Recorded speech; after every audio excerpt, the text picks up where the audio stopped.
Good afternoon or good evening, everybody. We're going to start our first two panels by the agenda are going to be online. So we're going to call the Higher Education Subcommittee public hearing to order. And just so you know, Representative Walker and I started a new process a number of years ago where we each take an hour and then members on the Higher Education Subcommittee of Appropriations each does an hour so that we're engaging more people in the process than before. So I just wanted you to understand that it's not just going to be the two of us up here. It will be other people, and it's all in a fashion to get a lot of people engaged in the current process of doing our subcommittee. And we have approximately 125 people tonight. And so we're going to stick to strict timelines, and we will not be asking you questions. So you will give your spiel, your dissertation, and then we'll move on to the next panel. So just so you understand it. Okay, so our first panel up is panel, Representative Walker, do you have any comments? Good evening. I think this is her favorite one. She likes to see all of you people out there, all you young people out there. We tried, when we first started this, it was, we were having just regular people coming up and, you know, doing this. And it got to the point where people really didn't understand the students. And so, and we don't have enough time to really talk through all of them, but this way we got to hear from a variety of students so that we understand the treasures that Connecticut has in their higher education system. And, you know, and quite frankly, by the time we finish, we usually get all our members crying. So we'll see how well we do. I don't cry. Anyhow, just remember, it's 15 minutes so per panel. So please, we will time you. Do you want to let them hear the noise that you're going to play when they're done?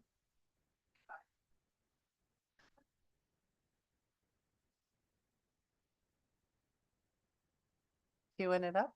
Yes. I'm sorry. Okay, ding, ding, ding. Next, okay. Okay. Our first is going to be panel number one is independent colleges. It's person number 1 through 4. We have Nina Gardella, Daviona Parker, Olivia Hall, and Fatima El-Kubasi. And so we're going to start with Nina Gardella. Nina, the floor is yours. They're all on mine. Can everybody hear me?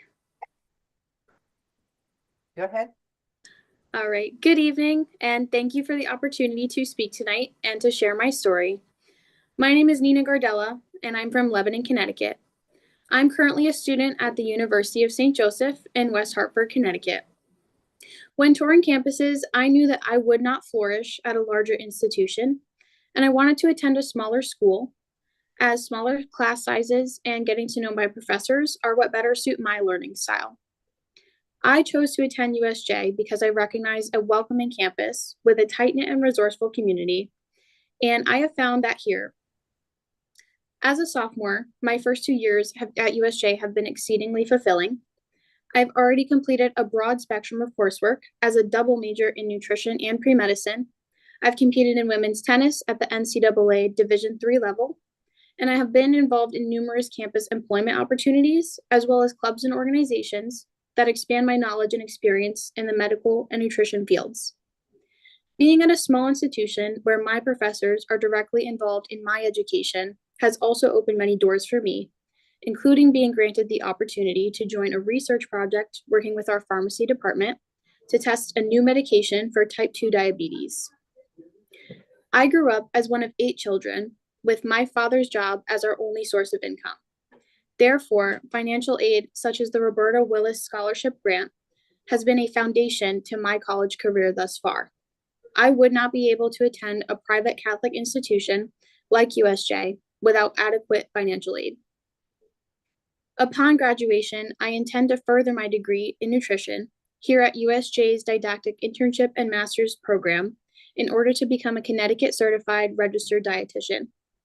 I will then move on to apply to medical schools, with UConn School of Medicine being my top choice. I appreciate your support for increased funding for the Roberta Willis Scholarship Program so that students in my position may have the opportunity to choose the in-state school that best suits their circumstances. Thank you. Thank you very much, Nina. Up next is Daviana Parker. Hi. Hi, my name is Daviana Parker. I am from New Haven, Connecticut. I currently attend Albertus Magnus College. I chose to attend Albertus Magnus because I didn't want to go too far from home, and it was everything I was looking for. For example, it is a small school, great community, and good education. I'm currently in my third year, majoring in psychology and counseling and mental health. My experience at Albertus has been wonderful so far, providing me with both academic growth and meaningful connections that have shaped my personal and professional journey. Financial aid, such as the Roberta Willis Scholarship Grant, has been incredibly important to me because it allows me to simply focus on academics without having to worry about financial issues getting in the way of my degree. When I graduate, I intend to continue my education by going to graduate schools with high hopes to receive a master's in social work. Please support increased funding for Roberta Willis Scholarship Program to ensure that more students like myself have the opportunity to enroll in an institution that is the best fit for them. Thank you. Thank you very much. Up next is Olivia Hall. Hello, my name is Olivia Hall and I'm from Woodbury, Connecticut. I'm a senior in the 4+1 program at the University of New Haven, majoring in criminal justice with a concentration in investigative services. I chose to attend the University of New Haven because of the unbelievable faculty, the emphasis on experiential education, and the active student body. As a high school senior, I attended an open house for the University of New Haven. At this open house, I had the opportunity to meet with several professors who took the time to talk about their classes and their impressive careers. Two of these professors, Professor Danny Maxwell and Professor Bobby McDonald, I still talk to every single week. I've taken numerous classes with them throughout my 4 years at UNH, and they are personally invested in my success. Every single class that I have taken has had some aspect of experiential education. For example, my crime scene investigations class focused on evidence collection, report writing, and crime scene processing. I chose the University of New Haven because of the active student body. To this day, I do not know a single student at the University of New Haven that is not involved in a club or sport on campus. Throughout my 4 years at UNH, I've served as the class of 2025 president, the president of the Honor Student Council, and as both the president and the conference preparation chair of the American Criminal Justice Association. Last year, I also had the opportunity to serve as one of 3 students on the Presidential Search Committee for the University of New Haven. I was able to be this involved as a commuter student. Financial aid, such as the Roberta Willis Scholarship Grant Program, has been instrumental in my educational experience. I am one of 6 children in my family. I am solely responsible for paying for my own education. Because of the Roberta Willis Scholarship Grant, I was able to balance my part-time job with an internship with Homeland Security Investigations, the largest investigative branch of the Department of Homeland Security. I also had the opportunity to intern with Waterbury Youth Services, working as a pathways coordinator for the Juvenile Review Board. Both of these experiences allowed me to directly engage with the justice system. I was only able to have these experiences because of the Roberta Willis Scholarship Grant. I can truly say that I love school and that my educational experience has surpassed my expectations. The University of New Haven hasn't just taught me about my major. It has taught me how to be a better communicator, leader, and citizen. Upon completion of my undergraduate degree at UNH this spring, I'll be staying 1 more year to complete my master's degree in public administration. I encourage everyone here today to support and increase the funding for the Roberta Willis Scholarship Grant Program because it allows students like myself who are single-handedly responsible for paying for their education, yet have goals to be leaders and change makers in society, to attend college. I cannot express my thanks enough for the funding that I have received and for this platform where the student voice is empowered. Thank you. Thank you. Up next is Fatima Al-Kubasi. Hello. Hello, my name is Fatima Al-Kubasi. I'm from New Haven, Connecticut, and I go to Mitchell College, and I'm a first year studying in my 2nd semester. I chose Mitchell because it's close to home and I could still be independent. My experience at Mitchell has been wonderful. I got to meet new people and make new connections that could help me reach my goals. For example, I became the president of the Criminal Justice Club and started my own club. Financial aid, such as the Roberta Willis Scholarship Grant, has been incredibly important to me because it allowed me to go to college and make it easier for my family and I. I become from a household with the first generation. My parents had to make a lot of sacrifices, bringing me to the point that I am well blessed to go to college. When I graduate, I tend to go to the police academy, become a cop, and then become a detective. Please support increased funding for the Roberta Willis Scholarship Program to ensure that more students like myself have the opportunity to enroll in the institution that is the best fit for them. Thank you. Thank you very much. We're done with panel number one, independent colleges. We're going on to panel number two, which is CSU, the Connecticut State University System. And up first is Emily Capel. Good evening, distinguished members of the Appropriations Committee. My name is Emily Capel, and I am from Brookfield, Connecticut.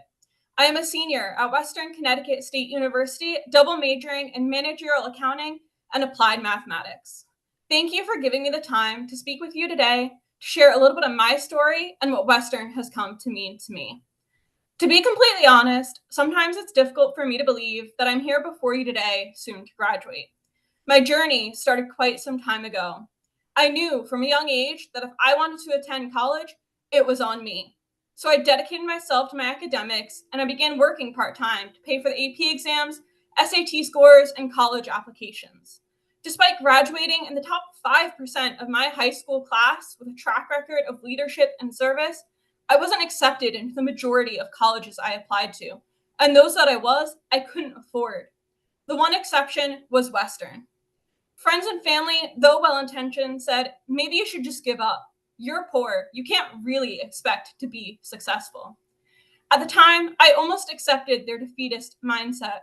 I questioned if it would even matter how hard I was willing to try when I wasn't even guaranteed one meal a day. My shoes were electrical taped together, and I questioned if I would be homeless before I graduated.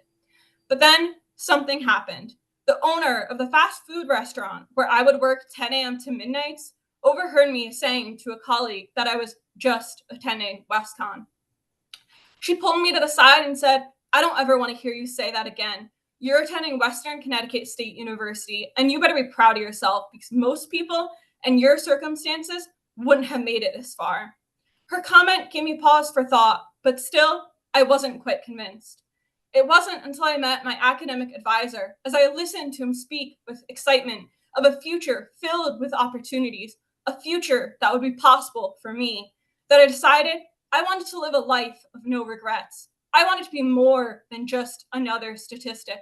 I wanted to be the girl that broke the model that low income equates to low achievement. So I began working up to 40 hours and taking up to 20 credits. I decided to use the obstacles I faced as a motivation to always give it my all and to strive to improve the circumstances of those around me. Shortly after joining the student government as a representative, I seized the opportunity to work alongside fellow peers and administrators to establish a food pantry on campus, knowing all too well the struggles of food insecurity. But I recognized that my success would not be possible without those who believed in me, those who championed my successes, and perhaps most importantly, those who were willing to walk with me during the lows to provide their unwavering support. So I didn't give up on myself before I reached my full potential. And today I testify proudly before you, soon to graduate with a 4.0 GPA and a job secured at the top company in my industry. But I am not done yet, because through my numerous involvements on campus and leadership positions, I have learned of the incredible achievements of those around me. Our alumni are not just graduates of Western Connecticut State University. They are leaders at top companies in their industries, including IBM, Salesforce, FactSet, Bank of America, EY, and JP Morgan, to name a few. There are CFOs, CIOs, presidents, founders, and vice presidents, to name a few. So I've made it my final goal before I graduate, share these accomplishments with those around me to inspire them to break the barriers that hold them back. To quote Nelson Mandela, it always seems impossible until it's done. Western has allowed me and so many others to turn the impossible into our reality. Thank you. Thank you, Emily. And just so all the CSU people know, President Chang is in the audience listening to all of you. And Senator Kushner, we're not having any comments back and forth because we have 125 tonight. We're So missing you. we're missing you. Yeah. Up next is Benjamin Gritol. Benjamin. There you go. The floor is yours. Good evening, esteemed members of the Appropriations Committee. My name is Benjamin Gritoli. I'm a student at Southern Connecticut State University, currently a junior in the Bachelor's Social Work program. I am proof that public higher education is critical to empowering individuals and strengthening society. However, my journey began a few years ago. After graduating high school in 2019, I attended a private university in Maine for 1 year. Like many others, the COVID-19 lockdown in early 2020 put my college goals on hold. Unable to be successful with fully online classes, I assumed my journey with higher education had come to an end. Over the next few years, I worked full-time in the food service industry, unable to save money due to the heavy burden of my student loan payments. Eventually, fed up with the stagnation, I enrolled at Three Rivers Community College in 2023, and it felt like an opportunity for redemption had been revealed to me. I began fully applying myself, more afraid of backing down from the challenge than being unable to meet it. To quote my mentor, it was time to take the gloves off. Just imagine what it's like to achieve straight A's after a lifetime of selling yourself short. Exceeding my own expectations, I knew it was time for me to join a bigger school. Through my enrollment in the Transfer Ticket Pathways program, I'd been preparing to head to Southern, and I knew the social work program there was top-notch and affordable enough to be realistic. However, the time spent begrudgingly paying off my student loans had made me wary and afraid of going back into debt. I knew this time I wouldn't be walking away empty-handed, but the damage to my financial situation had left a lasting impression. But Southern had a plan for me. I was selected to be part of the first Heidenreich Foundation Scholarship for supporting men in social work, and in combination with the grants I received from my hard work at Three Rivers, a golden road had been paved for me to pursue my dream.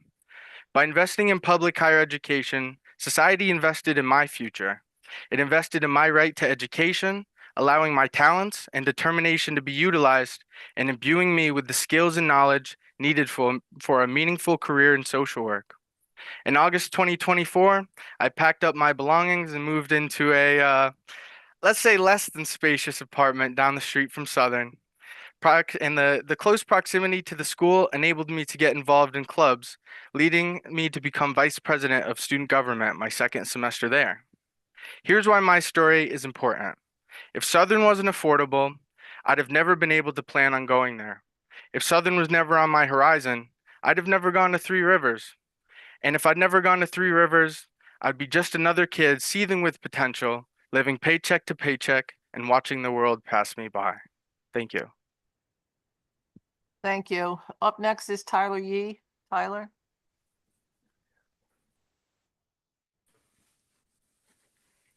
Good evening, representatives and members of the Appropriations Committee. Thank you for allowing me to speak on behalf of Connecticut State Universities for the benefit of Central Connecticut State University.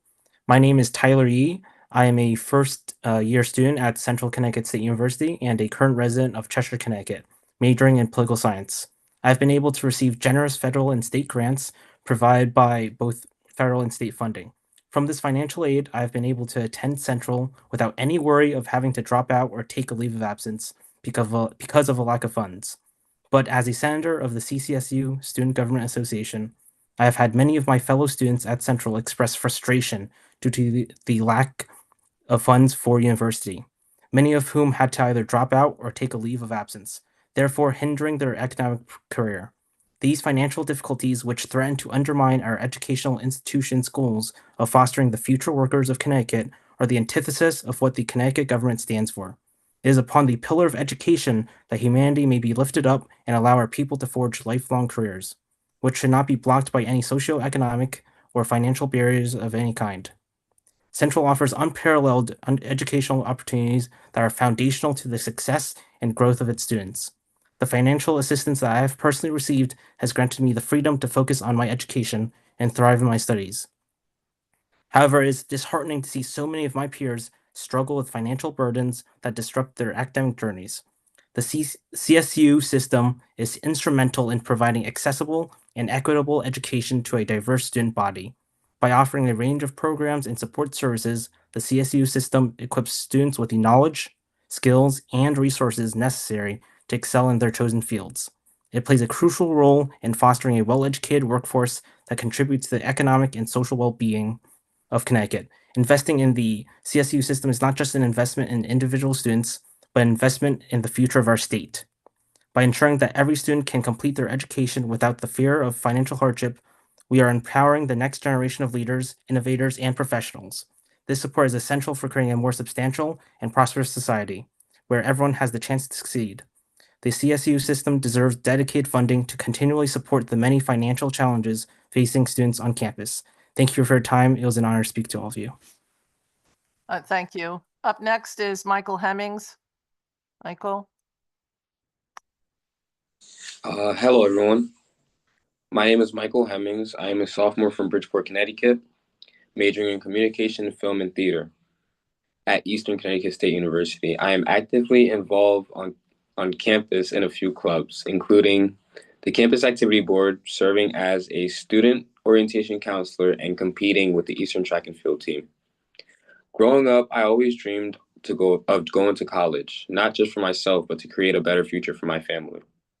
When I applied to my dream schools, the reality of financial burdens started to sink in. Sadly, I worried if I'd even be able to make it through college. Coming from a low middle class household as one of 4 siblings, I didn't like the thought of putting additional stress of financial pressure on my parents, who were already supporting my younger sisters.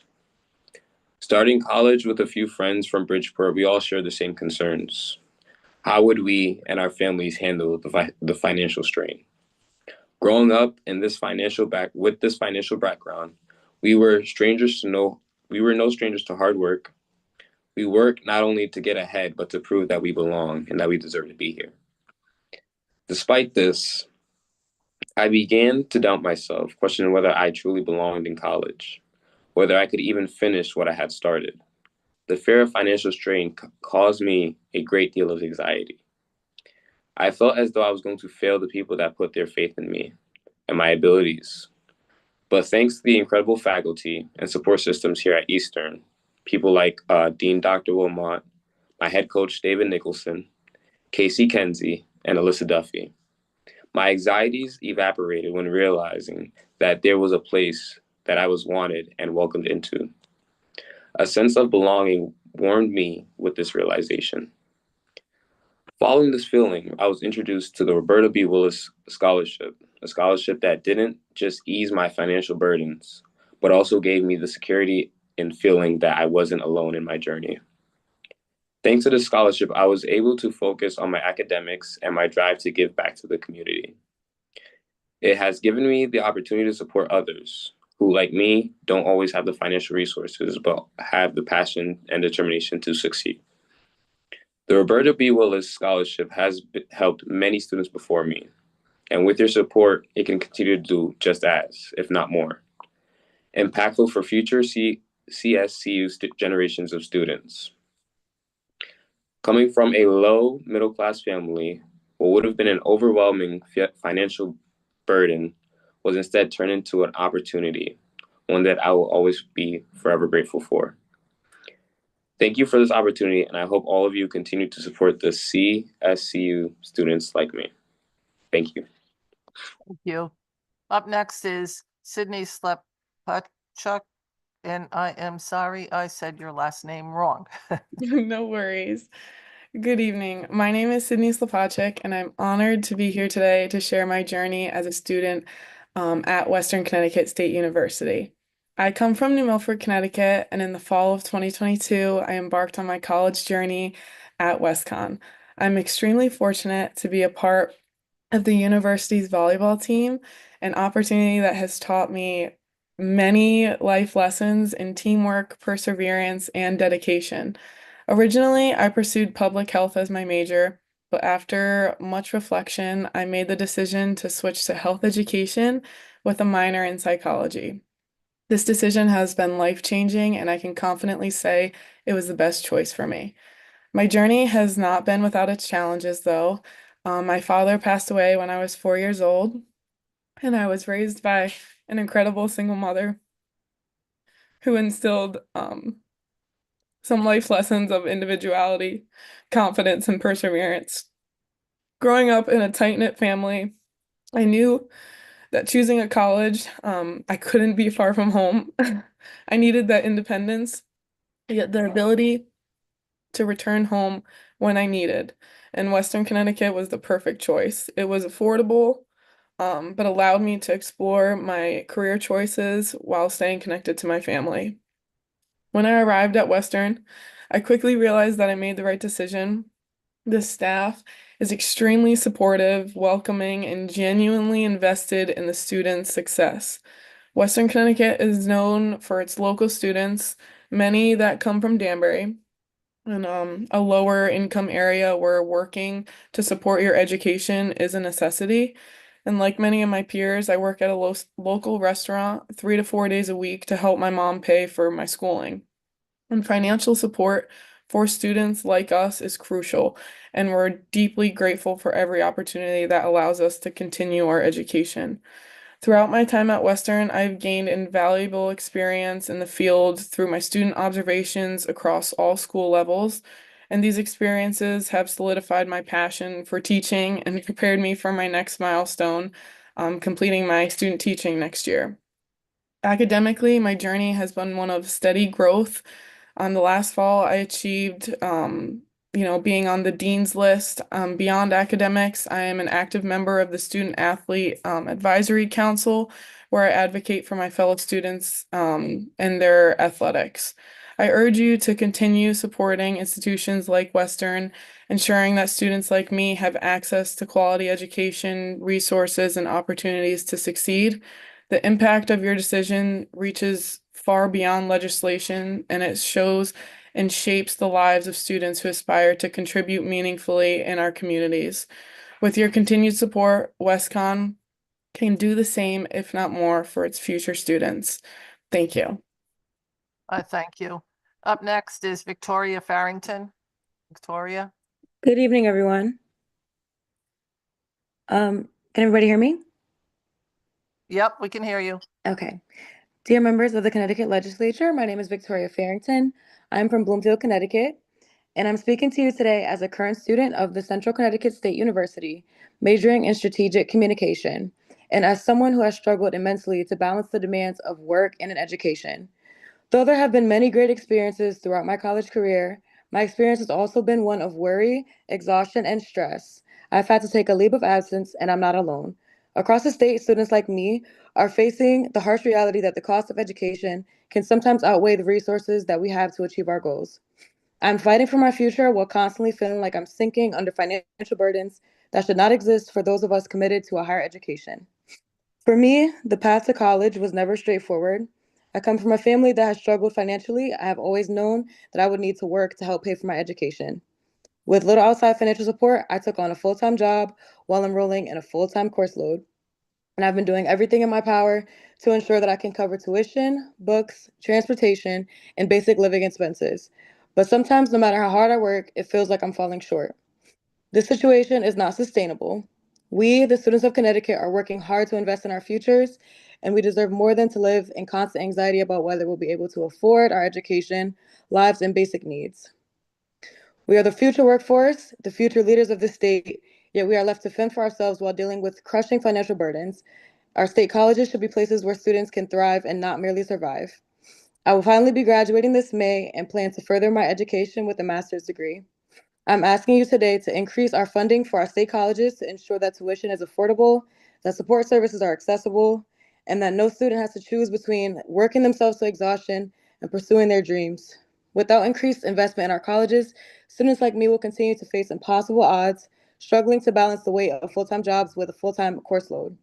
The state of Connecticut has always been a place that values education, and I ask you today to reaffirm that commitment by prioritizing the financial support that our students so desperately need. My future depends on it, and the futures of so many others like me do as well. Thank you for your consideration, time, and the support I have received throughout my college career. Thank you. Up next, that's the end of panel 2. We have panel 3 now, which is UConn. The first one up is Lorian Tupance. Lorian, Why don't you call all of them up? they're all sitting right there. And just to let you know, the president's here cheering you on. Go ahead. The floor is yours. Don't worry, your grade doesn't depend on it. Keep going. Good evening, and thank you for taking the time to listen to the stories of UConn students today. My name is Lorian, and I am a UConn senior. I'm in the special program in law, the honors program, and I'm studying English and women, gender, and sexuality studies. I'm also very proud to be the undergraduate student body president here on the Storrs campus. When my parents moved from New York to Connecticut, they dreamed of a future where their daughter would have the opportunity to pursue her passions. Thanks to UConn, I have. In just 4 short years, I've had the opportunity to intern at the US Congress, run in an election and win, manage an over $2 million budget, be accepted to law school, and have the opportunity to speak to you all here tonight about the importance of supporting higher education. UConn is a vital organ to Connecticut. As the flagship public university of the state, it is imperative that UConn is provided with the resources it needs for its students to thrive and become productive members of our community. In 2023 and 2024, our graduates, 76% of our that are employed in state are working in Connecticut.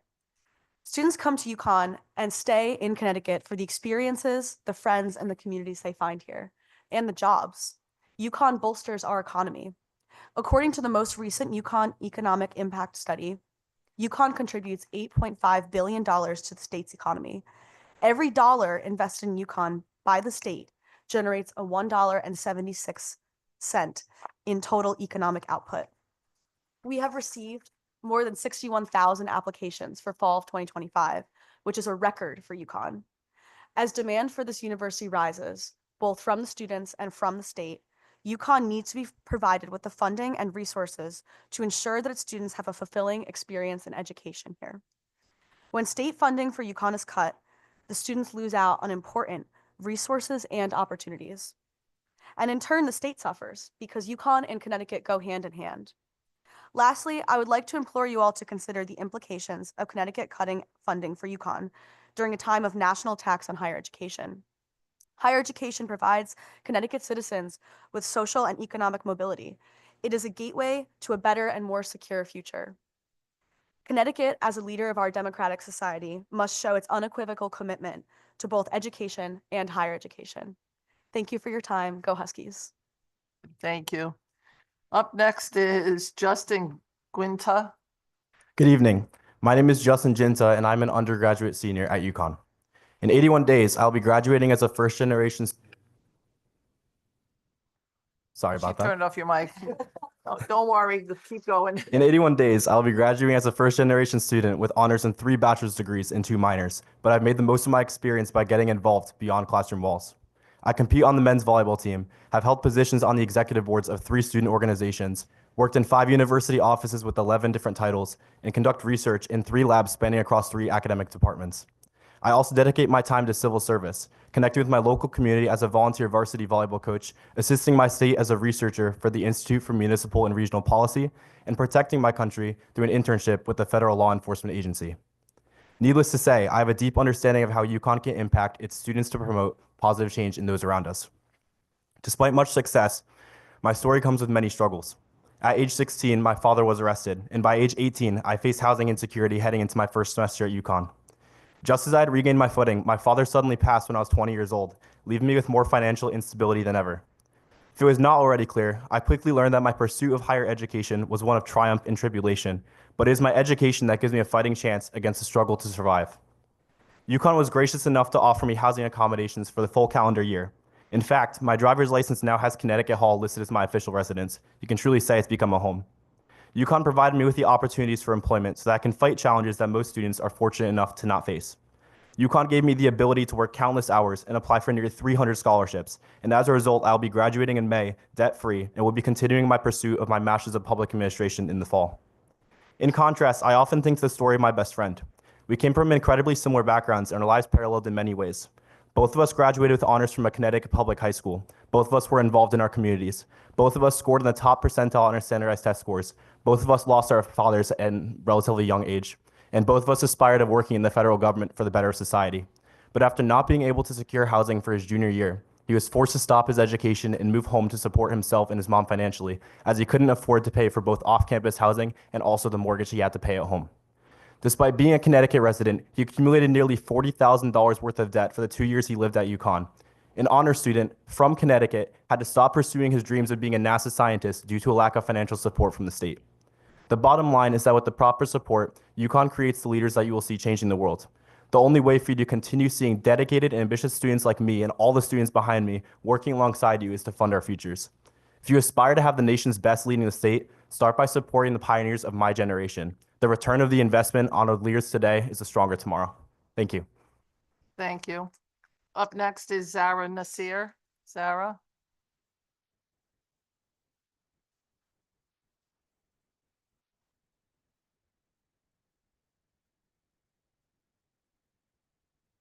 Good evening, all. My name is Zara Nasir, and I am a second year, soon to be graduating master's student at the University of Connecticut School of Social Work. It's a tremendous honor to be here tonight to share with you all what my time has been like at the University of Connecticut. I chose to attend this program because I knew I wanted to be part of something bigger than myself and do everything in my power to give back to others in any capacity possible. During my first year, I completed my internship at a therapeutic day school for adolescents and learned firsthand about the trauma, pain, and isolation that teenagers were facing. In my role, I had the ability to demonstrate that someone hears you, someone is listening, and that you don't have to endure your struggles alone. Compare this to my current internship at a community mental health agency with adults, where I listen to their stories and watch their amazing growth, despite any doubts, shame, or fears that they may carry about themselves.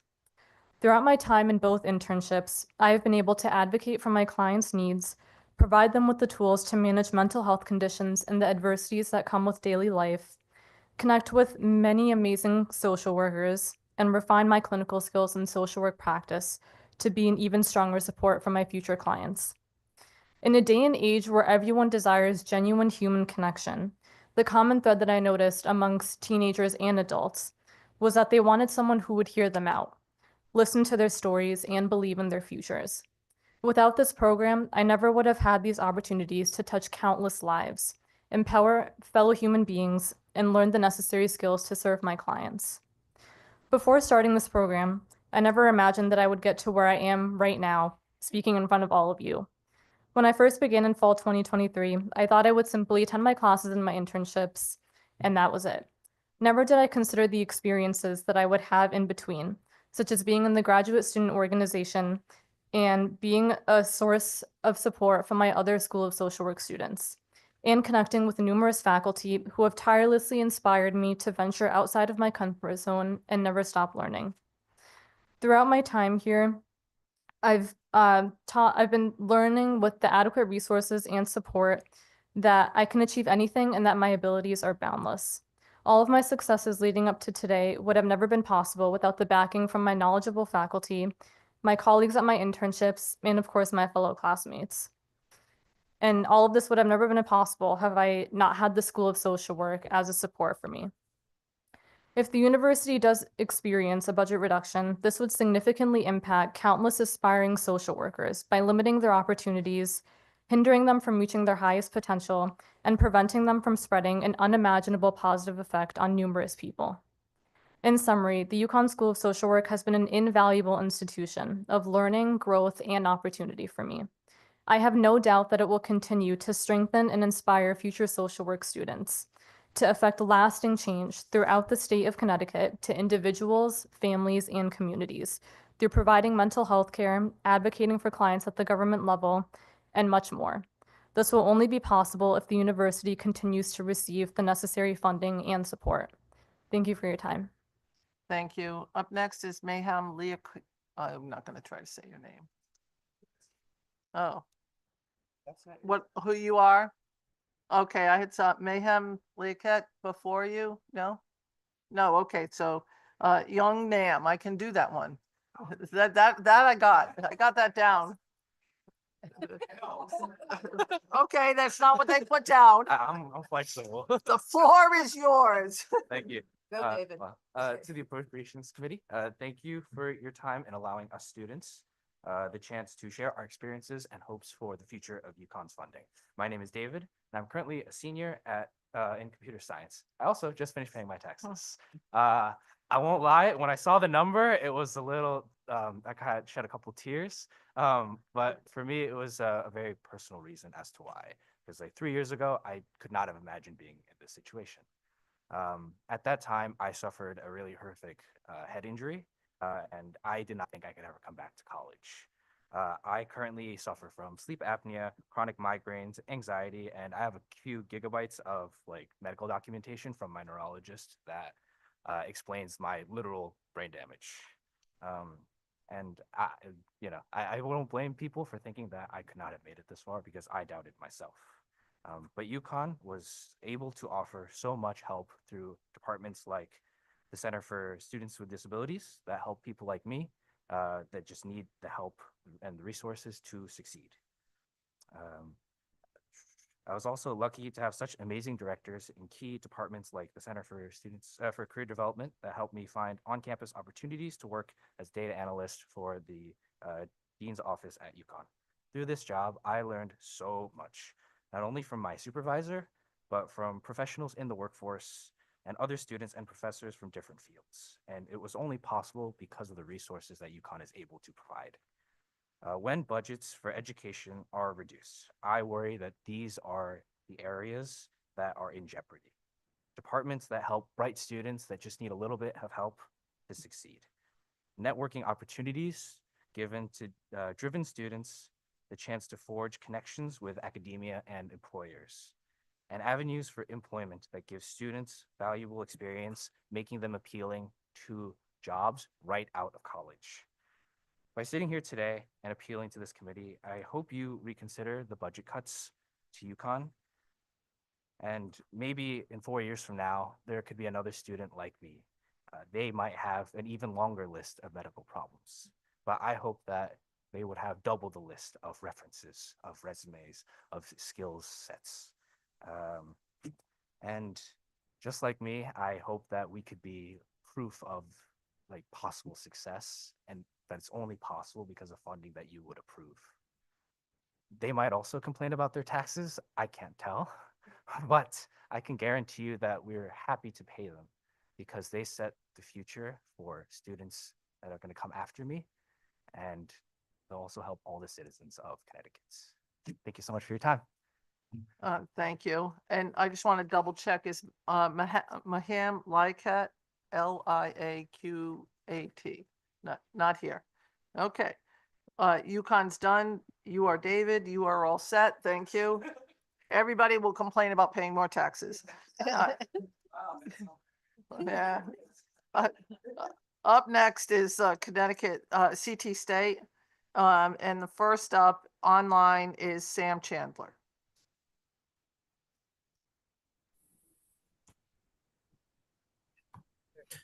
Hello, my name is Sam Chandler. Good evening, representatives, senators, and members of the committee. I want to start off by thanking you not only for this opportunity to speak to you, but also for your time. I'm a resident of West Simsbury, Connecticut, and I've been attending CT State Tunxus since the spring of 2023, with the benefit of CT State's financial aid tuition-free program, also previously known as PACT. Thanks to the financial aid, I've also been able to have an internship at the Marketing and Public Relations Department of Tunxus, an experience I never saw coming, but definitely wouldn't give up for the world. After Tunxus, my intent is to continue my education at a four-year institution. I was homeschooled for all the years leading up to my time in community college. Though my parents always told me I had a bright future, I was convinced that my bright future would go away and go up in flames the moment I stepped into a real school. This negative belief I had of my academic ability would only be reinforced when I would tell people that I was homeschooled. The most common response I got throughout my younger years was, "But you're not weird enough to be a homeschooler. You even have friends." And I wasn't sure how to respond to that. But once I got into CT State Tunxis, I began to realize that it didn't matter where I came from, or others' judgments of me, or the education that I had. The stigma around who I was and where I came from began to fall away, just as I have had the pleasure of seeing it fall away from dozens of other students from infinite backgrounds that I've had the honor of calling my friends. This all happened at Tunxis. I want you to stop for a moment and to look at your hand and to simply notice it. And now your leg or your arm. Notice how these things are not you, but rather a part of you. No one here is only a hand or an arm. And that's what life is like at CT State Tunxis and all the other community colleges in the CT State system. No one there is merely a part of themselves, I can say from experience. No one in that community is only where they came from or where they were schooled, but rather each student, staff, and faculty member is and is treated as a human and a friend. An infinite number of parts, places, backgrounds, economic and ethnic roots, identities, and so much more that comes together to create more than just a number, more than just a budget, but the future of thousands of individuals. So rarely in this one wild and crazy life of ours do we get definites, do we get assurances. But if nothing else, I can assure you of this. The decision you make with this funding in these moments, inspired by these talks and encouraged by the beautiful words and inspiring stories of the people who've come before me and come to speak after me, will not only shape my life, but the lives of future students with circumstances far more bleak and futures even brighter than my own. Thank you. Thank you. Up next is Nia Jenkins. Nia?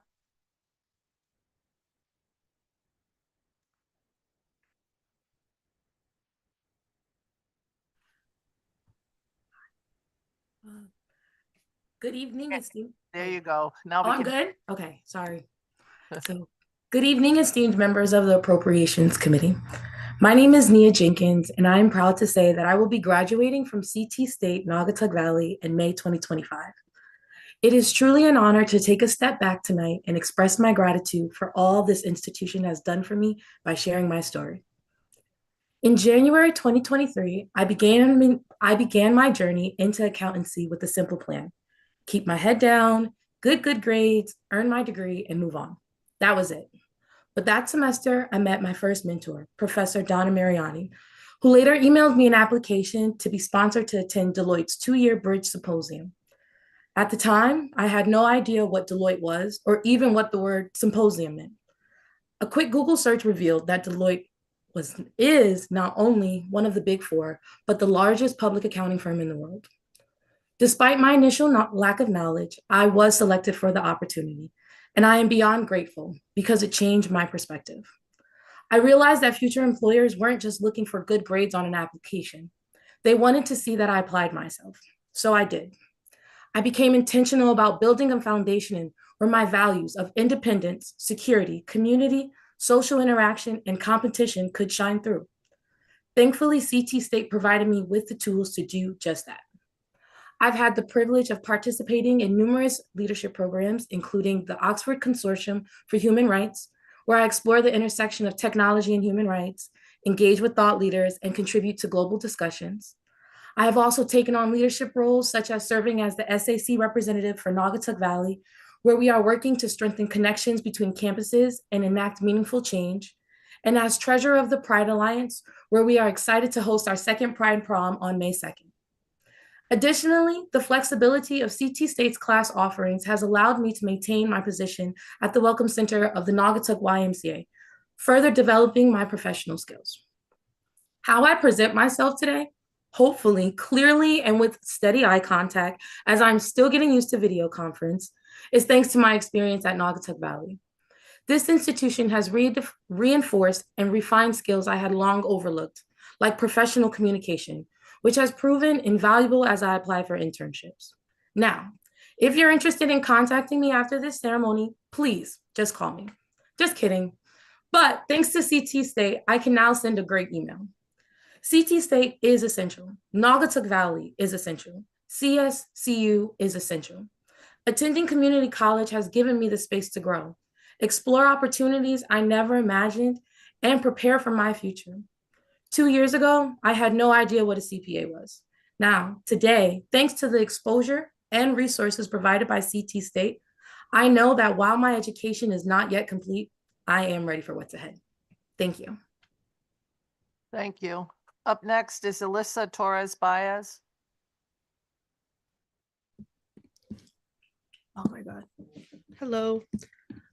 Good evening, esteemed members of the Appropriation Committee. My name is Elisa Torres Baez, and I'm a proud student of CT State Capital. I was born and raised in Hartford, Connecticut, and have gone through the Hartford Schools public system all my life, which have paved my way to the educational journey I'm currently on. I'm pursuing a degree of political science. I'm fortunate enough to make my tuition covered by financial aid and the PAC program. Without this vital support, I would not have the ability to pursue my education or be the dedicated student I am today. This assistance has been instrumental in allowing me to focus on my studies and become an active member of my campus community. As a student at my college, I have grown both academically and socially. I'm involved in student-led organizations, currently serving as the president of the Pride Club and the parliamentarian of the Student Government Association. These leadership roles have enabled me to make meaningful contributions on campus, and I am proud of the positive impact I have made to the student body. The campus resources available to students, such as the food pantry, telehealth services, and the Academic Success Center, has also played a key role in my personal and academic growth. These resources make a tremendous difference in the life of students, and they are invaluable in helping me succeed. I kindly ask for you to contribute support in funding financial aid and vital campus resources that directly benefit students like me. Your continued investment in these programs will help ensure that students receive the education opportunities we deserve, allowing us to thrive academically and contribute meaningfully to our communities. Thank you for your consideration. Thank you. Up next is Juniper Zink. Good evening, Representative Walker, Senator Austin, Representative Nuccio, Senator Summers, and members of the Appropriations Committee. Thank you for giving me the opportunity to share my story with you. My name is Juniper Zink, and I'm from North Granby, Connecticut, and I'm a full-time student at CT State Northwestern. My high school experience was anything but traditional. I had to unenroll from my public high school and transfer to an online public school when my district refused to require teachers to follow my 504 plan and ADA accommodations. The moment I left public school, I knew my education would become a financial burden for my family. Despite enrolling in online school as a junior, I completed only 1 year before passing the GED that summer, scoring high enough to earn college credit. This allowed me to enroll in college early and avoid another year of high school that would have further increased financial struggles for my family. PACT has been life-changing. It's made further education a possibility for me. I'm part of Northwestern's interpreter training program, the only one of its kind in Connecticut. Access to education and interpreting is expensive and difficult to find, leading to significant workforce gaps that leave the deaf community without adequate services. Since joining Northwestern, I've learned American Sign Language, connected with the deaf community, and gained firsthand insight into their experiences. It is crucial that programs such as our ITP are maintained, knowing the impacts it has on our Connecticut residents. Beyond studies, I serve as a peer-to-peer mentor through our school's college and career success class, helping first-year students find their footing, develop essential skills, and find vital resources. Through this role, I've witnessed the impact of our school's support services on students. Not everyone comes to college with a past full of privilege. One of my first meetings as a mentor was with a first-generation American and a single mother of 2 children with intellectual disabilities. She had never owned a computer before. I had to guide her through the basics, navigating email, Blackboard, and other essential applications. During that meeting, she also signed up to receive food from our Food for Thought pantry and clothing for her children from the kids' closet.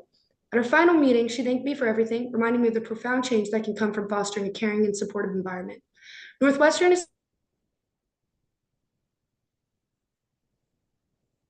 involves connecting students with the resources they didn't know existed or didn't realize they needed. Seeing their transformation throughout the semester is always an invaluable experience. Because of Northwestern, I can put my education first without the fear of graduating with overwhelming debt. Through my student employment, both in the peer-to-peer mentoring program and working at our school's food pantry, I know I will have gas in my car and food on my table. If I come to school hungry, I can grab a free snack from our Moose Crunch cabinet or access timely care for support when I need it. I've been set up for success, and when I graduate this spring, I will be stepping into my future with confidence. Northwestern has changed my life. It's given me the opportunity to succeed, to build a future I'm proud of, and to become the person I'd always hoped to be. Thank you for your time and for listening. Thank you. We are now done with panel 4 and we're on panel 5, and I believe that they're here in person. Nick Lanza, is Nick Lanza here?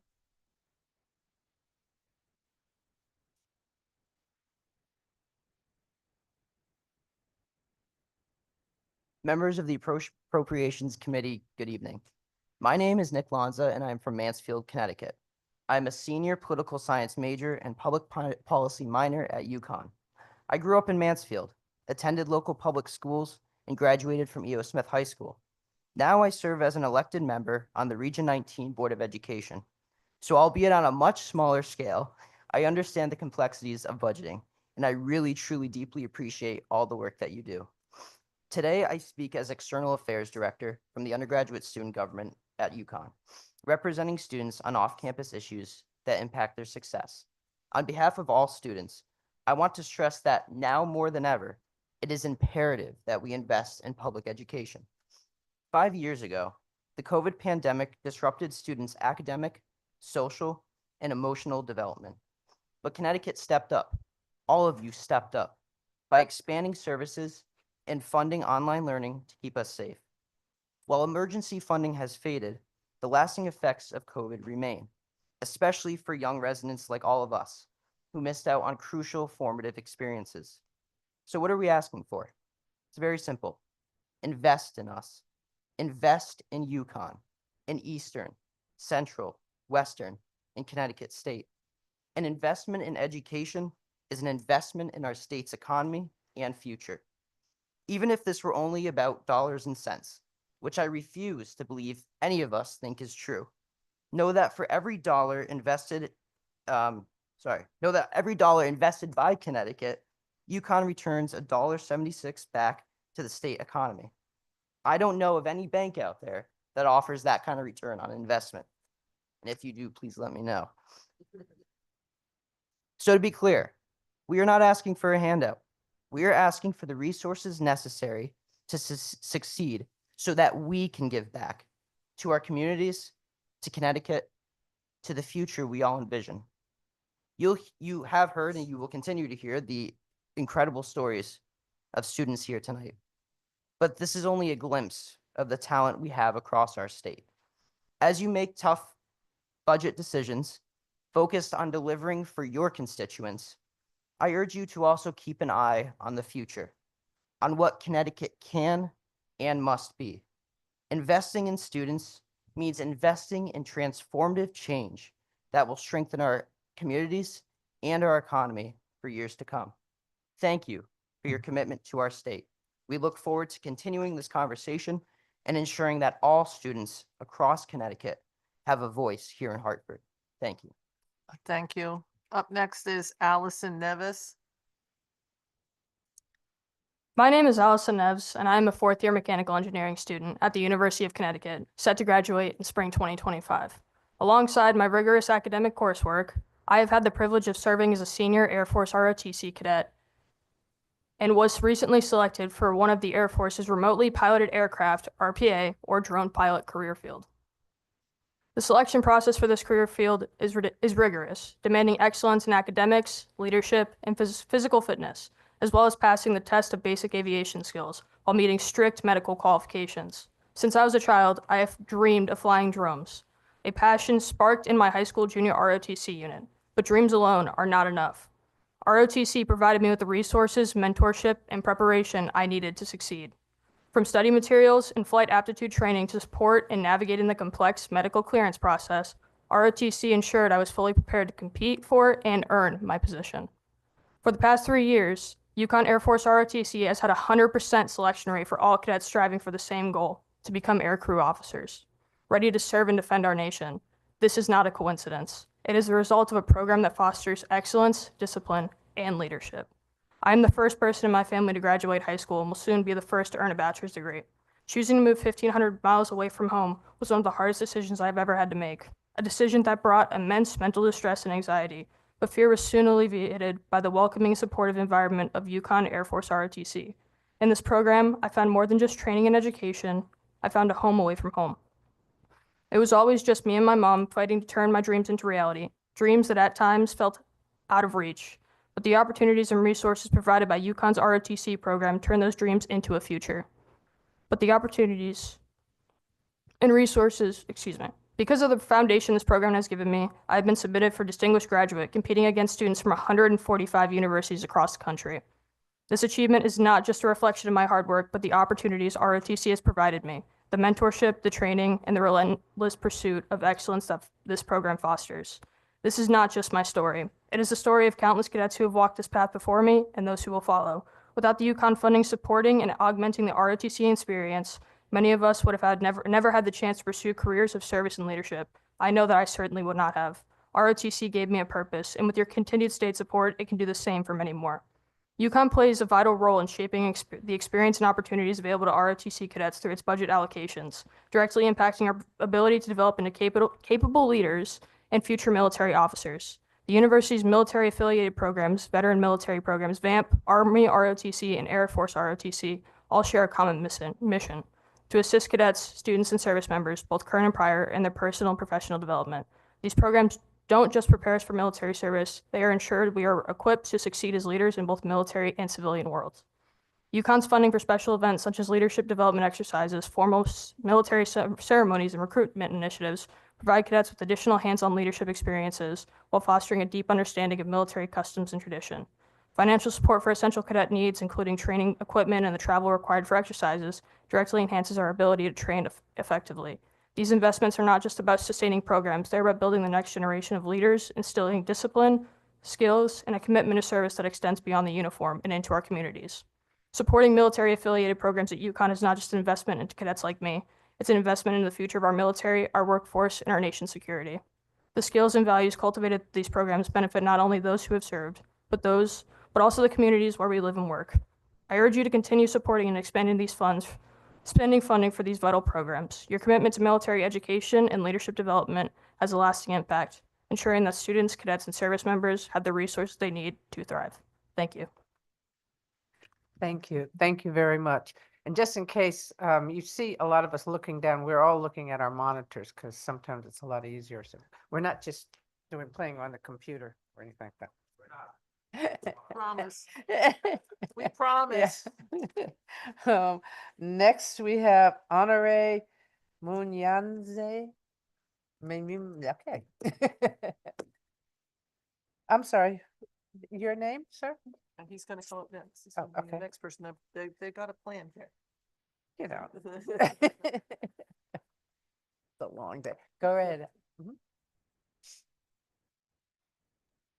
Hi everyone, my name is Honore Munyaneza, currently a senior accounting student at the University of Connecticut, a participant in UConn Center for Access and Post-Secondary Success TRIO Student Support Service programs. I want to start by saying thank you to everyone who has made this event possible.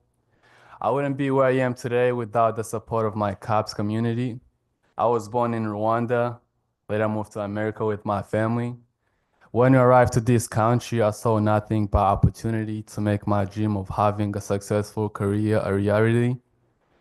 I attended Berkeley High School, in Hartford. Actually, it's a few miles away from here. If you guys are from here, I know where that is. And I got admitted into UConn. That was a dream coming true for me and my parents who never had opportunity to go to college. Before I started college, I felt so anxious about the experience as there's no one in my family who never went to college, as I was the first one. But participating in CAPS SSS 5 weeks program that made my transition so smooth as I had a chance to meet other students with similar background and we had a talk. I got to learn that I was not alone in this journey, and also he introduced me to other valuable skills, including time management, learning methods, and so many friendships I will cherish for my lifetime. When college started, I was no longer with my parents or anyone to check up on me daily, so I began to struggle. But my CAPS advisor, who also are first generation students, they noticed my struggle and they invited me to their office and we had a meeting. In that meeting, my advisor asked me a question and that question touched my heart. He asked me, he was like, Honorary, why are you here? This question really got me emotional. Started tearing up as I noticed that I was not only letting myself down, but my city, my family, and everyone who never had an opportunity to go to college or go to UConn. He gave me an advice to take a growth mindset class, and in that class, I learned a lot about myself, and motivated me to be a first year student mentor, became president of CAP Student Advisory Board, and I had an opportunity to go to study abroad in 2 different countries, Czech and Spain. Now, as I approach graduation towards the end of this semester, I reflect on how transformative this journey has been, and I look forward to the life after college, where I'll be joining Ernest Young in Hartford office, a few miles away from here. And all thanks to UConn Cops for shaping the person I am today. Thank you to all for hearing me out. Next, Josh Schulman. Good evening, esteemed members of the Appropriations Committee. Thank you for the opportunity to provide testimony today on behalf of my peers at the University of Connecticut's College of Engineering. My name is Josh Schulman, and I've been a resident here in the great state of Connecticut all of my life. I'm a senior majoring in electrical engineering, and I'm so thankful for the opportunities that UConn has provided me with throughout my 4 years there. My UConn experience can be summed up in just a few words: friendship, growth, and leadership. UConn has given me the opportunity to find friends I never knew I would find, learn about myself, my goals, and plan for my future. I have been presented with so many opportunities to grow from the ability to develop my public speaking skills, learn how to market myself in job interviews, and ultimately be looking forward to becoming a member of this state's workforce and a UConn alum. As a result of the education I received at the College of Engineering, I was able to secure both a summer internship at Electric Boat and a return offer to join them full-time. Throughout my collegiate journey, I have had the opportunity to hold many leadership positions in student-run clubs, student government, and volunteering my time to serve my university community. Being at UConn has given me the confidence needed to grow into many leadership positions. I am beyond proud of the UConn community, especially my fellow students, for the opportunity to come speak for you all today.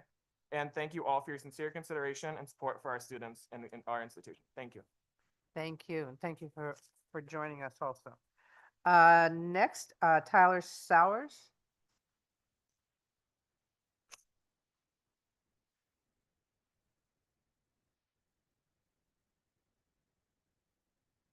Good afternoon, Madam Chair, Senators, and Representatives. My name is Tyler Sowers. I am a sophomore at UConn's Avery Point campus, and I am tired. Since I came to the university in the summer of 2023 through a summer bridge program and joined student government in the fall of that year, we have been talking about the budget crisis non-stop. I am a fighter. Whether it was from a hospital bed as I recovered from my 4th brain surgery at the age of 7, knocking on doors and building lawn signs for local political campaigns at 12 and 14, or serving my community in local government at 16. I have never backed away from a fight. What I didn't even think I'd have to ask for, what I thought was a given, was a state government adequately funding its largest public university. I recognize that my presence at UConn, let alone here before this committee, is rather unlikely. I come from a packed house of 5 kids, my parents, and my paternal grandparents. My dad, a veteran of the First Gulf War, and the son of a gold and silver miner who grew up on a dairy farm in Iowa, never graduated from college. My mom, a granddaughter of Irish immigrants who came to our shores fleeing persecution for their Catholic faith, never graduated from higher education either. Neither of them are from Connecticut, but they chose this state for me and my twin to be born and raised in because they knew of the high quality of our state's public education system at every level. This state has given so much to me, from healthcare that has saved my life time and again, to a safe and welcoming environment where I could come out as gay. When I was choosing where to go for college, I knew I wanted to stay in Connecticut. And I was thrilled that I was given the opportunity to do so when I was admitted to UConn. Families crave stability and predictability. That is one of the reasons I chose UConn and why so many others have done the same. You have the power to give families across the state, from Thompson to Greenwich, Stonington to Salisbury, that peace of mind that they seek. From it, we can build a state with a future where families don't even think about leaving the state. They go to UConn. But that is only possible if the state invests in UConn as Connecticut families expect. I thank the committee for this opportunity to speak today.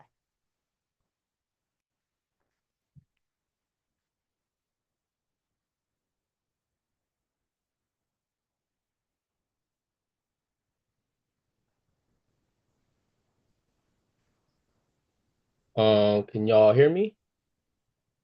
Yeah. All right. Good evening, esteemed members of the Appropriations Committee, and nice to see you once again, Representative Walker. My name is Aidan McCrae. I'm from Stratford, Connecticut, and I'm a sophomore majoring in business management at Southern Connecticut State University. Public higher education plays a very important role in fostering social mobility, driving economic growth, and strengthening communities. By providing affordable and accessible educational opportunities, public institutions empower students from diverse backgrounds to gain the knowledge and skills needed to succeed in an increasingly competitive world. These schools not only prepare individuals for meaningful careers, but also serves as hubs for innovation and research that address pressing societal challenges. Furthermore, public higher education institutions promote civic engagement and cultivate a more informed and equitable society, ensuring that the benefits of education are shared widely rather than being limited to a privileged few. As a student who initially committed to the University of Hartford before recommitting to Southern, I chose Southern Connecticut State University for its affordability and the numerous opportunities it offers. The School of Business has a remarkable reputation, and its program continuously challenges me to push my limits, proving that learning has no boundaries. Collaborating with passionate students and dedicated faculty have greatly expanded my knowledge of business and leadership, which I actively apply to my own business, McCrae Footwear Services LLC, a footwear restoration and customization service. So tap in, tap in.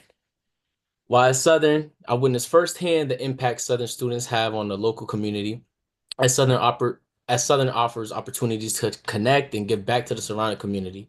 I currently hold 5 active leadership roles on campus, each allowing me to support and guide fellow students. As an orientation ambassador, I assist incoming first year and transfer students in adjusting to campus and college life during the summer. In my roles as a peer mentor and Our Flight to Excellence mentor, I provide guidance and support to first year students, both inside and outside the classroom. I also have the honor of serving as the first ever Bronze Leadership Coordinator, where I help organize social events and workshops for a group of inspiring leaders at Southern. Additionally, as a member of the Gold Leadership Program, I'm contributing to a case study addressing food insecurity and food waste. When deciding where to attend college, the cost of attendance and potential debt were significant factors for me. Southern has not only provided me with an excellent education, but has also allowed me to focus on my career goals without the financial pressures of private universities. I feel incredibly fortunate to attend Southern, where I'm receiving a top-tier education in the very community I grew up in and hope to continue contributing to. Supporting Southern ensures that students from diverse backgrounds have access to an affordable, high-quality education. Not only that, but by supporting Southern, it also supports and fosters dreams as well. Dreams like mine to begin a small business in which I did just this last Friday. I urge you to support CSCU and Southern, a university that amplifies student voices, fosters a welcoming environment for success, and equips graduates to enrich our community in meaningful ways. Thank you.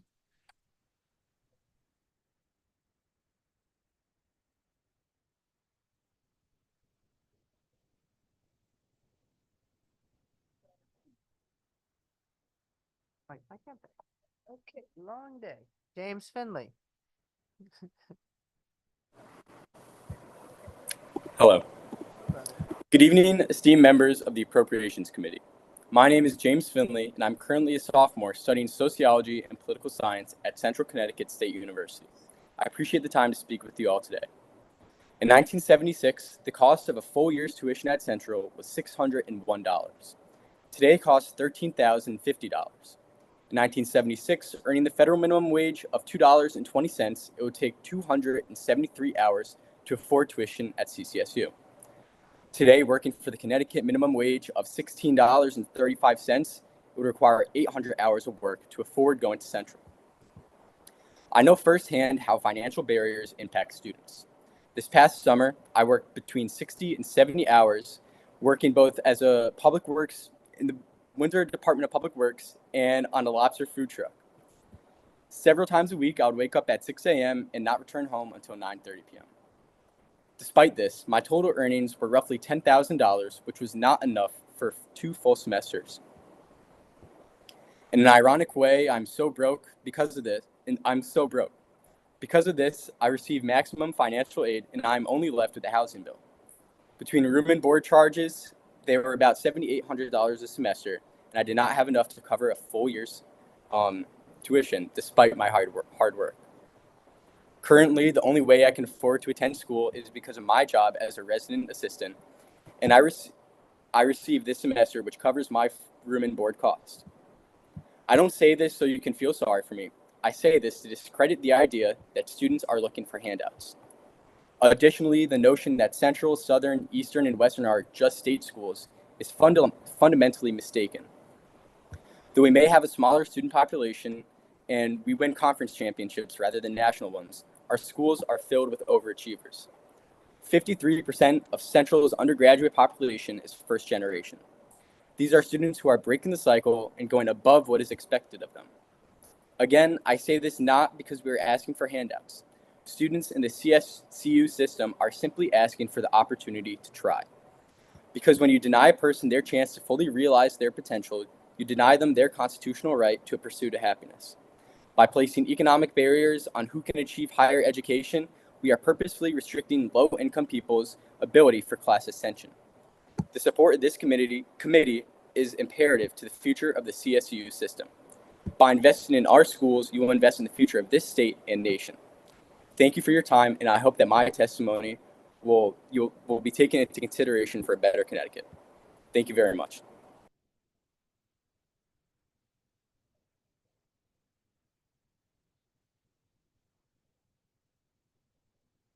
Isaiah Sawyer. It's been a long day. There he is. Hi, Isaiah. Go right ahead. Hello. Good evening, esteemed members of the Appropriation Committee. First, I would like to thank you for allowing me the opportunity to share my testimony with you. My name is Isaiah Sawyer, a full-time student at WCSU and a recent resident of Watertown. I'm a senior majoring in political science. I'm here to express my gratitude for the structure and support that WCSU has provided me during my academic journey, and how vital these resources are for students like me. I chose to attend WCSU due to its affordability and its proximity to my family. I am a significant support system for my family as I work as a personal care assistant for my younger brother who has special needs. Due to this, I juggle a full-time job as a caregiver while also attending college as a full-time student. I'm only one of the many students who not only work full-time jobs, but also are important pillars of their family's dynamic. When I first came to WCSU, I was uncertain about how I would balance my caregiving responsibilities, full-time work, and academic pursuits. What I found at WCSU was more than just an institution of higher learning. I found a community that empowered me to thrive. The university's structured programs and accessible system of assistance provided me with the tools I needed to manage my commitments effectively while excelling academically.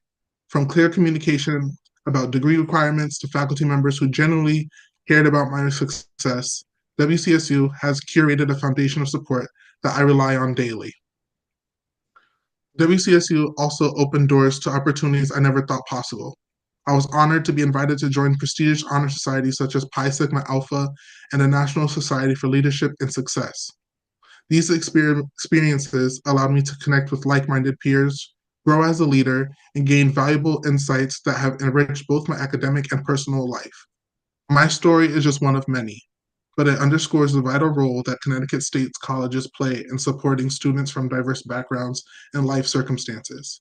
For students like me, who balance caregiving and education, the resources and recognition provided by institutions like WCSU are life-changing. I urge this panel to continue investing in the structures and supports that make such profound differences in students' lives across our state. Thank you for your time. Thank you, and thank you for your testimony. Next, Owen Ibe. Good evening, esteemed members of the Appropriations Committee. My name is Owen Ibe, and I am from a small town, Colchester, Connecticut. I am a second semester freshman at WCSU, and I'm a double major in political science and classical music performance. One of the reasons I chose Western was because of its renowned music program. I wanted a place where I could be able to not only continue my violin playing that I had through my elementary, middle, and high schools, but also have a community which was well known all around New England. Having teachers who have won Grammys in musical theater productions that have won countless awards pushed me to reach a higher standard. The amazing community inside the VPAC, which we call it here, the Visual Performing Arts Center at Western, is the reason why the adjustment to college was so easy to me last semester. Western's diversity, not only in its classes, but also in its students, provides a special experience I don't think many other schools offer. Resources like the Writing Center, the Math Center, peer tutoring, and even our student government-funded food pantry help support all students, faculty, and staff alike. Being a political science major requires a lot of writing, and having a resource so close to my dorm, like the Writing Center, has been a very valuable asset to me. The feedback and advice that is given by students for students helps grow connections that the college experience is really known for. Getting involved on campus is such an easy way to make connections and view all the great opportunities Western has to offer. As a freshman, I am now a part of Student Government Association, have an on-campus job, and will be becoming an orientation leader this summer. When making my decision about where to attend college, the cost of tuition and housing were also very important. Western has not only given me a chance at a wonderful education, but it allows me to focus on my future without the financial burden associated with other universities. The opportunities provided by the honors program and other organizations on campus have immensely helped me achieve so much in only one semester. Supporting Western allows students the opportunity to attain a higher education degree at a cost that is accessible to a diverse community, especially like Danbury. I implore you to support Western and all its sister schools in the CSCU system because they are helping students who are the future of our society. Students who are going to do great things because of support from you. Thank you. Thank you, and thank you for your testimony. Next is Hallie Abate. Hi. Good afternoon, esteemed members of the Appropriations Committee. Thank you for the opportunity to share my story with you today. My name is Haley Abate, and I am from a small town called Bosra, Connecticut. I'm currently a junior at Eastern Connecticut State University, and I'm studying business administration. Today, I'm here to share my story with you and to emphasize the importance of state funding for higher education.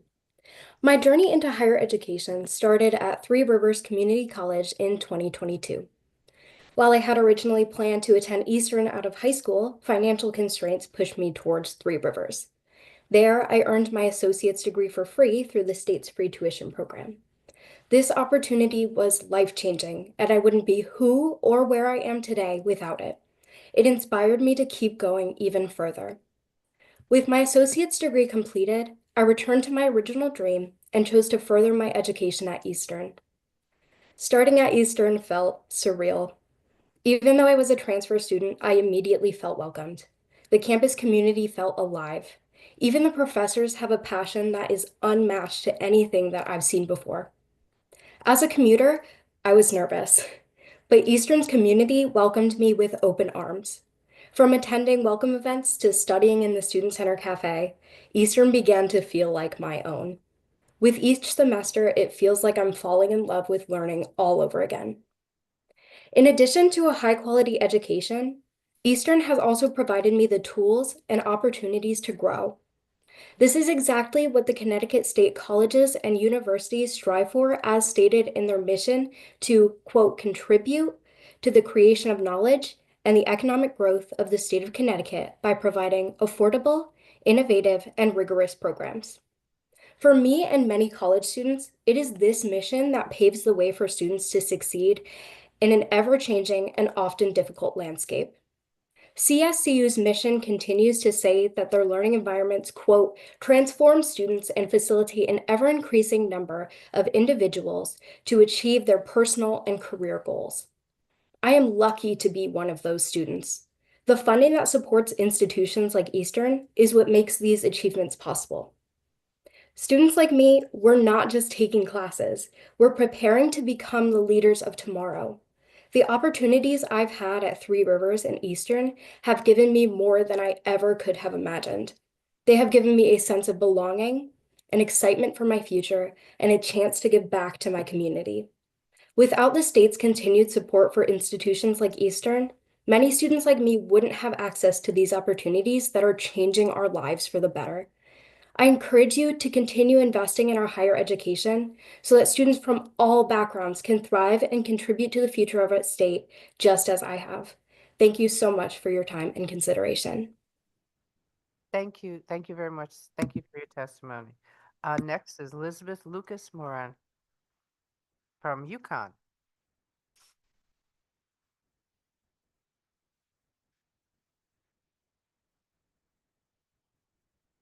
Are you Zachary? Good. Like that.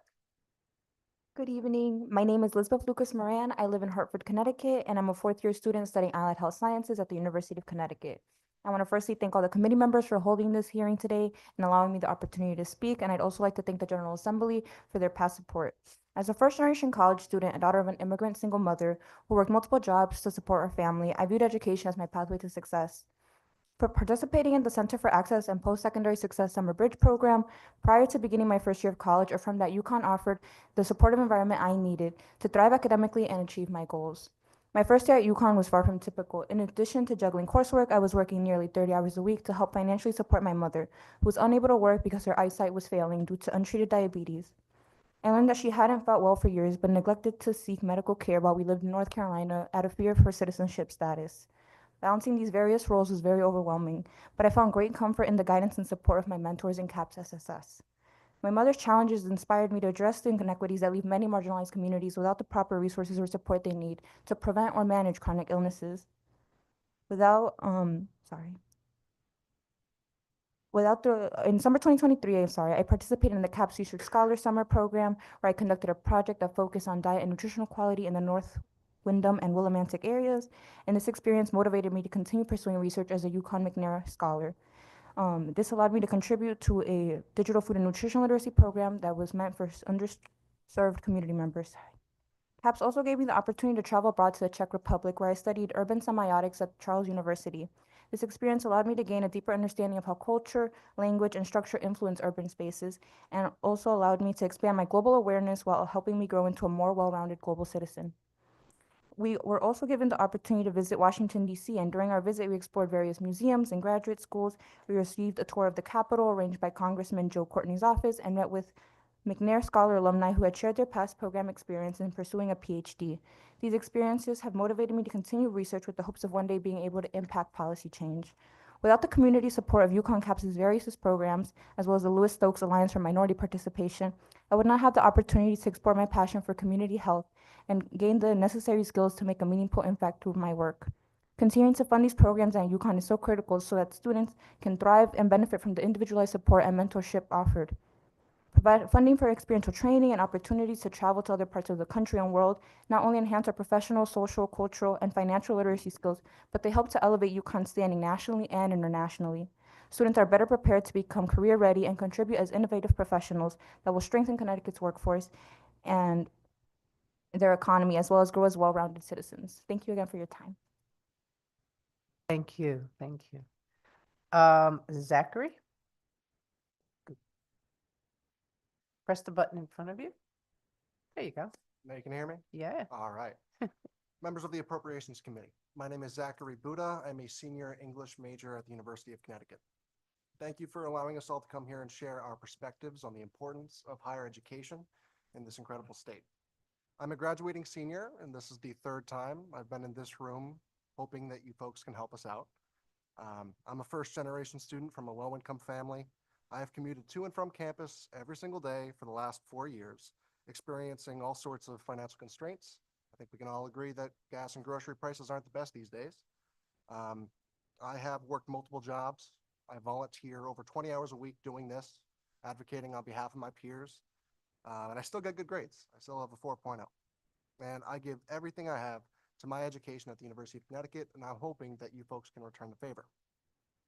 Last month, I found out I was admitted to UConn's Higher Education Student Affairs Master's Program. And if my assistantship interviews went as good as I hope they did last week, then I'll be joining that program as one of a lucky few. Having spent hours upon hours literally planning over 100 campus events, founding annual traditions, starting peer mentor programs, becoming the first regional campus student to serve on the University Senate, amending 4 university bylaws, succeeding and failing repeatedly, I have fallen in love with the industry of higher education. It's my intent to spend the rest of my life fighting for access, opportunity, inclusion, and equity in higher education. If I can instill in just one student, the empowerment that faculty, staff, and administrators at UConn have given me, then my life and my career will be a success. Speaking of success, I believe it lies at the intersection of determination and opportunity. I've seen so many students give everything they have to their academic career, but fall just short because they just didn't have the same opportunities that I have had. Most often, they're students like me who are first generation and low income. My brother and sister are both smarter, harder working, and older than me, but they fell short with their 4-year degree programs because they didn't go to UConn. They left the state. They didn't have the opportunities that I have had. Now, I'm not going to beg you for money, although I will, if it would work. And I'm not going to ask that you fight until your final breath for me, but I'm here to tell you the truth, and it's that this budget, as proposed, will make it considerably harder for folks like me to get an education, to advocate on our behalf, and to give the children of Connecticut the opportunities that I was so lucky to have. I hope you can take me at my word and do what you can to support us moving forward. Thank you for your time. Thank you, and thank you for your testimony. Next, Julia Gagar.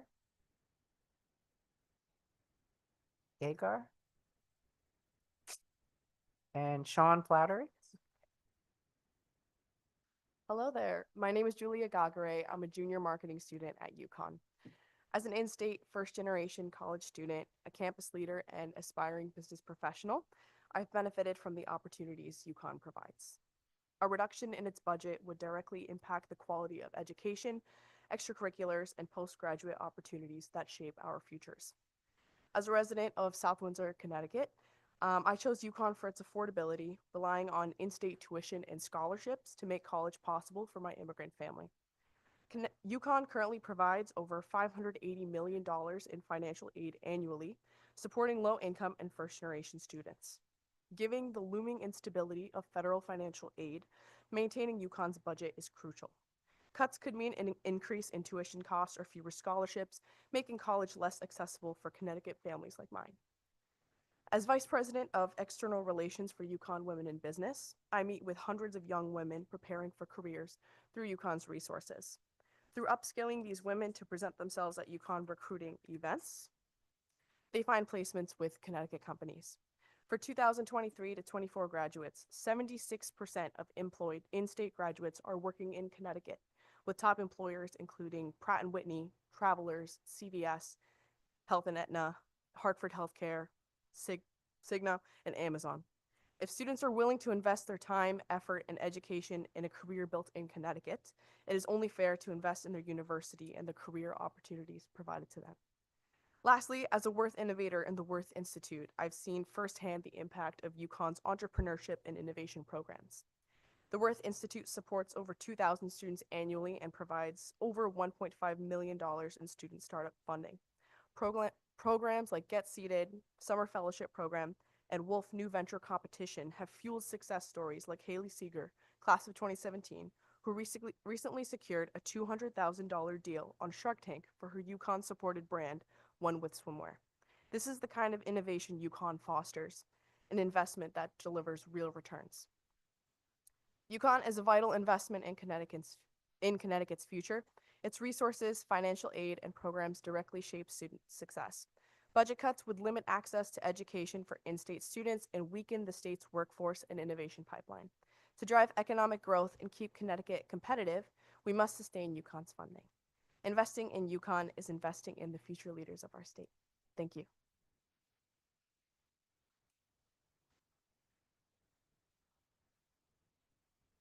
Good evening, members of the Appropriations Committee. My name is Sean Flaherty, and I sit before you today as both a proud student of the University of Connecticut and as living proof of what state investment in nursing education can achieve. Because of the support UConn receives from the state, I've had the opportunity to grow, not just as a student, but as a future healthcare professional ready to serve my community.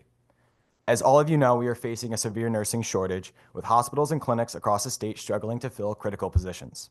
The best way by addressing this is by strengthening nursing education programs, ensuring that passionate, dedicated students have the resources they need to succeed. I know this firsthand because without UConn and the funding it receives, I would not be where I am today. At UConn, I have had access to top-tier faculty, state-of-the-art simulation space, and statewide healthcare outreach to expand my nursing education. The funding UConn Nursing receives not only allows me to receive my diploma in May, but has also shaped me into a well-rounded healthcare professional who is prepared to step into the workforce and make a difference in my patients' lives. Through the School of Nursing, I will have the opportunity to attend the American Association of Colleges of Nursing Student Policy Summit in Washington, D.C. I will have the opportunity to directly address federal policy practices and the nursing role and professional advocacy. The AACN is the driving force for leadership, innovation, and excellence in academic nursing, and without financial assistance from the university, I would be stripped of this opportunity. I think about students like me, those who dream of becoming nurses but may not have the financial means to do so. The state's investment in UConn makes this dream a reality. It provides scholarships that remove financial barriers, supports faculty who train the next generation of nurses, and funds clinical partnerships that give us the hands-on experiences we need before we enter the workforce. Every dollar invested in nursing education is a dollar invested in the health and well-being of our state. Nursing is more than just a profession, it's a calling. But without the right resources, even the most dedicated students can't answer that call. That's why I urge you to continue and increase funding for UConn's nursing programs. By doing so, you're not just supporting students like me, you're ensuring that every community in our state has the skilled, compassionate nurses that it needs. Thank you. Thank you, and thank you for your testimony. Oh, now we move to panel 8, Connecticut State, CT State. Keely? Hello. Hello. Good evening, everybody. My name is Keely Sagi, and I'm honored to be here today as a proud student of CT State. I currently attend multiple campuses, Capital, Tunxis, Middlesex, and Manchester. This gives me a unique perspective on the impact of our institutions that they have on students across the state. I'm also the president of the Latin American Student Association and the vice president of the student government here at Capital. I dedicate my time to creating safe spaces, fostering student engagement, and advocating for all of my peers. For many students like me, CT State is more than just a college. It's a gateway to opportunity, leadership, success. And growing up for me was not easy. Higher education once felt like an impossible dream. But Capital and the CSCU system has changed my life. They put me in leadership positions, connected me with life-changing experiences, and gave me the resources to thrive. Through the SGA, I've attended the National Student Leadership Conference in Florida, organized and facilitated countless events, and I've even taken students out of state on educational trips to New York City through my club. These experiences have helped shape me into the leader that I am today. Even the greatest leaders need support, though. Like many students, I juggle the demands of being a full-time student and a worker.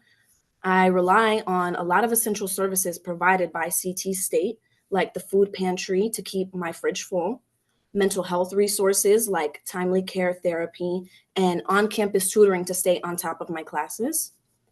These services make it possible for students like me not just to survive, but to succeed. And we cannot ignore the challenges that our institutions face when funding falls short.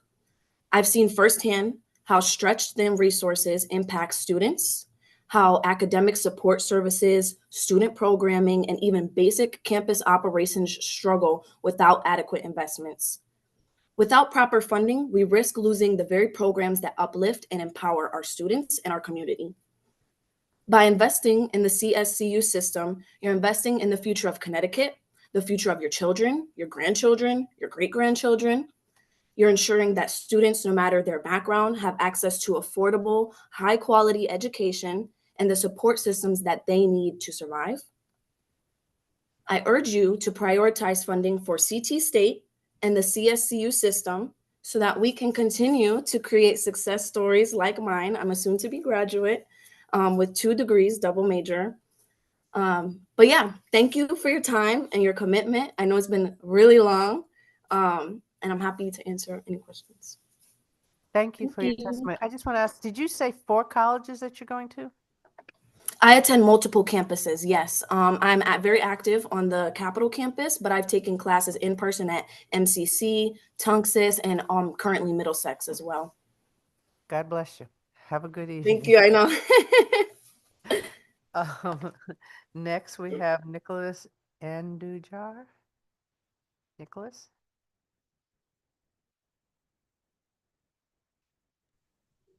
Hi, Nicholas. Hi. Hello. I'm Good fine. Go right evening. ahead. Oh, okay. Good evening, esteemed members of the Appropriation Committee, and thank you for allowing me to testify this evening. My name is Nicholas Catalino Andujar. I am currently attending my 4th semester at CT State Northwestern as a pre-nursing major, living in Winsted. I am more than grateful to be pursuing my higher education, an opportunity I would not have had if it were not for the PACT program. My first experience at Northwestern was through the partnership program at the Gilbert School in my junior year. I took 2 classes, which led me to attend once I graduated. I was aware early on in my high school career that I would not be attending a 4-year university. My mom had never been to college, nor had she set aside any money for me to go to college. So without having a car, CT State was, or Northwestern was the only place I was able to go to college. And excuse me, within my first semester attending CT State Northwestern, I joined Team Scholar Success. And through TSS, I've been given countless opportunities to utilize funding I do not have access to on my own. From campus jobs to rent assistance to having my CNA certification paid for this upcoming March, I've been financially supported my entire college career by CT State.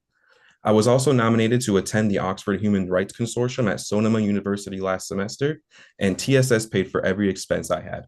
I was not in any position to fly to California at all, but due to the costs being waived by TSS, I was able to attend a life-changing event. That experience has compelled me to become an active member of my community and organize progressive change, utilizing opportunities such as this one to speak in front of you today to advocate for the resources you all provide for the student body to take advantage of at CT State and CSCU. I currently work at the food pantry on campus, and from my first semester until now, I've experienced firsthand the assistance it provides to students in need, even utilizing it myself. Food insecurity is a growing issue among students attending community college. We provide our students with a week's worth of food and a gift card every week of the semester. Being able to alleviate worry about someone's next meal could be exactly what they need to get through the week.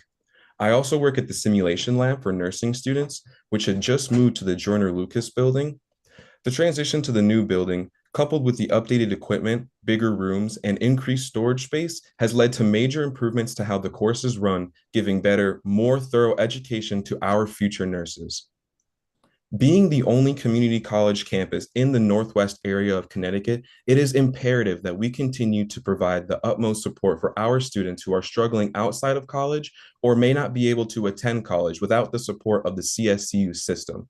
I would like to thank everyone that has helped me to be here today, and I would like to thank the committee for your time and support. Thank you and have a good evening. Thank you. Christina Murphy? Hello, everyone. I'd like to say thank you for your time and your patience this evening. I'm sure this is not easy on your back. My name is Christina Murphy. I also go by Chris Murphy, not that Chris Murphy. I am from Avon, Connecticut. I'm a political science major and a sophomore at CT State Northwestern. I was never an excellent student. I always tried my best, but I often compared myself to my extraordinarily high achieving peers. I was unaware that many had resources that I did not have access to. And this was a really isolating experience in my early academic life. I suffered a concussion during a theater rehearsal in my senior year of high school, and my academics continued to suffer. And I had to reevaluate what my next steps would be, despite having acceptances from universities like UConn. But with the injury, it wasn't justifiable to send me off to a university. I graduated and high school. I got my first job and I became a full-time student in Winsted at CT State Northwestern. It was Northwestern Connecticut Community College at the time. I was not able to strike a successful school work-life balance. And once the world shut down from COVID-19, I was unable to transition to the virtual model. So I dropped out. I lacked the confidence that I could be successful in college. I feel deeply that if I had taken the risk to attend a university at this point in time, my experience returning would not have been as successful due to the amount of debt I would have been in. Since my return, I have gotten a lot more involved on campus and promised myself to be as involved as I can be in a way that I was not able to do before. I currently serve as vice president of our Student Government Association. I am our vice president of our PTK Honor Society on campus. I'm president of our Poetry and Literature Society at Northwestern. And through a staff member at CT State, I was able to pursue an opportunity with the Next Gen Elections program, where I was able to work as an assistant registrar of voters for the town of Cheshire in the 2024 presidential election. This experience truly deepened my appreciation of our democratic process and especially our commitment to free and fair elections in Connecticut. It makes me really proud to be from here, from that experience. I realized that if Northwestern were larger, I may not have been empowered to seek help or any of the opportunities that I've been able to pursue since returning. The community here has encouraged me not only to connect with others, but to engage in the systems that govern us. Through the school, I have the honor to not only serve on my Student Government Association, but the CT State Senate, where I represent our 4 smallest schools, campuses. I don't take that responsibility lightly or the privilege now to be a full-time student at 23, which is not an opportunity that I had at 18 or most people have ever. I have an obligation to my fellow students to work really hard and advocate for what they deserve. And I urge our lawmakers to hold to Connecticut's shared values. We urge equitable education across our institutions. For Connecticut's future healthcare professionals, manufacturers, police officers, educators, business leaders, hopefully future senators. I know I'm not the only student who's had this experience, but I'm endlessly grateful to have a community that was there for me, no matter what the name on the building was or how much money they received. But Connecticut community college students are the ones that see and feel the impact of having less and less year over year. That door must be held open for the coming generations of students, especially at the corners of our state, like Nick said, where higher education is not always accessible. Thank you. Thank you, and have a good afternoon. Thank you, or evening. Thank you. You too. Cameron Goodman.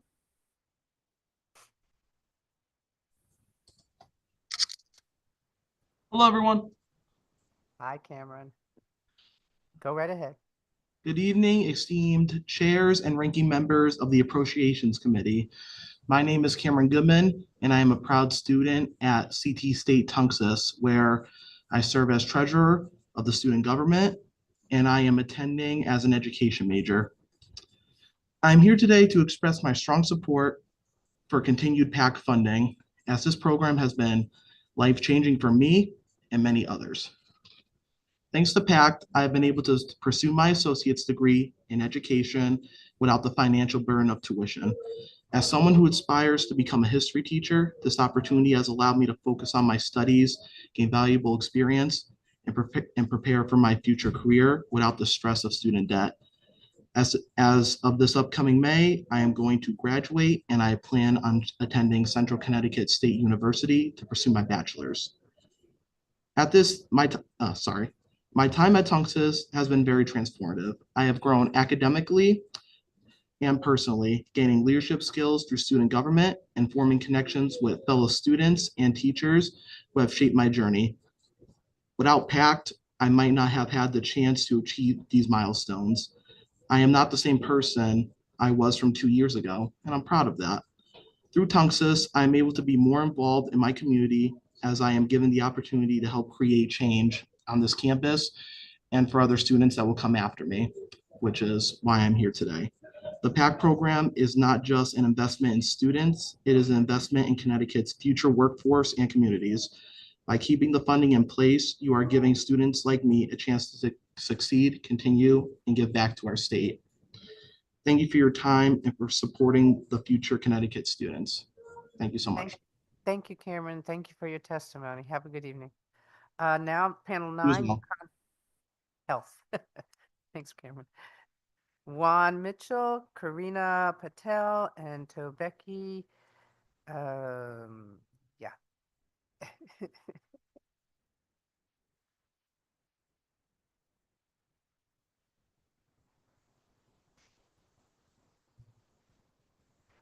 Juan, go right ahead. Hello. For the times I will be reading from my phone. Please excuse me. Um, Good evening, esteemed and venerable members of the Appropriations Committee. I'd first like to thank you all for giving me and my peers a platform today to share with you why financial support for UConn Health and its affiliated institutions is important for health professional students, continued engagement, and enhancing overall health Hey, care. Juan, you want to get closer to the mic and won't Yeah. bite. And enhancing overall health care for residents throughout the state of Connecticut. I also want to thank UConn Health for allowing me to share some of my own story. Thank you. My name is Juan Mitchell. I am a fourth-year dental student at UConn Health School of Dental Medicine and soon to be dental resident at St. Francis Hospital, GPR, this upcoming summer. I was originally born and raised in Clarkston, Georgia, a relatively poor and impoverished city juxtaposed by its rich cultural diversity. Growing up in the Clarkson, I was lucky enough to be surrounded by a vibrant tapestry of cultures, languages, and traditions. I believe this type of unique environment helped me shape my own worldview and perspectives, and instill within me a deep appreciation for cultural integration and its vital role in fostering community solidarity and well-being, both physically and mentally. I first came to UConn Health in the summer of 2019 to participate in a 9-week summer research fellowship program sponsored by the Department of Health Career Opportunity Programs, in short, HCOP. The time spent there was nothing short of transformative for me as a first-generation undergraduate student. While there, I was allotted time to shadow budding dentists in the student clinics and further develop an affinity for dentistry that I came to cultivate in the years to come. In the fall of 2021, I returned to UConn Health to begin my dental school journey, driven by a desire to provide care and to underserved communities and a by and large uninsured clientele.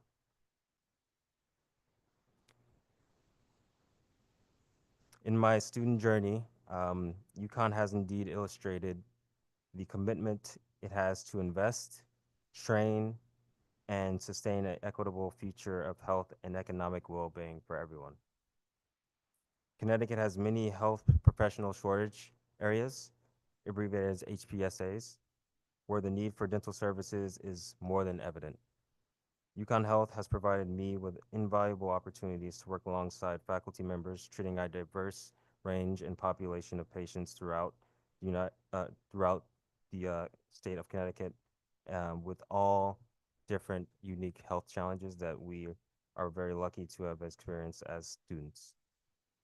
In the dental clinics at UConn, I have encountered patients with complex restorative and rehabilitative needs who cannot afford the care they require, unfortunately. Many neglect their own health and well-being to support their families financially. For instance, several of my patients needing definitive crown restorations for fractured or decayed teeth have relayed to me that they have no means to pay for this treatment and have often left me heartbroken and disheartened for them and hoping for a way to continue bringing in funds for them so that they can hopefully one day get the treatment that they deserve. Thanks to our public health mission at UConn Health, we can help reduce their costs through various financial assistance resources afforded by the clinics. Additionally, programs like the Urban Service Tract, helmed by Connecticut Area Health Education Center, CTAHEC in short, as well as the Department of Health Career Opportunity Programs at UConn Health Center, have shown the critical role for health interventions in underserved regions throughout the United States and especially in Connecticut. As a UST scholar myself, I have worked with local communities to promote health and wellness. I believe these events have been formative in my clinical training and community engagement. The solidarity and inspiration among community members and organizations partnering in our health and wellness events were palpable and undeniably illustrate UConn's impact and commitment to all residents throughout the United States, and especially Connecticut. UConn's contribution to the future workforce includes the cross-collaboration of institutions like Quinnipiac University in programs such as the Urban Service Tract. This has had a profound impact on my own experience as I have worked with students from different health professions and institutions in different disciplines such as social work, nursing, medicine, pharmacy, and more. These encounters have strengthened my commitment to primary care and participating in high-impact community-based collaborations that leverage unique contributions to everyone, for everyone. In closing, I urge the committee to continue funding UConn Health and its invaluable assets such as CTAHEC and the Department of Health Career Opportunity Programs. Without your continued support, I'm afraid our ability to continue impacting the state's health will decrease, and future students won't have the same opportunities that have shaped my own dedication and to serving Connecticut's vulnerable and unprivileged populations who are often forgotten. Thank you. Thank you. Thank you for your testimony. Thank you. Karina? Everything, am I too close to the microphone? Nope, you're good. Perfect. All right. Hi, good evening. Thank you guys so much for being here tonight. We really appreciate you all taking the time, hours on end, I'm sure, to listen to us and our stories and take on the daunting task of, approving the state budget. It's a lot, and I'm sure you guys are going to continue deliberating after this. Walk in the park. But my name is Karina Patel. I'm a first-year medical student at UConn School of Medicine in Farmington, and that's where I currently live. I'm also a proud UConn alumni from undergrad.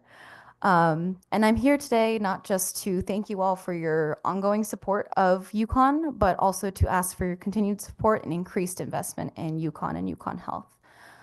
Personally, I've known I wanted to be a doctor since high school, but I didn't realize until college in the COVID-19 pandemic that legislative advocacy or politics and government had a huge role in healthcare. And since then, I've had a huge passion for advocacy and for community outreach.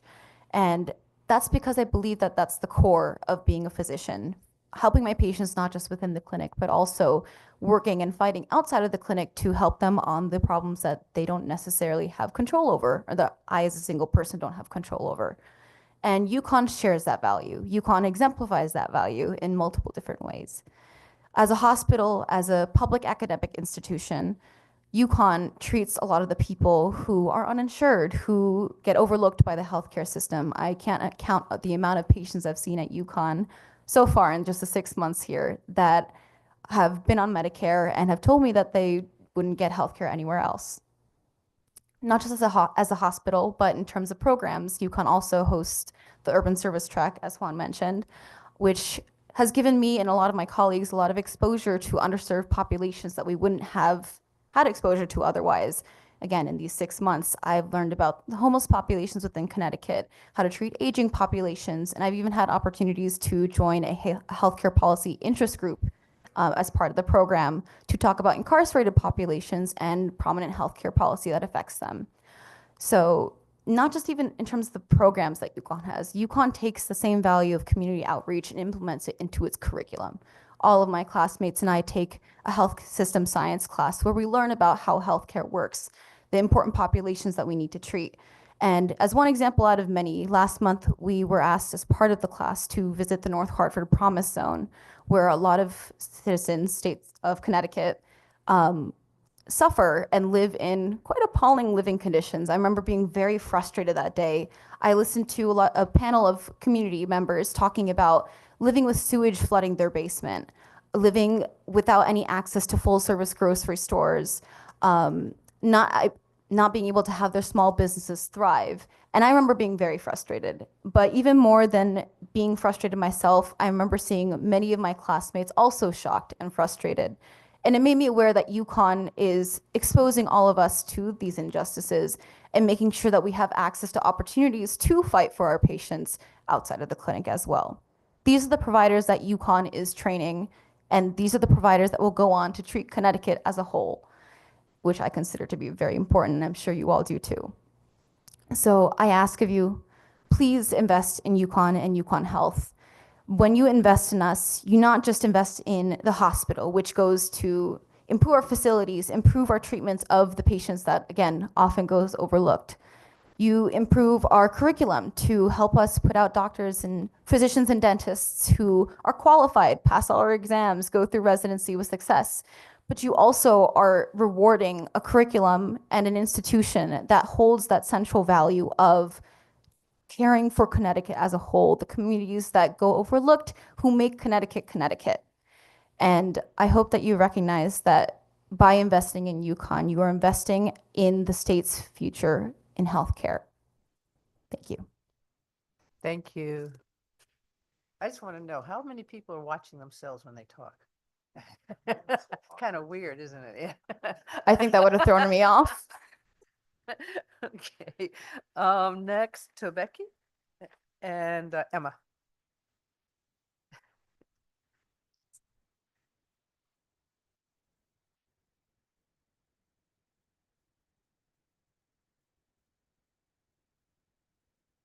It's Tibechi. Yeah, you're not the first person to try. It's all right. Good. Hello, my name is Tibechi Wakeji. I'm a first year dental student at UConn, and I want to thank the committee for allowing me to speak today and represent this incredible institution that I attend. I am a New England native, originally from the Boston area, but I've officially made Connecticut my home. I have always visited Connecticut as my oldest brother was a former UConn athlete and now a oral surgeon resident at UConn. So I'm not unfamiliar to this great state of enthusiastic fans at UConn's Memorial Stadium or the great pizza at Frank Pepe's in New Haven. I attended UNC Chapel Hill, spending years there as a student athlete, but I was homesick and I wanted to come back to my nostalgic area of New England and finally settle. I'm indebted to my parents who have supported me throughout my entire life through the sacrifices they have endured to help push me into this position. My father immigrated from Nigeria, my mom from Boston. Both faced adversity their whole lives. My parents ingrained key values like work ethic and ways to fight hardship to my siblings and I. And UConn proceeded with that, what my family envisioned for me, and I can't put into words how much I appreciate this program. UConn, a top-ranked dental program, was the only school that I fell in love with. With the previous memories I had with Connecticut, helped solidify my decision to make this my forever home, and still will be in the coming years as a healthcare provider. It was destiny, and I'm very thankful for it. Whenever you step into UConn Health, you are welcomed by faculty members and fellow classmates who come from different paths but are trying to attain the same goals as you. UConn wants to see their students thrive. After half a year here, I can't envision myself anywhere else in the U.S. serving the community as a provider. Over my time here at UConn, I have been able to progressively mature and apply myself to understand the meanings of becoming a healthcare provider. As a full-time health profession student, I've been able to balance the rigorous medical school curriculum. As a volunteer at Journey Home for those previously homeless in Hartford, a mentor at Miracle League Games for children with special needs, a Black Men White Coats panelist for students who aspire to be in healthcare, and the list continues. UConn includes programs like HCOP, designated to recruit and help students from underrepresented groups excel, which is necessary for diversity in healthcare. As I am one of the few Black men to join the less than 4% of practicing African Americans to make an impact in dentistry. UConn's advanced medical facilities ensure that the highest level of education playing a crucial role for future in healthcare. I could not imagine losing any of these due to the lack of funding. And now I know this is a mutual feeling among everyone here at UConn Health. It is important that we maintain the funding to UConn Health to support students like me who want to provide care and benefit Connecticut's workforce after graduating from this institution. This will benefit the state as more talented, diverse, and highly educated students will become in-state providers and will dedicate a standard of higher quality care to the residents of Connecticut. I want to thank you for all the past support that you have done and you to consider the continuation of funding. I believe that this investment will have an immense impact for the coming future. Thank you for the consideration of my testimony. Thank you. Emma? Hello, and good evening, everyone. My name is Emma Vaughn, and I'm a second-year dental student here at the University of Connecticut School of Dental Medicine. Before I begin, I would firstly like to thank the Appropriations Committee for allowing me the opportunity to speak tonight, as well as the General Assembly for your past and continuous support of the UConn School of Dental Medicine and Medicine. Recently, I was looking through my 8th grade yearbook, and I saw that my 10-year goal was, quote unquote, to go to a good school and to become a dentist. Now, 10 years later, I'm proud to be accomplishing this dream of becoming a dentist at UConn Dental. I'm originally from Salem, Connecticut, which is a small rural town with a population of roughly 4,000 people. I attended Connecticut public schools for my entire life, firstly starting at Salem School and then continuing my education on at East Lyme High School.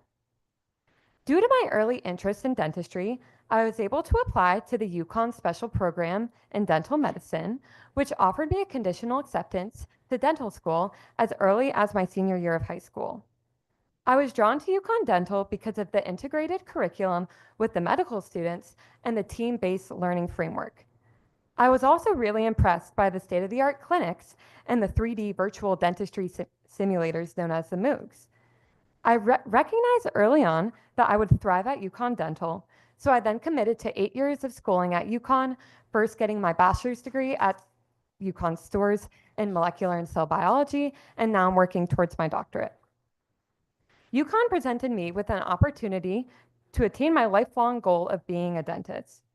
Part of the reason I chose UConn was due to the affordability of the institution and the opportunity to get in-state tuition. Due to the continuous support of the state of Connecticut and the General Assembly, UConn's affordability grants students like me the opportunity to achieve their dreams of becoming a dentist or a physician without acquiring an overwhelming amount of student loans. This allows students the opportunity to join the workforce right after graduating or right after residency. In fact, UConn Dental supplies the state with the majority of its practicing dentists and has a board's passing rate of 100%. For this reason, Connecticut maintains a very high standard for oral health care and is able to serve many underrepresented populations.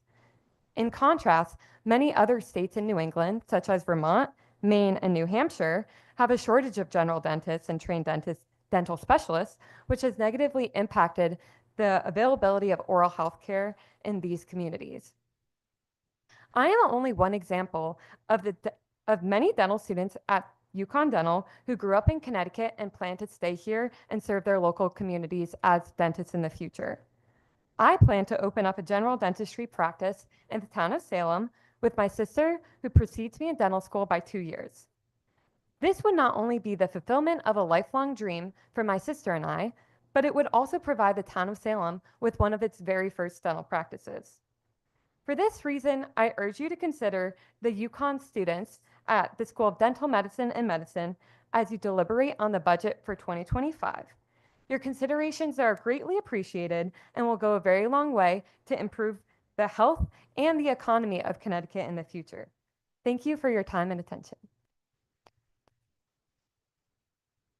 And now for the last panel, Bertha Hill, Carrie K. Allen, and Jordan Kennedy. Hi, good evening, distinguished members of the Appropriations Committee. My name is Bertha Hill.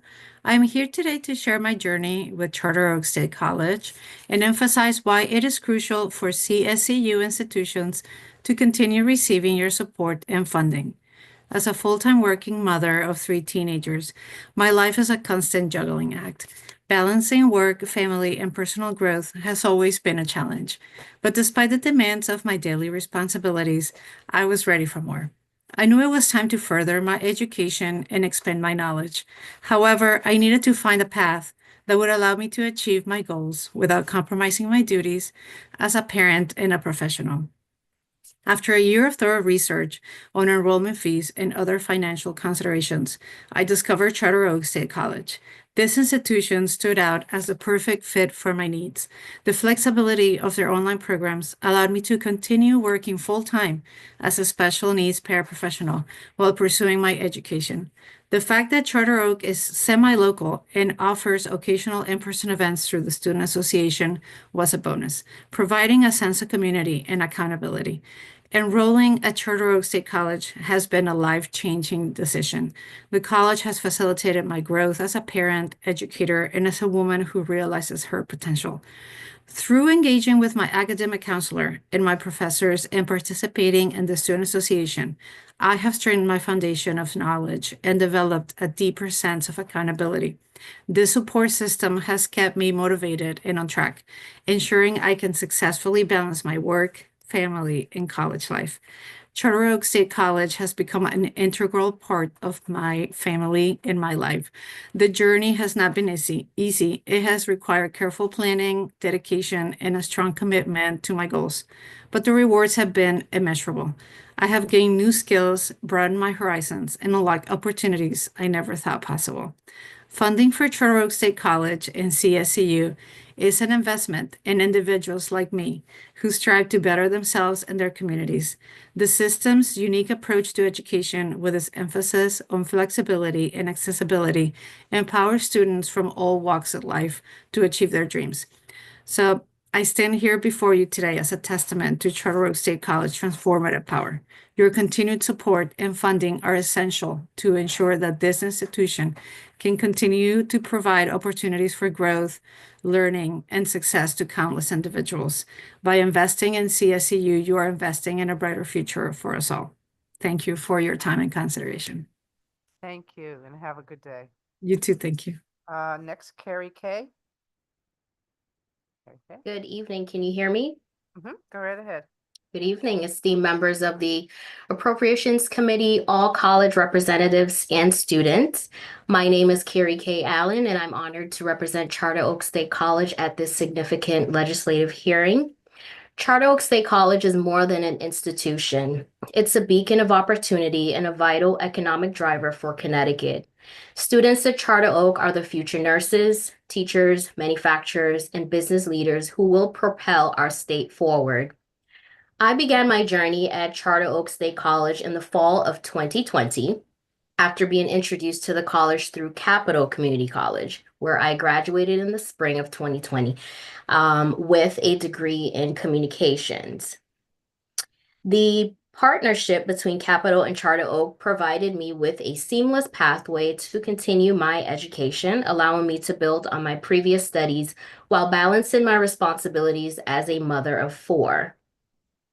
After starting in the fall of 2020, I took a break and I resumed my education in the fall of 2023, now pursuing a degree in HR management. In the fall of 2024, I was honored to receive the Roberta B. Wells Scholarship, which further supported my academic journey.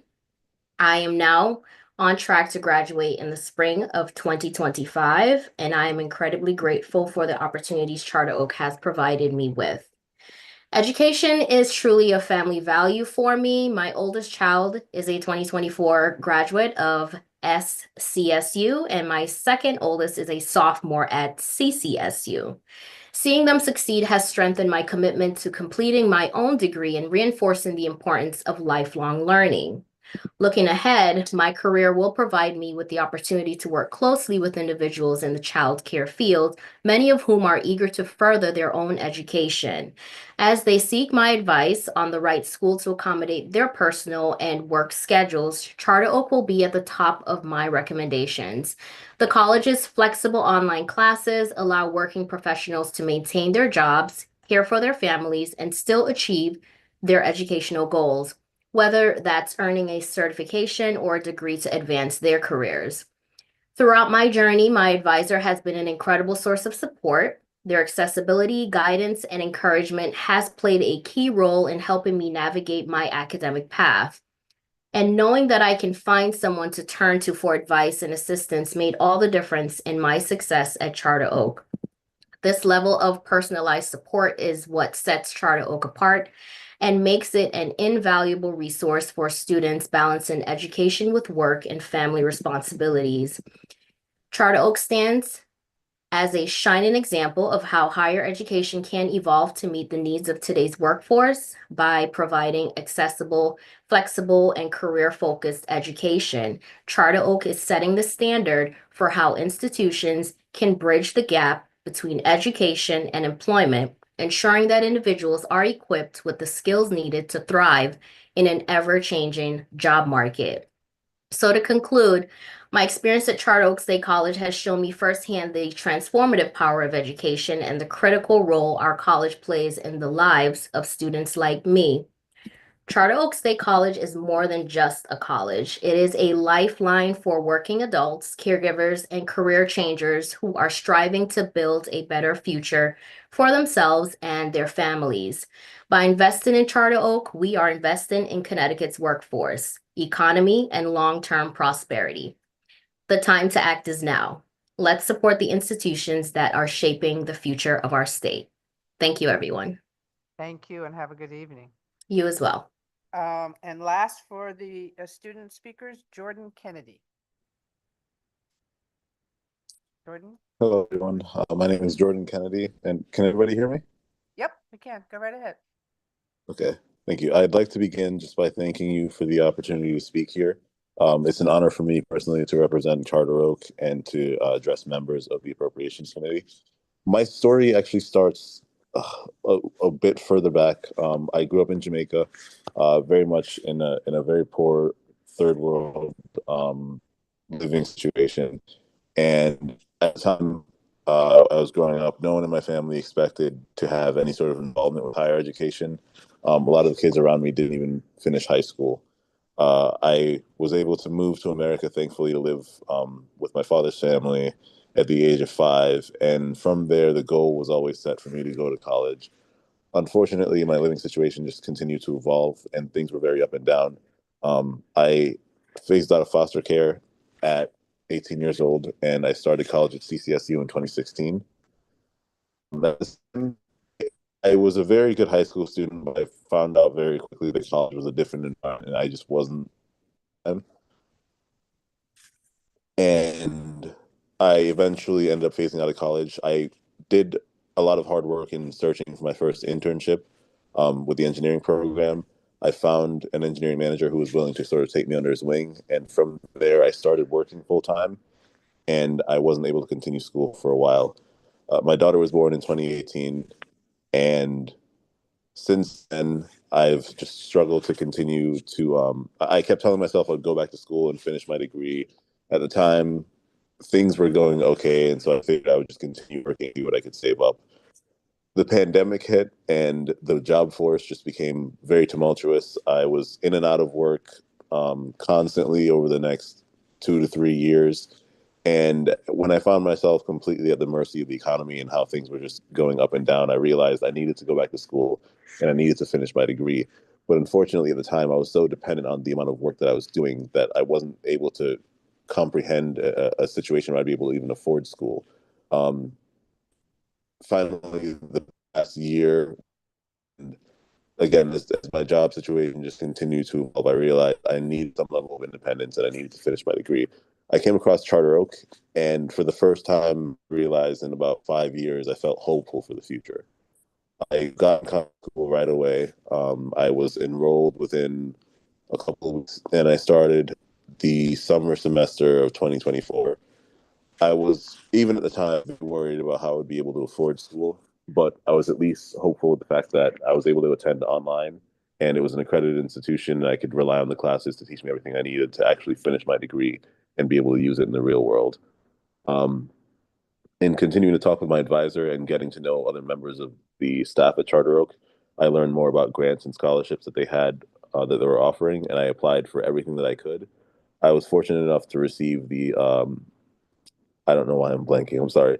A few state grants that were granted to the school that were applied to my account.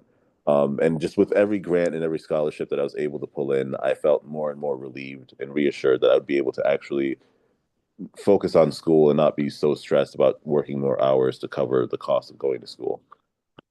Without these state grants and without the scholarships the school was able to afford, I would not be able to attend school, even though it's online and even though I could make it work with my work schedule. It just, funding has been such a huge factor for me that I'm extremely grateful that the school has been able to secure those grants. And it's really given me hope for the future. Um, sorry. After a short time after I started at Charter Oak, I was able to switch my major from business administration to software development, which is a new major that Charter Oak has invested in. And that's another thing I really appreciate about this college is that they've been able to really allocate resources to making sure that they're offering students the best opportunities possible and the most relevant degrees with today's evolving world. So I'm extremely grateful to Charter Oak for the opportunities that they've been able to offer me. And I just want to remind you, the Appropriations Committee, that when you're investing in schools, you're not just investing in a university or in a college or in an online school, you're investing in the hopes and dreams of the students that go there. For me personally, I was very well aware at every point in my life that the American dream was never guaranteed. In fact, there was a quote that I read earlier today, and to paraphrase it, it basically says, success promises nothing but requires everything. And when you're funding these scholarships and these grants that are going to these schools that are able to be passed down to these students, you're funding their opportunity to feel some sense of hope that the American dream is actually what it was promised to them, and that all the hard work that they're putting in and all the sacrifices that they make, they can rely on those sacrifices to yield fruit and bear results. And so I just want to thank you for giving me the opportunity to speak today and encourage you to continue to fund these scholarships and these grants because students like me depend on it, and it's the only way that we're able to continue to grow and to afford to go to school. Thank you for your time. Thank you. Thank you, Jordan. Thank you for your testimony. Thank you for your testimony. That concludes the students, and we're going into individual, but I want to say thank you to President Merrick and President Chang for staying here and listening to their students very proudly because that's what they are here for, is to be here for you. So thank you, students. Thank you, presidents of the colleges and parents and everybody else here. So have a good day. I know you guys are tired, so. Okay, thank you. Thank you. I will hand the baton over to my next person. All right, thank you, Madam Chair. Next I'm going up- to ask everybody to get up, please, quietly. Hello? Hello, hello, hello. Yoo-hoo. People, we're continuing the hearing, so we need we need you to quietly move out. Thank you. Thank you for your respect. Thank you, thank you, thank you.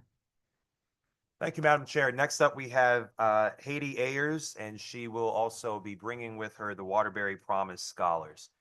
Ms. Ayers, please come to the front and join us.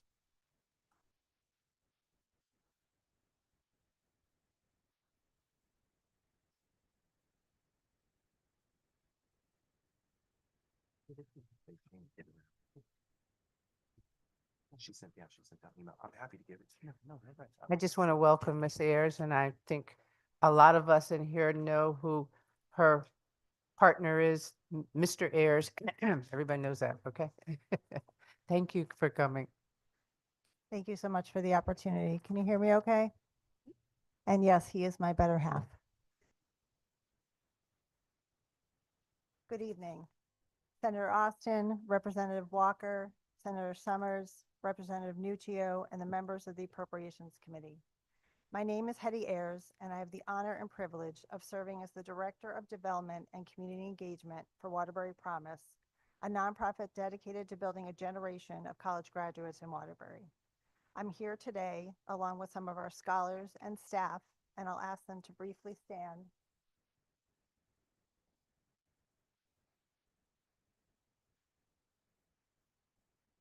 To register our support for the intent behind Senate Bill 857, an act concerning funding for Waterbury Promise.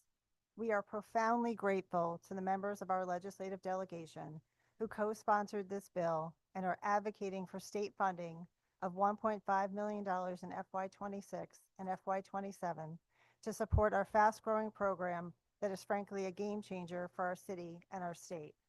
We ask that you include this requested funding in the upcoming biennial budget.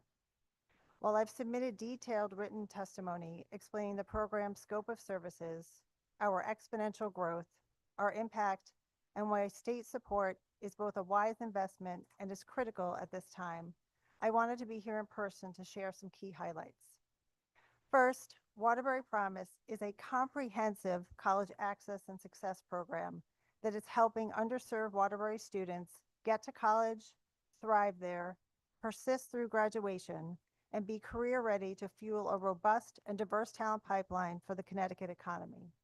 In just 3 years, we are already serving more than 600 scholars across 20 Connecticut colleges and universities, and will grow to well over 800 scholars by this summer.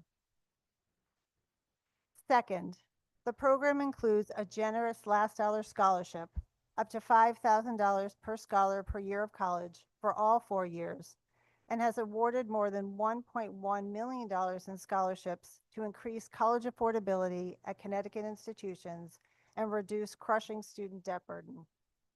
But we are so much more than a scholarship program. Scholarships alone won't close the higher education gap in cities like Waterbury, nor move the dial on key metrics like college enrollment, persistence, retention, and graduation rates for first-generation students of color who hail from low to moderate income families. But programs like Waterbury Promise are doing just that. Our full spectrum of support is student-centered and focuses on breaking down all barriers, financial, academic, social, emotional, and more, to attaining a life-changing college degree. By providing college exploration and preparedness programming for high school students, critical college transition support, one-on-one college success coaching, connections to key resources, and invaluable career readiness programs that have led to paid local internships and part-time and full-time jobs, our holistic approach has been a recipe for success. In fact, our program has a 90% college persistence rate and a program retention rate of 89%. But to keep persistence and retention rates high, realize graduation rates of greater than 70% beginning in 2026, and continue to serve well our growing scholar population, we will need to scale up and build out our program in short order. In fact, 478 Waterbury High School seniors are currently on track to Promise, and we've seen a 25% increase in the number of pre-enrollment packets received over this time last year. Clearly, our powerful message that college is possible has certainly taken hold. Parents often share their disappointment that our program wasn't available when their older children were contemplating what lies beyond high school graduation. The bottom line is that we are working hard every day to advance racial and economic equity in our city while building a diverse and well-educated next-generation workforce for Connecticut. We hope the state will partner with us to keep our future leaders here and help us keep the promise of a brighter future through post-secondary education and completion. Thank you so much for your time. Thank you, Mrs. Ayers. We appreciate your testimony. And next up, right behind you, we have Jalen Peralt, Smith Bernard, Sophia Johnson Fonseca, and Alyssa Jingri. Please be sure to turn on the microphone and don't be afraid. We don't bite. Can you guys hear me okay? Senator Austin, Representative Walker, Senator Summers, Representative Nuccio, and the members of the Appropriations Committee. My name is Jalen Peralt, and I'm testifying for Waterbury Promise Scholars. Waterbury Promise's mission is to increase college aspirations, reduce financial barriers, and inspire every student toward post-secondary education and completion. I support the intent of proposed bill number 857, an act concerning funding for Waterbury Promise to assist underserved students in Waterbury Public Schools. I ask that you include the requested funding in the biennial budget. Growing up, I never really had a choice as to whether or not I was going to college. My parents left no room for me to imagine a future without college, so I always knew that further education was the end goal. To be quite honest with you, my dream schools were all top 20 universities, such as Duke University and the University of Chicago. When college acceptance letters came out, I remember being so excited to see my acceptances to schools that I would have never imagined I could have got into. However, with a nearly $90,000 tuition and fees, my plans were quickly changed. Because of my class rank as salutatorian in high school, UConn had always been a backup option because of its presidential scholarship for high-ranking students. I weighed my options and finally committed to UConn, but was so shocked that tuition and fees were as high as they were, considering that it was a state school. Even with my presidential scholarship, there was absolutely no way that I would be able to afford to go to UConn without going deep into debt. However, this all changed when I received the Waterbury Promise Scholarship. This program didn't just give me financial aid, it gave me hope, opportunity, and the ability to focus on my dream of education rather than worrying about how to pay for it. Now, as a freshman at UConn Stores, I am thriving in an environment that challenges and inspires me every day. I have the chance to pursue my passion for political science, engage in extracurricular activities such as my sorority, Delta Zeta, and build a future that once felt out of reach. Without this scholarship, I would have had to take on an overwhelming student debt or possibly forgo college altogether. The Waterbury Promise Scholarship is more than just financial assistance. It is an investment in students who want to make a difference in their communities. I've received thoughtful care packages from the Waterbury Promise staff, access to internship opportunities, and even the ability to connect with other recipients through fun activities like movie nights.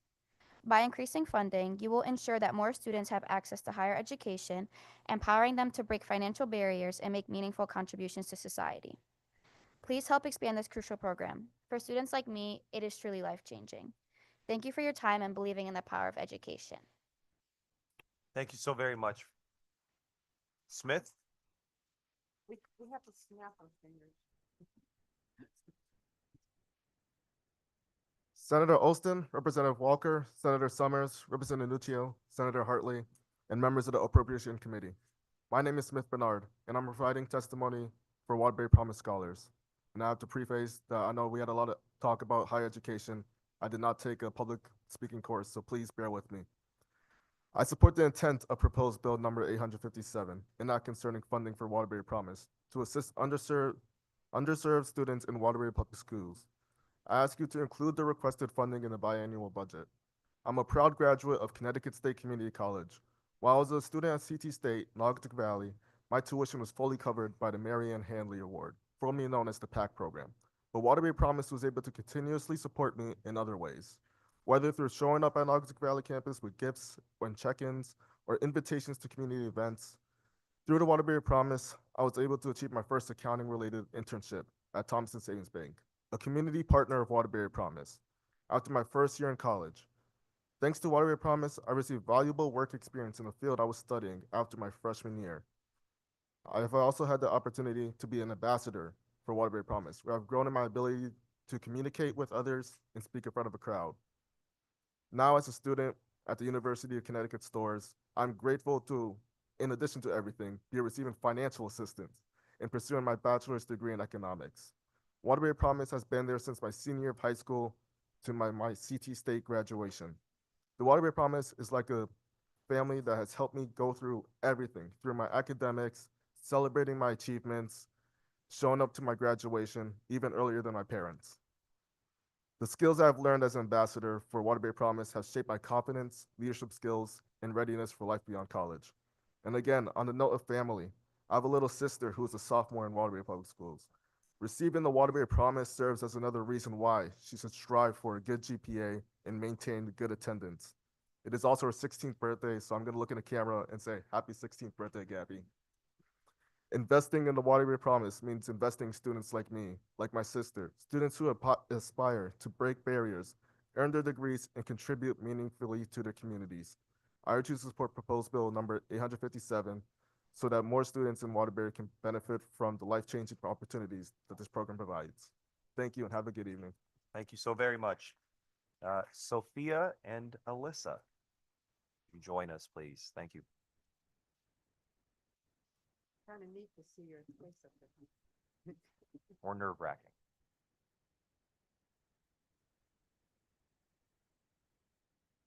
Hello. Good evening, Senator Austin, Representative Walker, Senator Somers, Representative Nuccio, and the members of the Appropriations Committee. My name is Sophia Johnson Fonseca, and I am a sophomore at UConn in the regional campus of Waterbury. My major is political science. I am minoring in psychology, and my goal is to become a corporate lawyer or anywhere in the tax field as well. I am providing my testimony for Waterbury Promise Scholars. I support the intent of proposed bill number 857, an act concerning funding for Waterbury Promise. To assist underserved students in Waterbury Public Schools, I ask that you include the requested funding in the biannual budget. To begin, I'd like to give an overview of our culture and our background in Waterbury, because that is a major impact as to the why and the how it's getting done for the Waterbury Promise.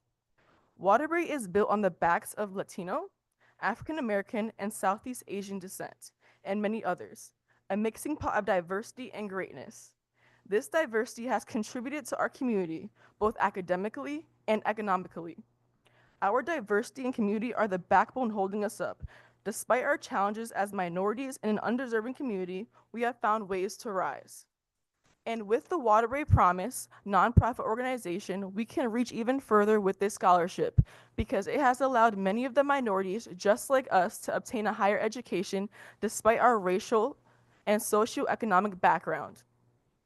To give an overview of my experiences at UConn Waterbury, I am a part of the CAPS program, which allows a lot of individuals such as my background, people that don't know our racial background and people that aren't aware of what they can accomplish in such a small area. The CAPS program allowed me to experience UConn firsthand the summer before I actually came to the school. And then I also am a part of the RISE program, which has allowed me to experience pre-law, which I went to the National Black Pre-Law Association in NYC, and I was able to experience a lot of the things I wouldn't be able to experience if I went to any other school or any other district. And because of the UConn Waterbury Promise that they allow us to fund, I was able to fund a lot of these things that I went to and also was able to be given pocket money. I was able to have hands-on communication, whether it was over the phone with my mentors from Waterbury Promise, and they were making sure I was okay throughout the whole entire journey. The funding for this organization is crucial for students like us who strive to reach a higher purpose in life despite the limitations weighed on this. This scholarship allowed me to attend my dream school without the stress of worrying about how I would fund my degree. So now I can focus on my studies and successes in college and even out of college without worrying about the money. Not only that, but they provide mentoring, peer-to-peer support networks, resources for navigating college for both students and parents, and also internships aligning with your career path, so you're not feeling stuck or lost in the process. This scholarship is foundational for Waterbury students and families, building us up in more ways than one. It's more than a scholarship. It provides purpose and a connection. Thank you.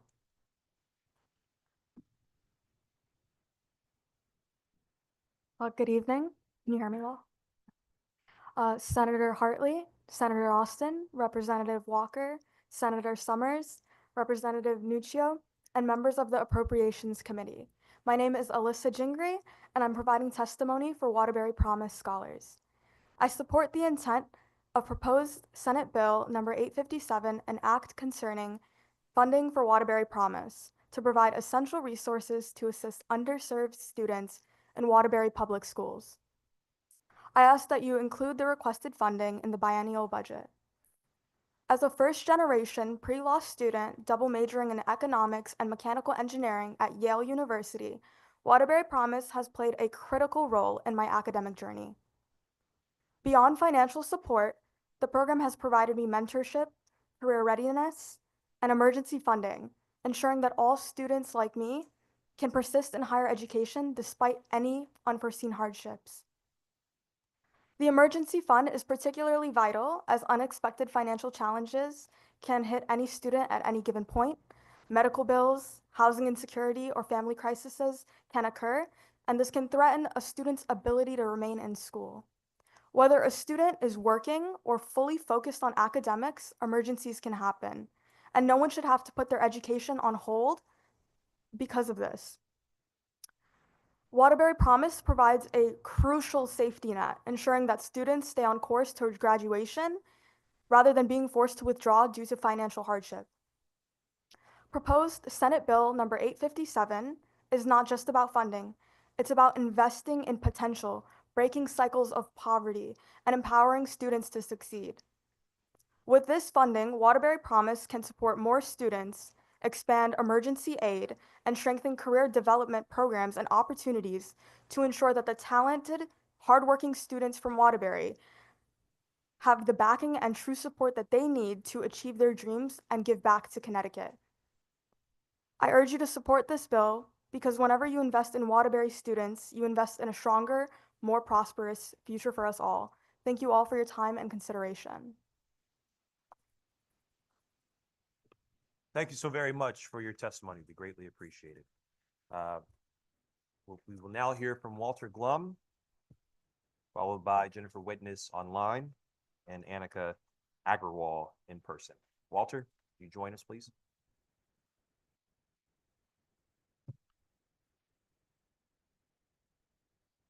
No, Walter. Okay. Jen, you are the lucky winner. We're going straight to you, ma'am. Great. Can you hear me okay? Yes, we can. Okay, great. Good evening, Representative Walker, Senator Austin, Representative Nuccio, Senator Summers, and members of the Appropriations Committee. I'm Jag Widness, and I'm here to testify on behalf of the Connecticut Conference of Independent Colleges. First, I just want to thank you for your continued support of our member institutions and for the opportunity to testify on the governor's proposed budget, HB 6864, and specifically the Roberta Willis Scholarship Program. The governor has proposed to flat fund this program at $24.8 million for both years of the biennium.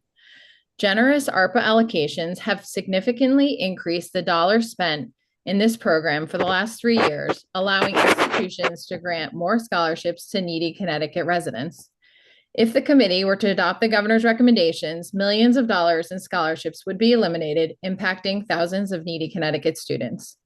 You all understand the value of this program and the impact in promoting access to higher ed in Connecticut and supporting the retention of talent in the state. You've heard it all evening long.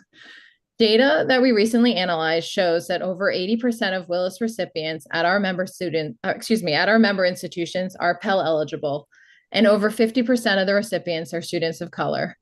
They are majoring in health sciences, business, law enforcement, bioscience, and a wide variety of other critically important fields. Data further shows that students that stay in state for college are very likely to work here after college, regardless of whether they attend a public or private college. College may not be for everyone, but it's critically important to support the opportunity for all students to go to college, and this is what the Roberta Willis Scholarship Program is all about. Our member institutions match the state's investment with institutional aid, investing $6 in institutional aid for every $1 in state aid. The ARPA allocations increase the amount of funding spent on scholarships to $40 million in FY24, or 60%. You can see the distribution by sector in my written testimony. OHE is still distributing funding for FY25, but the total spend might be even higher than FY24, given the effort to spend down every last dollar of ARPA funds. In addition to troubling executive branch actions, at the federal level, Congress is looking to make billions of dollars in cuts to a wide variety of programs, including work study and need-based aid. This state funding is more important than ever to our students and our institutions, and we hope you will consider increasing funding for the Roberta Willis Scholarship Program. I think we got a little choppy there with the sound towards the end, ma'am, but I do believe that you want us to support Roberta Willis. We heard you loud and clear. Nonetheless, thank you very much for your testimony. Thank you. Sorry. It's okay. We appreciate your advocacy. Annika, or Anika, my apologies. Annika, perfect. Thank you. Please join us. Good evening, members of the Appropriations Committee. My name is Anika Agrawal. I'm a graduate student at the University of Connecticut and a member of the Graduate Employee Union. I live in Willimantic, and I'm here today to ask you to permanently fund public higher education. This budget makes massive cuts to our public education system, and I'm asking you to please restore funding in support of our students, staff, and communities. My job at UConn is twofold.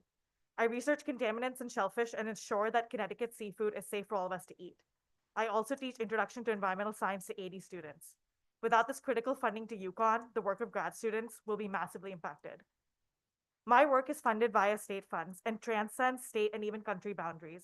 Since I study mercury poisoning, my research makes it to the Minamata Convention, which is a global effort to ensure that our food, marine organisms, and people are safe from mercury poisoning.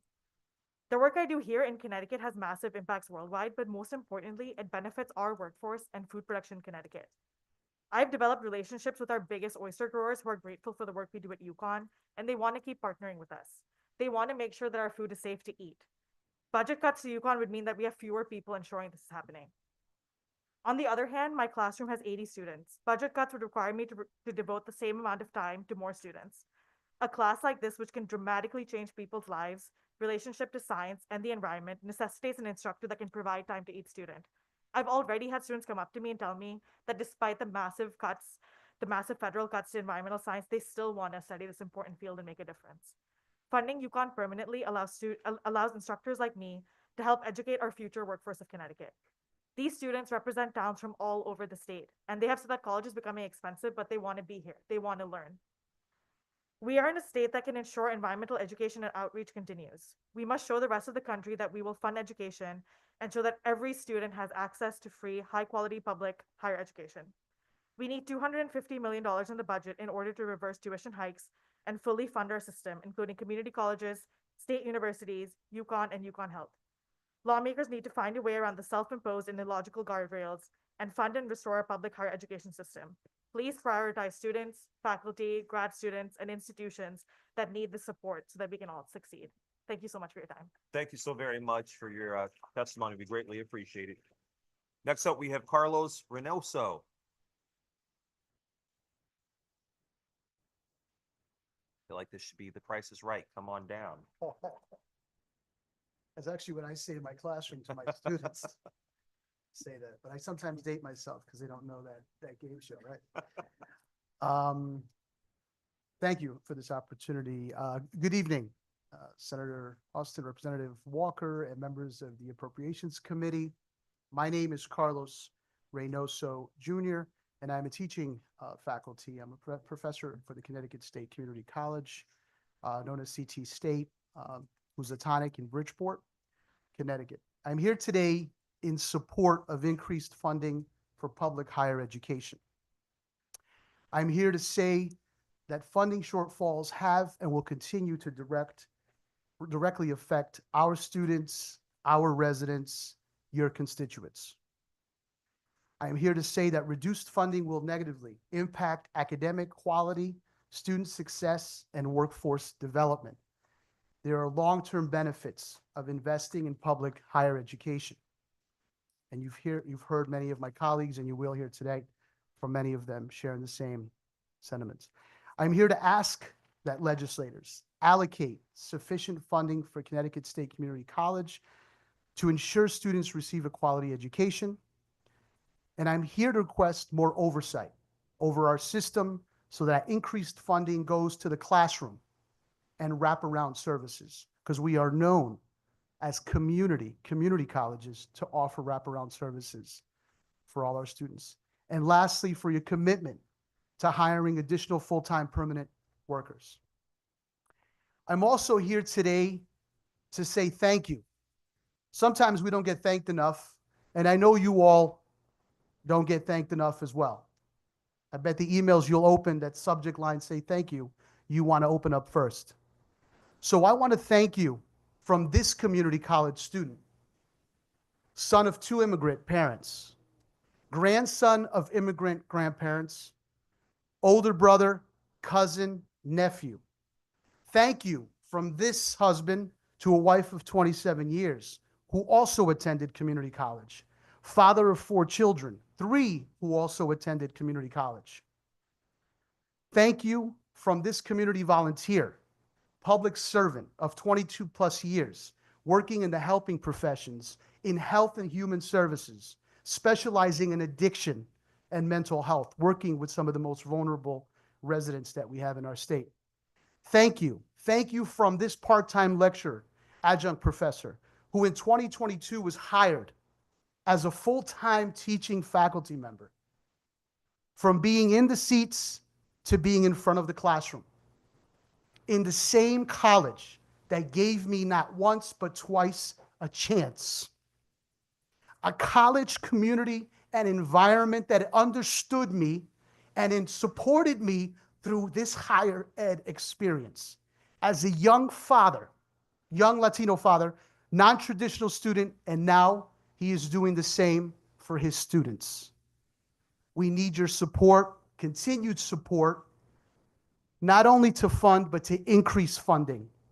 I just want to say really quickly a quick quote that Representative Walker stated this morning. She said, with the 6% increase in enrollment that we've experienced this past year, this past enrollment, she said it speaks volumes to the fact that at the thought of losing any opportunity to attend our institutions, have people engaging as they want to make a change, young or old, because we don't discriminate in any of our colleges. We accept all. I just want to thank you once again. Let's continue to invest in our future, support our wonderful community colleges, all of our colleges and universities. They are counting on you. Thank you. Thank you, sir. We appreciate your passion, plea. Thank you very much. And I'm sure Representative Walker would be grateful to know that she was quoted. Next up, we have Leslie Blatow. She's joining us online. She's not joining us online. She's not joining us at all. Laura Bruno, please come on down. And the price is right. That's right. Hi, everyone. Good evening, members of the Appropriation Committee. My name is Laura Bruno, and I am currently the Interim Assistant Director of Student Activities, it's a mouthful, at CT State Manchester Community College. I'm here to discuss the impact of inadequate funding on our students, staff, and faculty. The current proposed budget reduces our budget in ways that will directly impact our students, the same students that we're supposed to be serving through higher education. And let me tell you what, access matters. The Manchester campus is what most of our students call home. It's more than just a school.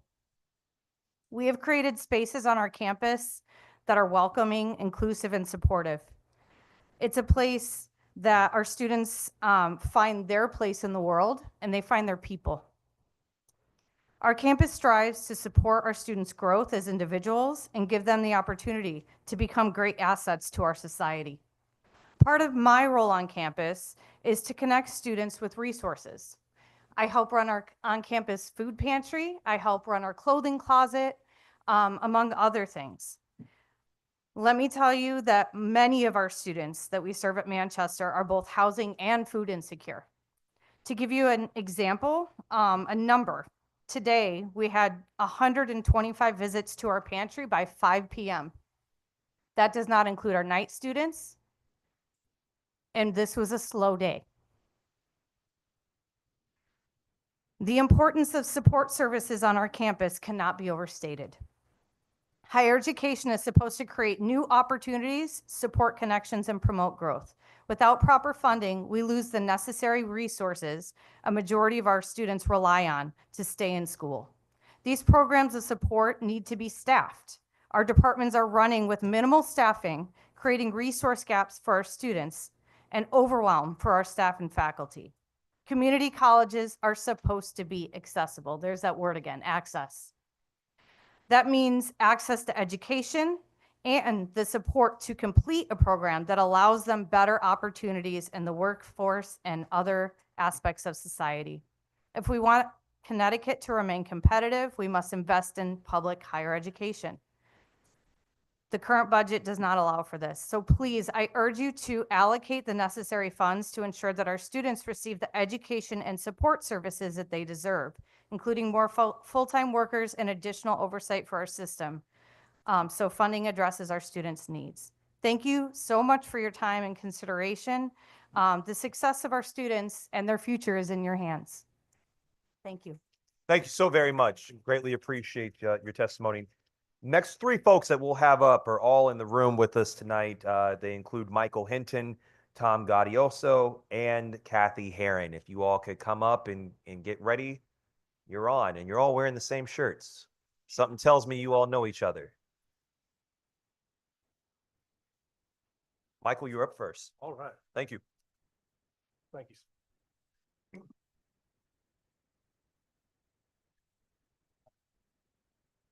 Good evening, Senator Austin, Representative Walker, and esteemed members of the Appropriations Committee. My name is Michael Hinton. I'm an assistant professor of English and theater at CT State Tunxis. I'm also a faculty representative with the 4Cs.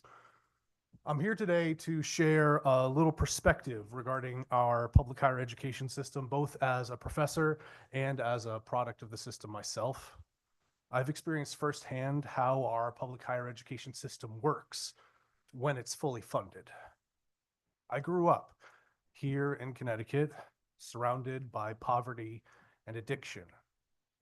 Eventually, I entered the foster care system. Nearly 20 years ago, I was able to start my education at Three Rivers Community College. I earned my bachelor's at Eastern and received my master's degree at the Bristol Old Vic Theatre School in the UK. Our public higher education system was a doorway to opportunity for me. It offered me a way out. I'm now a father, a husband, a homeowner, a college professor, a taxpayer. None of these things would have been possible if not for the opportunities afforded to me by our public higher education system. But many of the services that made a difference for me no longer exist for my students. Every day, I see students struggling to access essential services they need to get an education. I have students who are juggling work, family responsibilities, and full course loads, all while struggling with food and housing insecurity, unreliable transportation, and a lack of family support. These are not just isolated instances.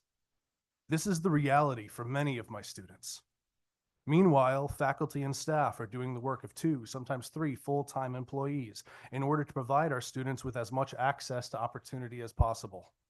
Our campuses have been forced to make cut after cut, reduced tutoring services, advising, library hours, mental health services, and student services. These resources are not luxuries, they're lifelines. Without them, we are setting our students up for failure, and we risk turning what should be a pathway to opportunity into a dead end. Who do these cuts serve? Massachusetts has managed to invest in their public higher education system. Enrollments are up 30% thanks to a 4% tax on millionaires and the ultra wealthy in their state. Unless it's the intention in Connecticut to set our public higher education system up for failure or to privatize it, these fiscal restrictions aren't working. Investing in public higher education is an investment in Connecticut's future. My students are the future workforce, taxpayers, and community leaders of this state. When we underfund higher education, we are not saving money. We are losing talent, economic growth, and potential. I ask you to ensure that today's students have the same opportunities I had by fully funding our community colleges and public universities. The governor's proposed budget for higher education would lead to more cuts, further reducing access to opportunity for the least advantaged populations in Connecticut. Thank you for your time and for your commitment to Connecticut students. Thank you, Michael, for your testimony. Thank you all for snapping. It's not my rule, it's Senator Austin's. Tom and Kathy, you're up next in that order.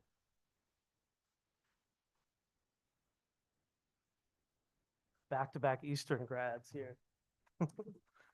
Good evening, members of the Appropriations Committee. My name is Tom Gaudioso. I'm a Guided Pathways Advisor 2 at CT State Gateway. I am here to ask for your support for increased funding for CSCU and UConn.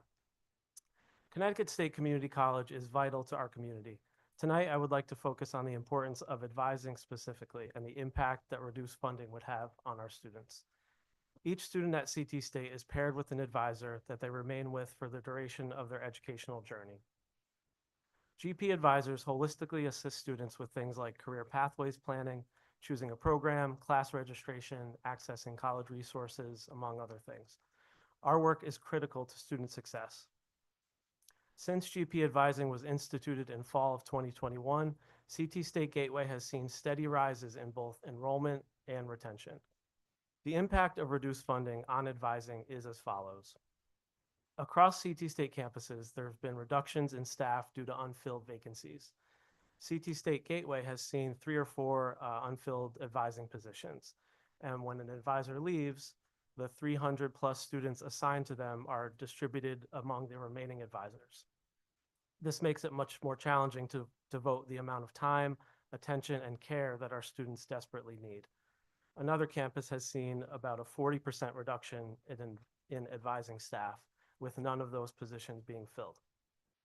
As you all know, our students are talented, hardworking, and driven, but face many challenges, balancing work and school, housing and food insecurity, caring for family members, mental health challenges, and learning challenges. Students rely on the holistic support that advisors provide. We need an adequate level of staffing and funding to continue to increase enrollment and retain our students. I would like to close by sharing a student success story. Prior to my role as GP advisor, I coordinated the SNAP Employment and Training Program. This was through the Workforce Development Office at Gateway. It provides training to people who receive SNAP benefits. One goal of the program is that they would gain employment afterwards and not need the SNAP benefits anymore, which is a sound investment for the state. A student named Lisa joined the program during my time as a coordinator. Lisa worked for 13 years in New York for 2 ambulance services, which she joined the day after 9/11. She later returned to her native Connecticut, applied for SNAP benefits, and completed the medical office assistant program at Gateway. Lisa has been employed full-time in the field since completing the program. It takes a lot of people and wraparound services to help students like Lisa reach the finish line. Student support staff, tutors, advisors, the library, faculty, and if you think about maintenance staff, security, IT, all the other pieces of the school that help it run. I'm requesting that you provide an adequate level of funding to CT State Community College.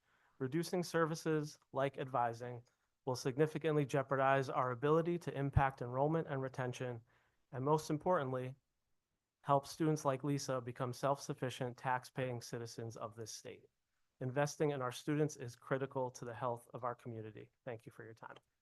Thank you very much, Tom. Kathy, you'll be up next, and then this public hearing will be in the very capable hands of our good chair, my colleague, chair of the Higher Education Committee, Representative Greg Haddad. Thank you.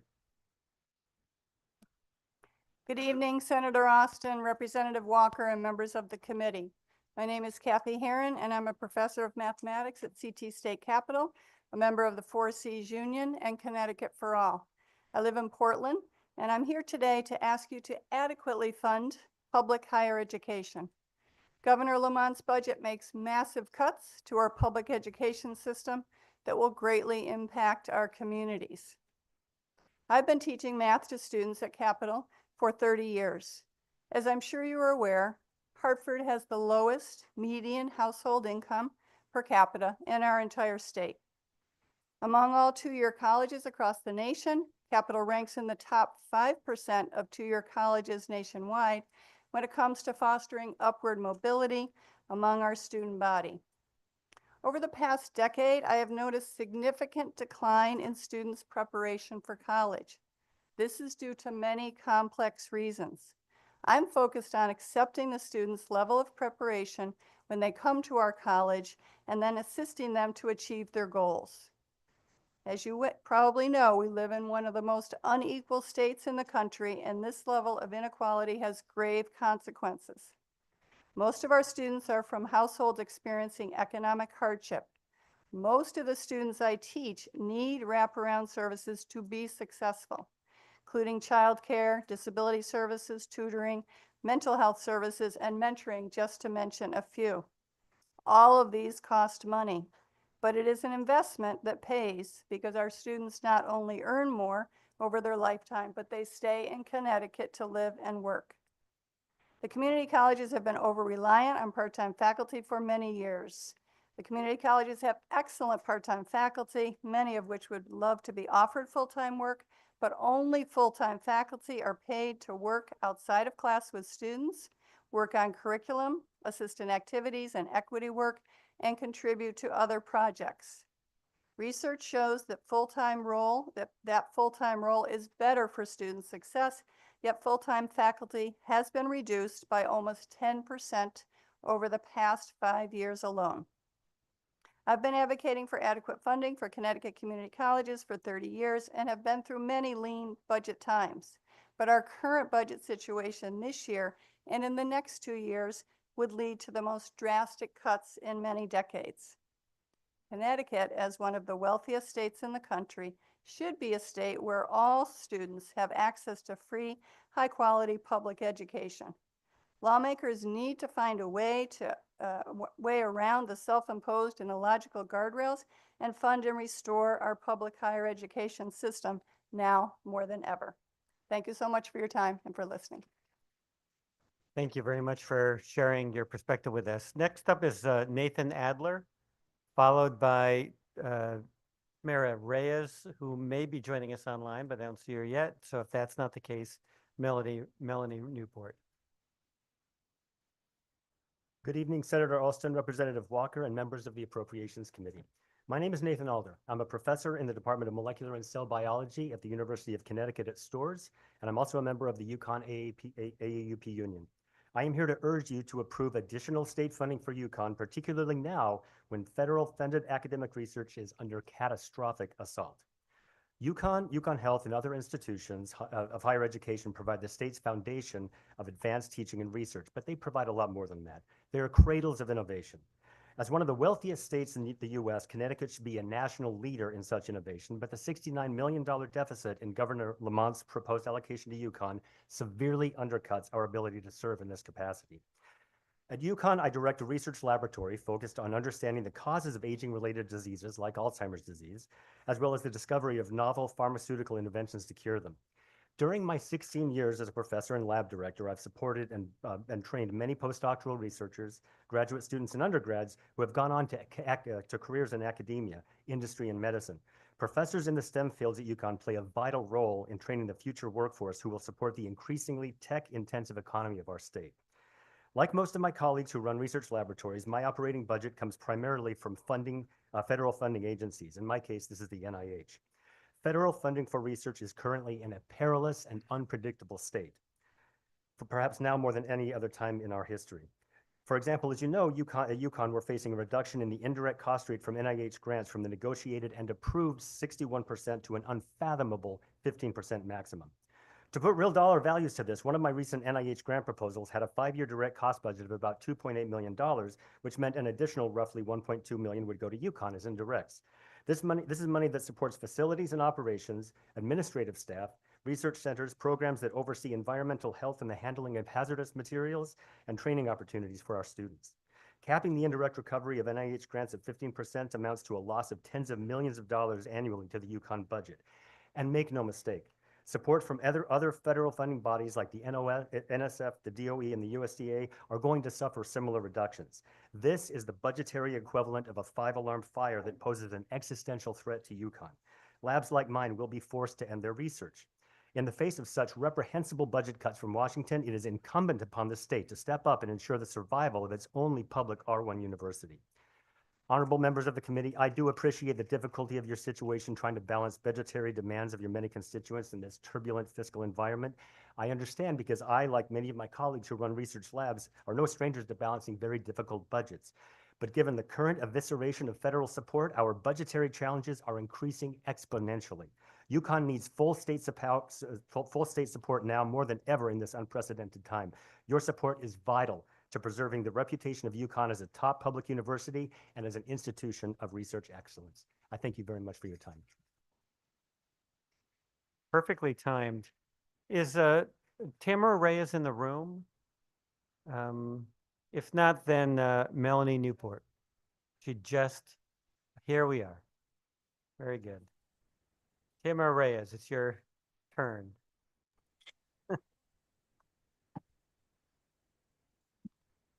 Hello. Hi, we can hear you. You can proceed. Okay, good evening, appropriation leaders and distinctive members. My name is Tamara, and I had the opportunity to take the CNA course throughout the Central AHAC in Hartford. I had the opportunity throughout the Central AHAC in Hartford. I am in support of the governor's proposal, AHAC line item, which includes level funding in FY 26 of 429,735 and FY 27 of 429,735. I came across this program through a flyer at work. When I saw the flyer, I was very excited because I wanted to grow in the medical field. I was a group home manager for 16 years. And I wanted to change and step out of my comfort zone and applied at the hospital as a PCT. I always knew I wanted to work in our community to help others make an impact in their lives. I was told that I had a special heart with my work ethic. My goal was to become a registered nurse. I was discouraged at one point because school was very expensive, especially with our economy nowadays. I needed a helping hand to get me through a program that gave me the credentials so that I can gain the skills and experience I needed for my career. As soon as I read the flyer and filled out my application for the spot of this program, I was very surprised that the CNA program was for free. It was in Hartford. The hours worked very well. They were night hours, accommodated my schedule perfectly. I had researched different programs. I remembered being all the programs were about 1,300, which I could not afford at this time. If it wasn't for AHAC program, I would not have the opportunity. Just because it was free doesn't mean that we didn't have to need to work hard. The interview process was intense and informative. They definitely took the time to get to know me and my goals and expectations. I'm sure many students have similar experiences. I was happy to receive a congratulating email that I was one of the chosen students to participate in this amazing program. AHAC itself, encouraging, supporting, cares about their students, achieving their goals. I enjoyed the program because the layout was very knowledgeable and informative. They had us accountable for being on time and never missed a single class, especially during week of the clinical studies. Something that my professor at the program stuck with me and said, "You're just not a CNA. We advocate for our patients, listen to their needs, reassure them that their needs will be addressed." The classic clinicals were amazing at AHAC. During the program and classes, we went over the contents of the CNA exam. Our professor Maria told us a lot about her firsthand experiences through long-term care. We went to Avon Healthcare Center for our clinicals.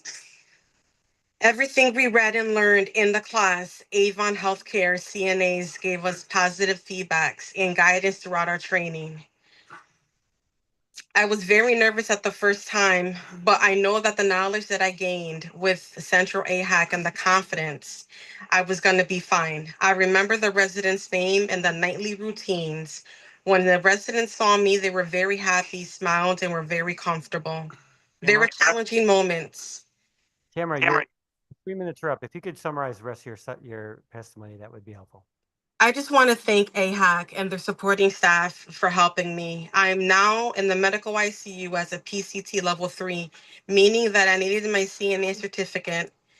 It could not have not happened without AHAC, Central AHAC's free CNA program. Thank you very much. Thank you very much for your testimony. Congratulations on your accomplishments. Thank you. Next up is Melanie Newport, followed by Prissy Ramos. Good evening, committee members. My name is Melanie Newport. I'm an associate professor of history at UConn. I work at the Hartford campus. I'm a resident of West Hartford. I'm here to oppose the governor's budget recommendations for higher education. As a member of the American Association of University Professors Union at UConn, I am one of 1,700 full-time faculty. As a public servant, I find Lamont's budget proposal to be deeply insulting. Considering that the United States is in a constitutional crisis, I am shocked that Governor Lamont's answer for our state is to destroy our most cherished public institutions, particularly when we have been managing crisis for the last decade and a half, at least since the recession. It has been said that in a democracy, people should be able to get the same education as their rulers. Governor Lamont's vision for Connecticut is to turn education into a luxury good. Our students already can't afford the educations they're getting. I can't afford my own student loans as a tenured faculty member. Donald Trump is pushing us toward authoritarianism, and Ned Lamont wants a population that is less able to govern itself, less informed about its own history and rights. And I see this every day in my job as a historian at UConn. We are about to celebrate the 250th of the American Revolution, and UConn doesn't have a scholar of the American Revolution in our department. They won't let us hire one. So, you know, to zoom out as a historian, I just want to make the stakes really, really clear for you. Every dollar you cut from higher education is a direct investment in authoritarianism. When you force cuts on public colleges and universities, as this legislature has for at least 15 to 20 years, you weaken institutions. We are fried, and what we are getting from the federal government right now is just causing more distress. We are not strong enough. We are not well-resourced enough to meet these challenges without the support of our legislature. Our students who are 18 years old have only lived under austerity. And I think we need to actually reconsider what this is doing to the belief in government and the democratic process in Connecticut. So I'm asking this legislature to step up for us. I'm asking this legislature to check extremist executive power. I don't want Ned Lamont's plan to doge the University of Connecticut. And you shouldn't either. Cuts promote authoritarianism, full funding supports democracy. Thanks. Thank you for your testimony. Next up is Prissy Ramos, followed by Laura Bruno.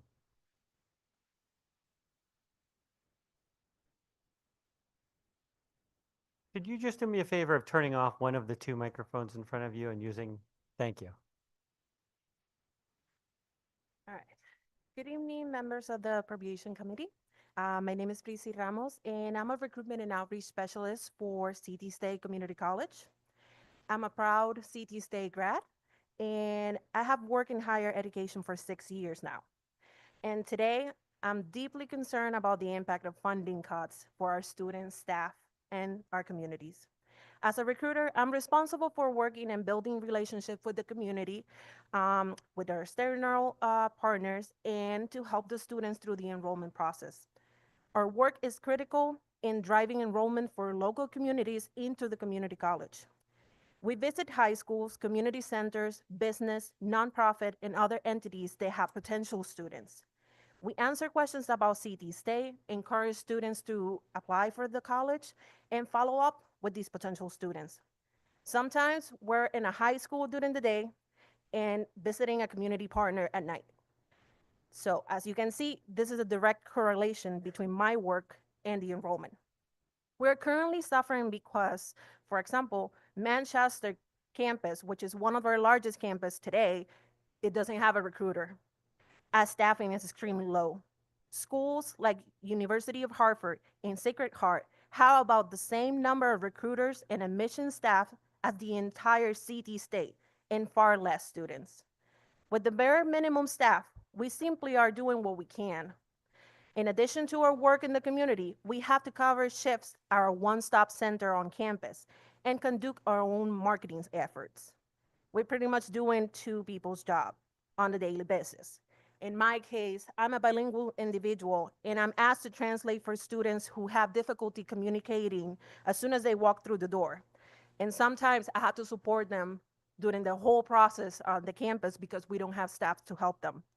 With the staffing level that we're not able to catch a wide range of students because we have limited time in the community. Our enrollment is suffering because you're cutting the very exact workforce that can actually have meaningful impact on getting students from the communities to our campuses. Therefore, these budget cuts will only increase this problem. Our community colleges are engines of economic mobility and social progress. If we want Connecticut to remain competitive, we must invest in public higher education. The governor's budget, unfortunately, it doesn't. I urge you to allocate the necessary funds to ensure that our students receive the education they deserve, including more full-time workers and additional oversight for our system so funding address student needs. Thank you so much for your time and consideration. Thank you. I'm told that Laura Bruno went earlier in the evening, so next up is Abby John Beauregard.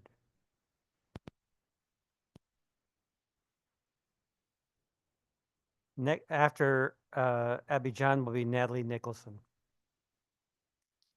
Hello, members of the committee. I'm Abby John Beauregard, and I'm a senior studying art history at Eastern Connecticut State University. I live in North Windham, a scant 15 minutes away from Eastern. I'm speaking on behalf of Bill HB 6864, which is under consideration. I am in strong opposition to it. This is something that has personally affected me in what can be described as both frustrating and horrific ways. The underfunding of Eastern Student Services has affected this semester in not just wasting my time through taking me away from my academic work, but also threatening my ability to graduate on time. I'm a part-time student as I am paying my way through college. When I had first started at community college fresh out of high school, there was an error in my financial aid, leaving me $2,000 in debt. I was required to drop out of school and to work an incredibly low-paying job. I saved every penny to get back to school. Going to school was the only thing I wanted for 2 years straight, frequently working 12-hour shifts. After 5 years at Eastern, I should be on track to graduate in December 2025. However, this January, I discovered that I had a hold on my account from the previous semester, an inexplicable hold since that semester had been paid in full through my student aid and my Pell Grant. Over the course of 3 visits over 2 weeks to the financial aid office, I received several different stories. At first, my advisor told me that my student aid had simply been cut due to budget restraints. This was not the case. In reality, there had been an error made on my account which made it appear as if I had been a full-time student in fall 2024. Consequently, the office was trying to charge me retroactively as if I was a full-time student for both fall 2024 and spring 2025. After my first visit to the financial aid office, when my advisor was unavailable and unable to schedule an appointment, I heard nothing for a week until I received a new email stating that I owed the school $3,455. I knew this could not be correct. I had paid my first few semesters at Eastern out of pocket with my own savings. I know how much my current schedule of classes costs, and I knew that they had already received at least $3,000 from my Pell Grant. When I confirmed that the email was incorrect, I was unable to meet with my advisor again. Yet the hold remained on my account. I returned to the office again with complete documentation of my registration, grants, and payments. I was finally able to meet with my advisor, who initially questioned the documentation, but finally confirmed that I had been charged erroneously. However, the hold still remains on my account. While this ever-entangling web of problems was not, as I originally told, the direct result of budget cuts were in fact the catalyst. The problem was not simply human error. The problem was understaffing in critical areas because the rest of the budget had already been cut down to the bone. It is a good thing I am a senior and that this had already occurred to me as a first-time student. Without this, I would have had to drop out, get another terrible low-paying job, and to pay off a debt I do not owe. There Abby are- John, your time is up. If you could just summarize the rest of your testimony, that would be very helpful. Yes, there are 2,261 students currently at Eastern. How many of them need to continue their education living under stress, strain, and crisis that these budget cuts will inflict? I urge you to please vote in favor of CSU's future and not cut our school's budgets any further. Thank you. Thank you. Next up is Natalie Nicholson, followed by Sarah Berry.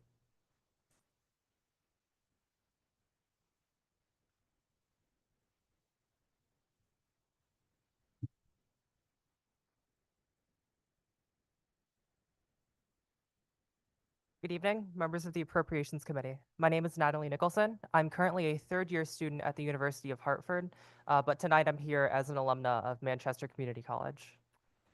Now, back at the beginning of 2021, I was a recent university dropout with very little direction in my academic life. I was down on my luck, and I didn't even know whether or not I wanted to finish my post-secondary education. The decision that put me back on the right academic path and the opportunity that changed my entire life for the better was enrolling in Manchester Community College, which is now CT State Community College, Manchester, later that year. Looking back, my time at Manchester Community College was a period of parabolic growth for my personal, professional, and academic lives. I started my first 2 semesters slowly. I took 2, then 3 classes, and I even ended up failing a couple of them. Even during that interim period, where self-confidence was a scarce commodity, and I wasn't sure if I was cut out for college education, it was the enthusiasm, the warmth, and the empathy I received from Manchester's staff and faculty that kept me from throwing in the towel. In contrast, I was able to kick my last 3 semesters at Manchester into high gear. One of my most positive experiences was leading Manchester's Applied Business Concepts Club. As a student president, I was afforded the ability to participate in national level networking events and competitions. Today, that group is a cohesive group of highly intelligent, self-driven young men and women that I honestly couldn't be more proud of. As a member of Manchester's vibrant student community, I was able to volunteer for events hosted by the Student Government Association and the Business Department. Throughout those 3 semesters, I met lifelong friends like Alyssa Pace, who will actually be testifying later tonight. She's the president of the Student Government Association, certainly much smarter than me, and I'm glad I had the opportunity to meet her. I also spent time with staff and faculty that provided me with invaluable life advice, a safe space for me to share my thoughts and my feelings, and extracurricular opportunities that allowed me to shine as a student and as an individual. Too many names come to mind for just 3 minutes, but I'd like to personally thank Manchester's Director of Student Activities, Michelle Nickerson. All that to say, I owe a great deal of my success to CT State Manchester. And of course, I'm not here at this public hearing to sing my own praises, but I feel obligated to tell my story because it highlights the very best of what CT State Community College system has to offer, what Manchester's community means to me and a great deal other people, and the vital opportunities for self-enrichment that it presents for students like me and for individuals that are less socioeconomically advantaged than me. CT State Community College is opportunity, and when it functions properly, the results are nothing less than phenomenal. That opportunity, however, will degrade and disappear if the governor's biennial budget is allowed to slash tens of millions of dollars from public higher education. So tonight, I am pleading with this committee and the legislature to allocate sufficient funding for CT State Community College, not for me, but for the sake of the thousands of Connecticut students that deserve and depend on the life-changing opportunity that is public higher ed. Thank you for your time. Thank you for your testimony. Sarah Berry, followed by Adam Scobie.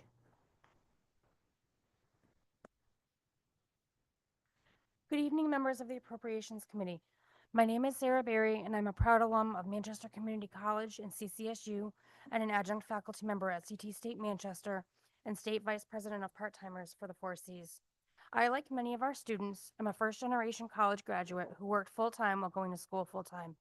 In the fall of 2014, I came back to Manchester to teach because I wanted to help students the way my professors helped me. When I was a student, faculty and staff had resources to provide a wide variety of courses, scheduling options, extracurricular activities, athletics, and support services. Most faculty were full-time and readily available outside of class. Offices had admin staff, so the people in those offices could focus on the tasks they were hired to do. Work with student organizations, advise or counsel students, help students figure out how to pay for school, find job opportunities, or arrange disability accommodations. Student services offices were open at least one night a week, and the library was open a full day on Saturday. A lot of things have changed since I was a student, besides the name on the building. 75% of fall 2024 courses at the community college were taught by adjunct faculty like myself, many of whom travel between multiple institutions and multiple jobs to make ends meet. More faculty traveling from college to college means less student access to their faculty. Full-time faculty members are increasingly overworked as their numbers dwindle while individual responsibilities grow, because there are fewer of them to do the same amount of work. Course options at individual campuses are now limited, particularly for students who have transportation issues or know they learn better in person, because more classes are offered online and fewer sections of courses are offered on a campus if seats are available on other campuses, resulting in students being forced to delay required classes because it would be nearly impossible to travel to the campuses they're offered on.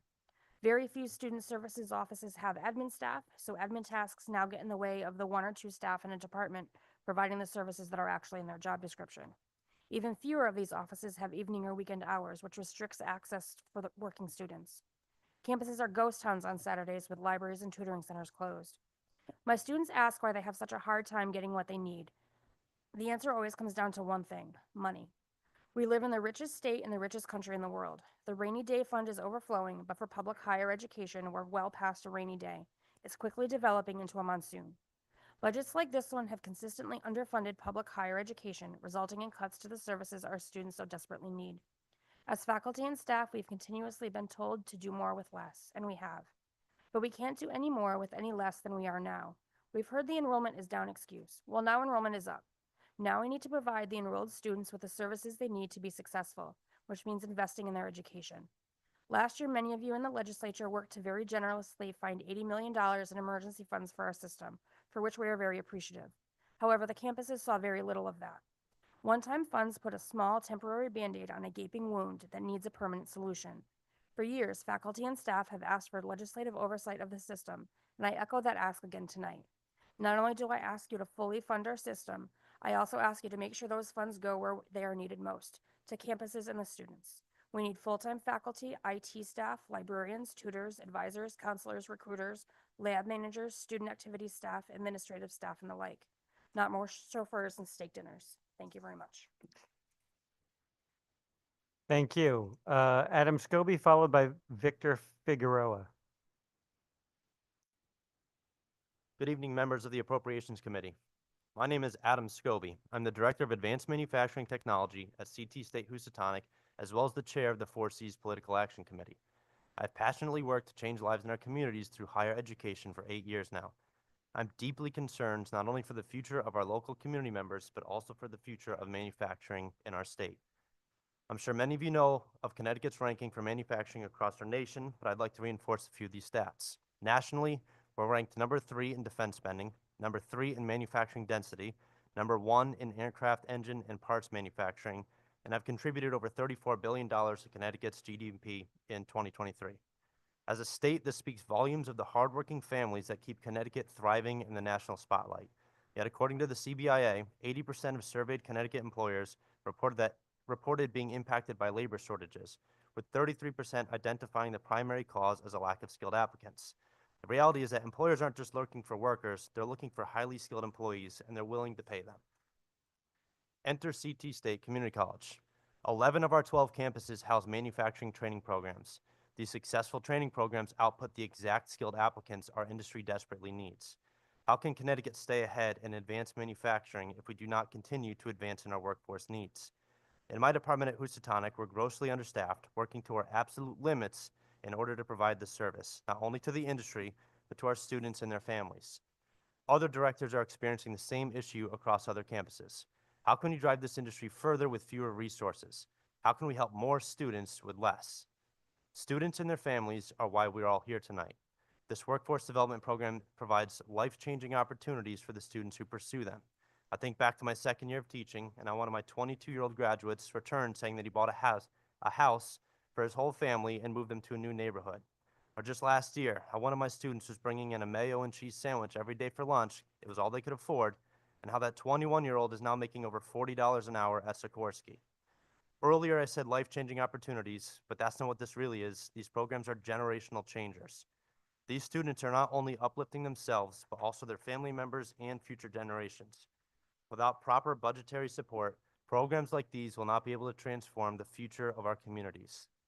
One of our CT elected officials is quoted as saying, "Stop pouring money into a leaky bucket. Fix the bucket and put the money to work." But this analogy is all wrong for public education. Our students are what is leaking out of this bucket due to a system that is woefully underfunded, from overworked staff and faculty, cuts in student services, and declining program offerings. This bucket does need to be fixed. It needs to be supported by our elected officials. Just look to our neighbors in Massachusetts and New York, who are boosting investments in public education to upskill its workforce to attract businesses, and it's working.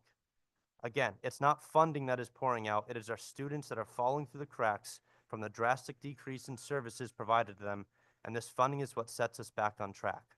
So yes, let's fix this bucket and put it to work, educating our communities and putting them to work.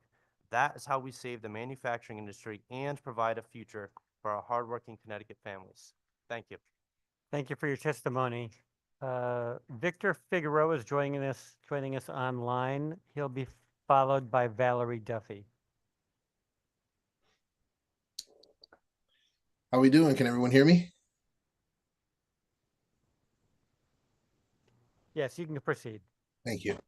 Good evening, Senator Austin, Representative Walker, Senator Summers, Representative Nuccio, and the members of the Appropriations Committee. My name is Victor Figueroa. I am a rising junior at Central Connecticut State University, and I'm currently majoring in elementary education with a focus in math. And I am so excited to provide more testimony for the Waterbury Promise Scholars. I support the intent of proposed bill number 857, an act concerning funding for Waterbury Promise to assist underserved students in Waterbury Public Schools. I ask that you include the requested funding in the budget. I am a current scholar and scholar ambassador for this amazing organization. As applying for college time was coming closer and closer, there was a huge concern amongst my family and myself about the financial aspect of college.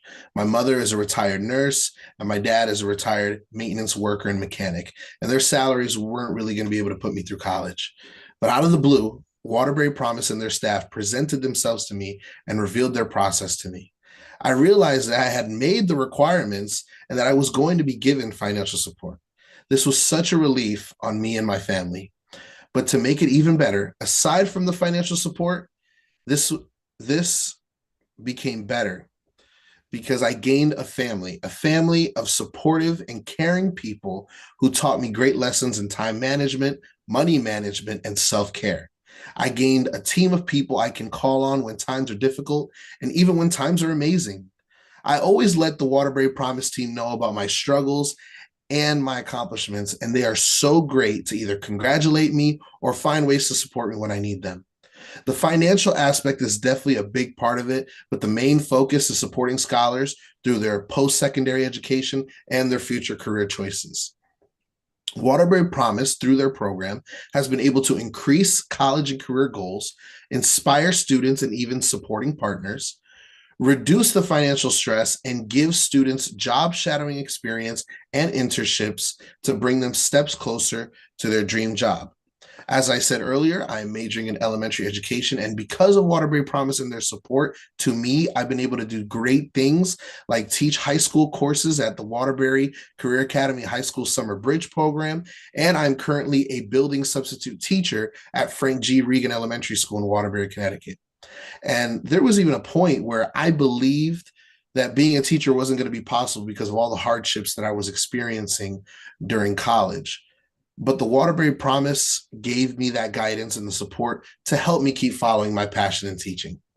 Kilanda, Louisa, Hetty, Noelia, and Angela are a team of superheroes, and they have built great relationships with their scholars and with many colleges and companies in the state to make this organization a success. As they promise to be a support system, scholars will promise them to never give up and achieve their goals and dreams.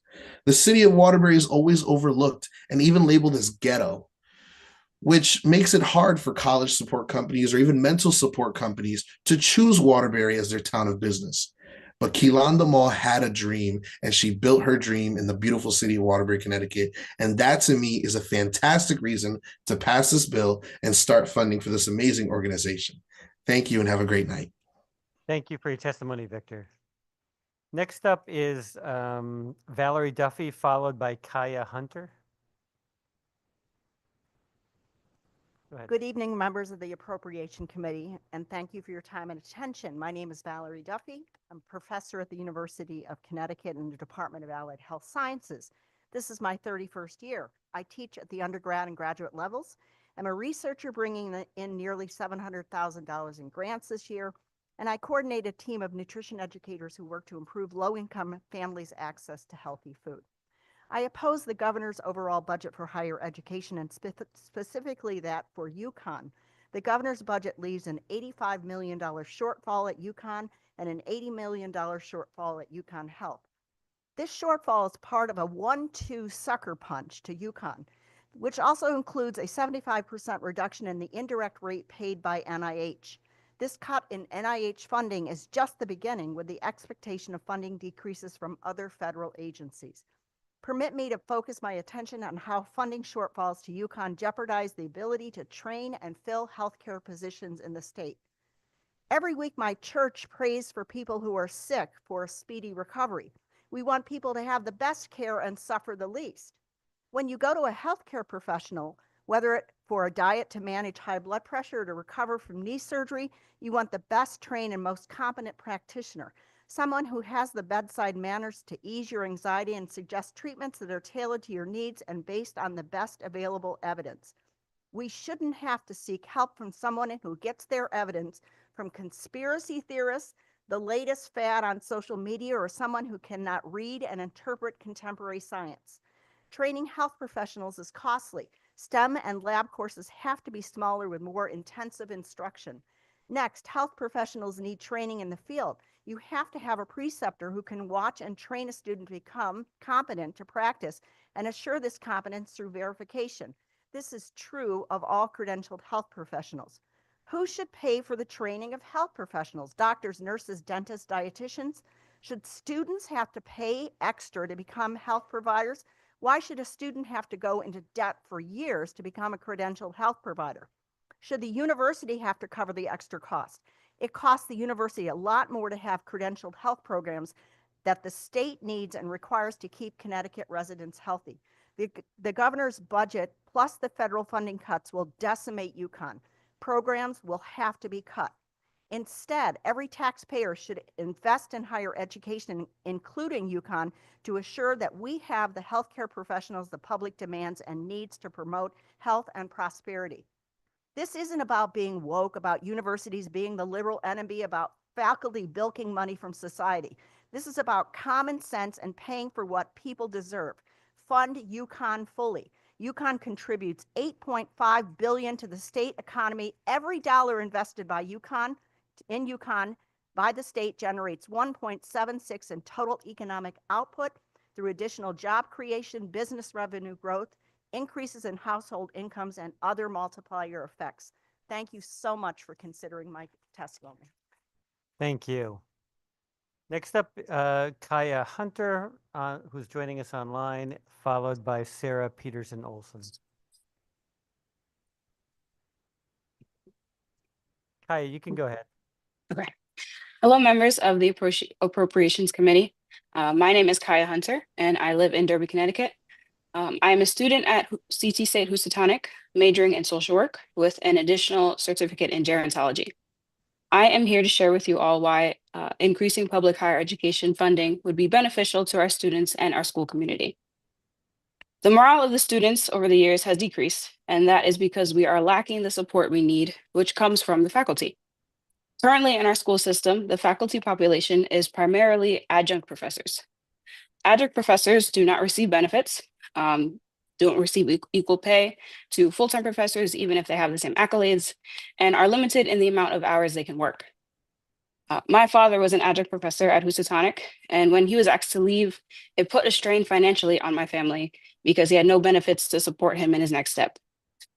I currently am a work study student for an adjunct professor to support the students and their work because he is limited in the time that he can be on campus.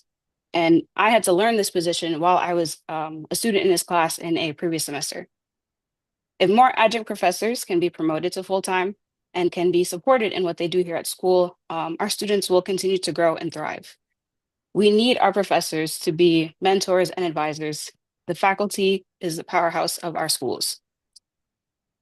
I plan to continue making a positive impact in my school, my community, and in this world.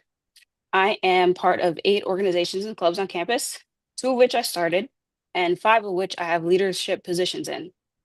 By decreasing the funding for public higher education, you are stifling the progress of thousands of students that are ambitious like me. We are the future of our world, so please allocate the sufficient funding to support our schools and programs. I thank you for allowing me to talk in this time, and I trust you will make the right decision. Thank you.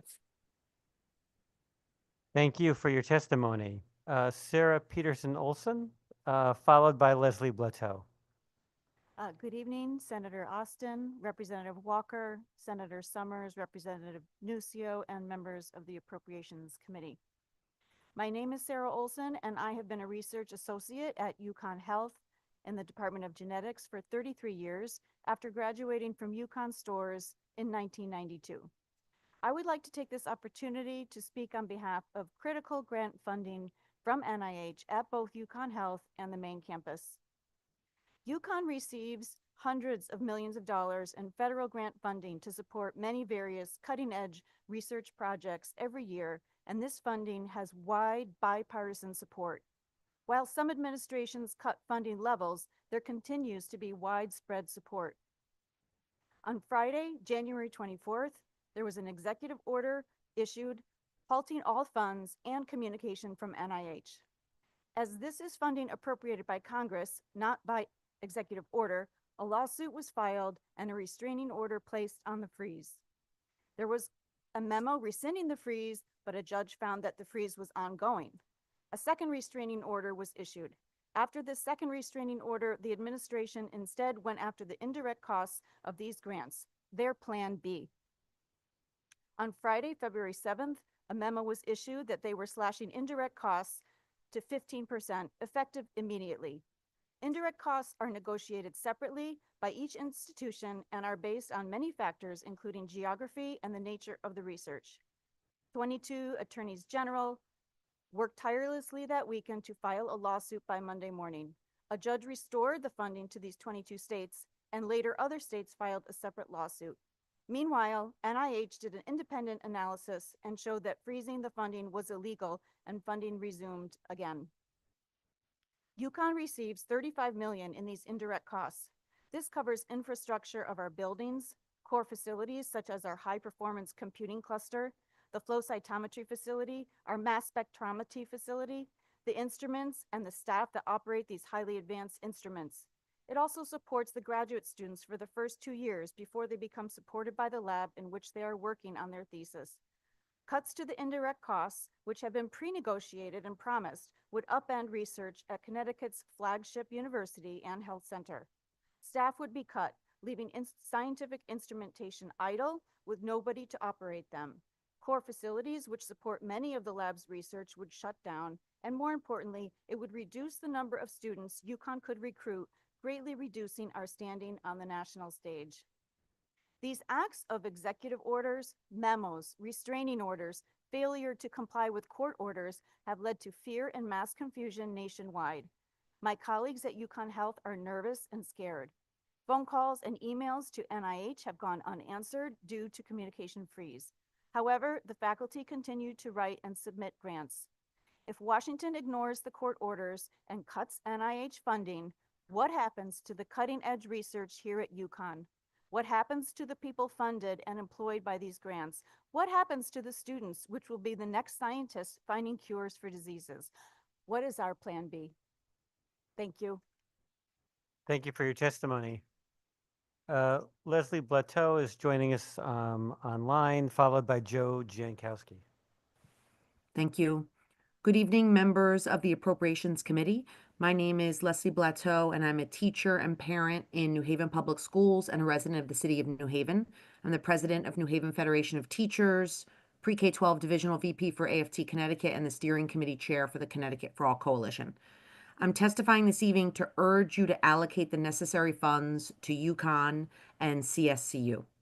The budget proposed by Governor Lamont does not provide the necessary resources that students, faculty, and staff need. In fact, his proposed budget will lead to cuts and reductions in services. For example, I learned recently from a former student and NHPS grad who now lives as a working artist in New Mexico that UConn is considering cutting funding for arts programming. This student would not be the successful artist and community leader she currently is without her experiences at UConn. Now is not the time for cuts, especially given Connecticut's unprecedented budget surpluses and the continued income inequality and racial wealth gap that we see in our state. Public higher ed should be fully and robustly funded because, like pre-K-12 public education, it is a great antidote to income inequality and the best way to support our students' social, emotional, academic, and yes, economic growth as they move from childhood to adulthood. Given this reality, we need the legislature to ensure that there is sustainable funding. Without fully funded public higher ed, our current high school students will have less of a vision of what is possible for them in the future. There will be less opportunities for them to access the resources and develop the skills they need to become educators, tradespeople, healthcare professionals, and the leaders they aspire to be. The engagement of our current high school students depends on real post-secondary opportunities. And given the vast majority of New Haven public school grads attend UConn and schools in the CSCU system, this should be a priority. Sustainable funding for public education is possible. First, we must adjust the fiscal roadblocks to ensure resources can make it to communities. Second, we must ensure that the ultra-wealthy and corporations pay what they owe in taxes so we can collect the revenue that is required to fund equitable programs in our state. Now is the time for us to commit to the promise of public education for current and future students. In one of the richest states in the richest country in the world, we must deliver the funding our students deserve. Thank you for the opportunity to testify, and thank you for charting a different course and funding our future. Thank you for your testimony. Joe Jankowski? I don't see Joe. Ian McNeil is joining us online. He'll be followed by Mary Beth Allen. Good evening, members of the Appropriations Committee. My name is Ian McNeil. I am an assistant professor of neurosurgery at UConn Health and the University of Connecticut School of Medicine. Tonight, I speak to oppose the governor's proposed budget recommendations for higher education and urge the committee to fully fund the requested budgets for UConn and UConn Health. I was born and raised in Connecticut, and I am the proud product of Connecticut public schools. And because of my excellent Connecticut public education, I've had the opportunity to learn and train at a variety of excellent institutions across the country. And when I completed my training 3 years ago, I evaluated a lot of excellent opportunities in cities like New York City and Boston, as well as other well-known Connecticut healthcare networks and institutions. However, I ultimately chose UConn Health due to the investment and development that has led to burgeoning growth in the neurosciences and neurosurgery, as well as UConn Health at large. Had it not been for the opportunity at UConn Health, I can honestly say I don't know that I would be living in Connecticut today. Many aspects of healthcare are broken, but UConn Health represents so much of what is right today. I can say that UConn Health places the patients first, not the patient's insurance type first. So we have the privilege of being the institution that serves everyone. Patients are never turned down due to complexity or insurance type. Many of my patients have Husky or Medicaid and struggle to find a neurosurgeon or spine surgeon that will see them due to their insurance. In that respect, UConn steps up where others may fall short in providing excellence in healthcare to these patients. However, these days, we do so much more than providing care to the most vulnerable Connecticut citizens and patients. Over the decade, as you may well be aware, since the investment of Bioscience Connecticut, UConn Health has absolutely transformed. Departments like my own, neurosurgery at UConn Health, are offering Connecticut citizens the full realm of the most complex brain and spine surgeries that were once perhaps not thought possible at UConn. Over the last 7 years, neurosurgery as a discipline has grown over 350% in terms of surgical volume, 210% in terms of net revenue. And since 2023, we've shown an additional 15% growth in terms of revenue. We are also now one of the 2% of hospitals in the entire nation to offer a neurosurgery residency training program. And the good news is we are just getting started. And neurosurgery is not alone. UConn Health at large is busting at the seams in terms of growth. New physicians and surgeons are joining UConn Health. We're increasing our volume, we're increasing our revenue, and over time, we will decrease the reliance on the state. What I'm asking you tonight is to continue to invest and incubate this growth and to continue this transformation. Keep in mind that UConn is the largest medical school in the state. So we are training the bright minds that will be the future doctors to take care of your constituents, your family, and perhaps even you. Furthermore, clinicians, scientists, and researchers are developing treatments and cures that will be there in your time of need. And furthermore, the economic engine around the clinical and research enterprise creates jobs. Unfortunately, the greatness of UConn Health is often overshadowed by the mischaracterization that UConn Health is a burden on the state finances. This harms UConn's health reputation among citizens, politicians, and at times our patients. My patients often comment on how surprised they are at the quality of the care they receive at UConn. Fortunately, well-known organizations are recognizing the quality at UConn, and it's time that the public and politicians do the same. For example, for 8 years running, we have received an A grade for safety by the Leapfrog organization, and Health Grades has ranked UConn Health in the top 15% of hospitals nationwide for patient experience. We may not have the fanciest commercials, but we offer the finest in healthcare. I chose UConn Health for its transformation over the last decade and the immense potential for continued transformation over the decade to come. I chose UConn Health because I know I will never have to tell a patient I cannot see them due to their insurance. I chose UConn Health because I believe in the power of a public state academic medical center, where I haven't trained I've trained at University of Virginia as well as the University of California, which represent both red and blue states. And in their regions, they are recognized as beacons of hope and excellence nationally and internationally. There's no reason in a skilled and educated state like Connecticut that UConn Health can't have that same regional and national reputation. Thank you for your I testimony. asked the Appropriations Committee to invest in the health of Connecticut citizens, the future doctors that will care for Connecticut patients, the researchers that are finding treatments to diseases, and the long-term future of UConn Health. The choice is now yours. I ask you to fully invest in the requested budget for UConn Health. With this investment, UConn will excel as a leading national academic medical center where all citizens can come and be assured they are receiving the best care Connecticut has to offer. Thank you for your time. Thank you, Ian. Let me just say, I don't endorse turning down the volume on your computer as a strategy to extend your time. But I thank you for your testimony. Next up is Mary Beth Allen, followed by Louise Williams. Senator Austin, Representative Walker, Representative Haddad, and members of the Appropriations Committee, thank you. I'm Mary Beth Allen, Assistant Professor of French and Francophone Studies at UConn and AAUP member, and I oppose the governor's proposed FY25 budget recommendations. I addressed this body a year ago to implore you, our leaders, to assure that our young people have access to an excellent education with a diverse array of fields of study, close to home. And I am here again tonight because the governor's proposal shortchanges UConn in a way that affects our very mission as an educational institution. The much needed leftover appropriations we received the past fall left many programs at the university in jeopardy because without guaranteed increase in funding, UConn stayed its course to cut, cut, cut. The budget crisis at UConn has taken a mental toll on students, faculty, and staff. My department, like so many, is under a hiring freeze, and yet the number of students we teach continues to increase.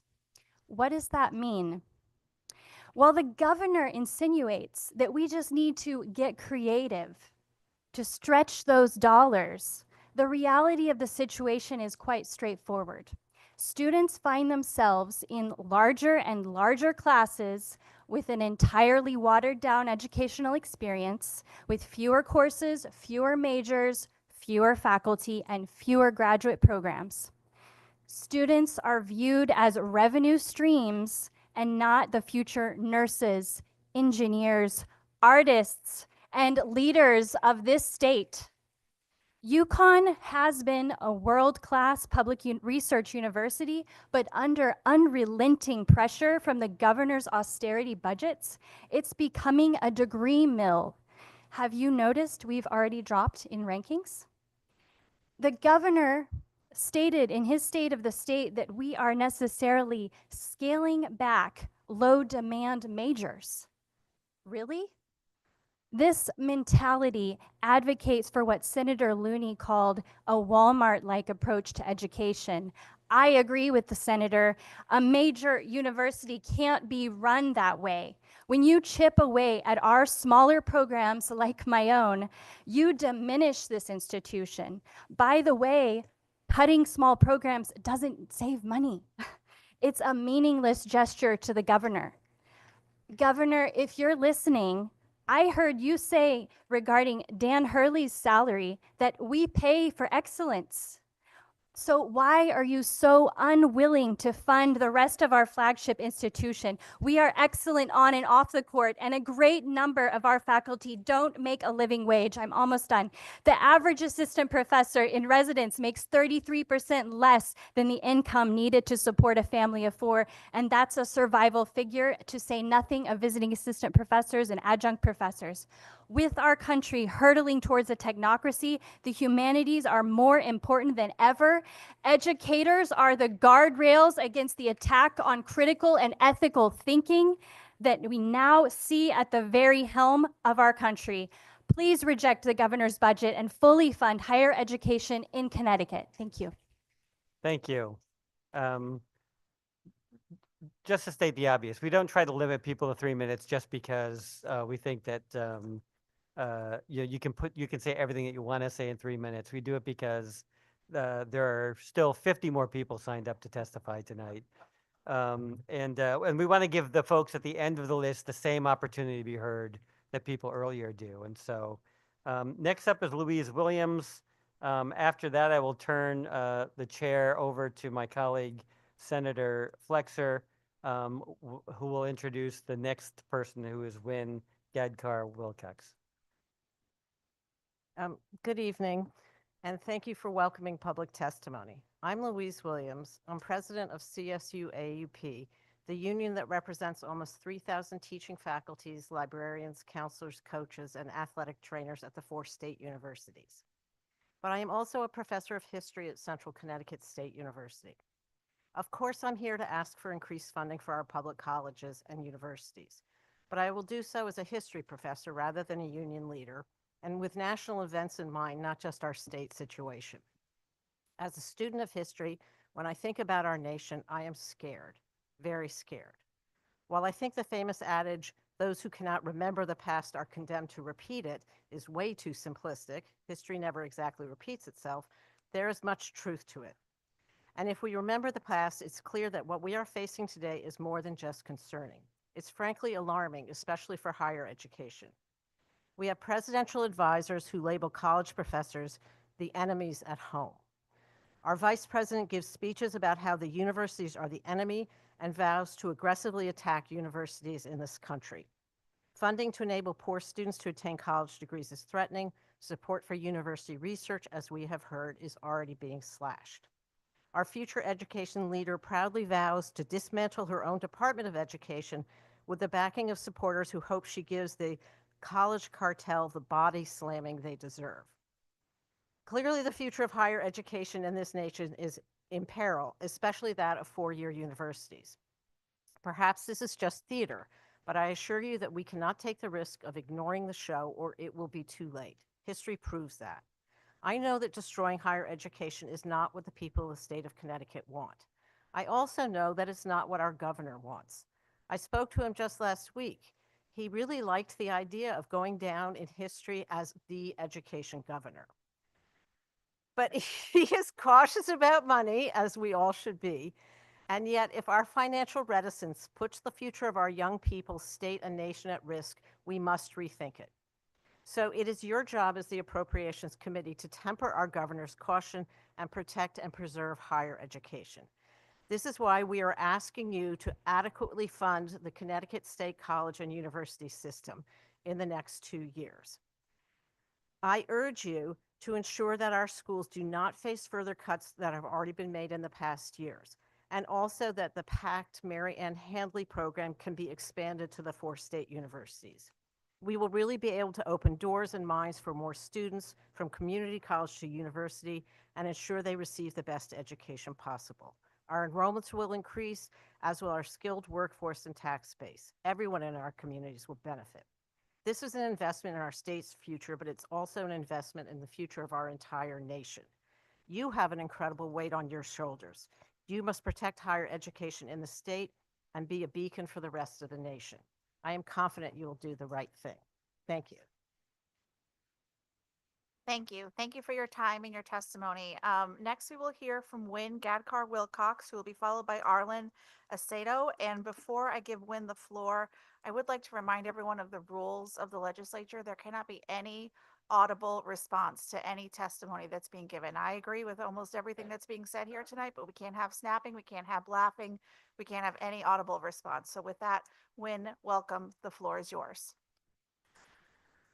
Senator Austin, Representative Walker, members of the Appropriations Committee, and thank you for those of you who are staying past your bedtime to be here in person. I particularly appreciate that. I'm Wynn Gadkar-Wilcox.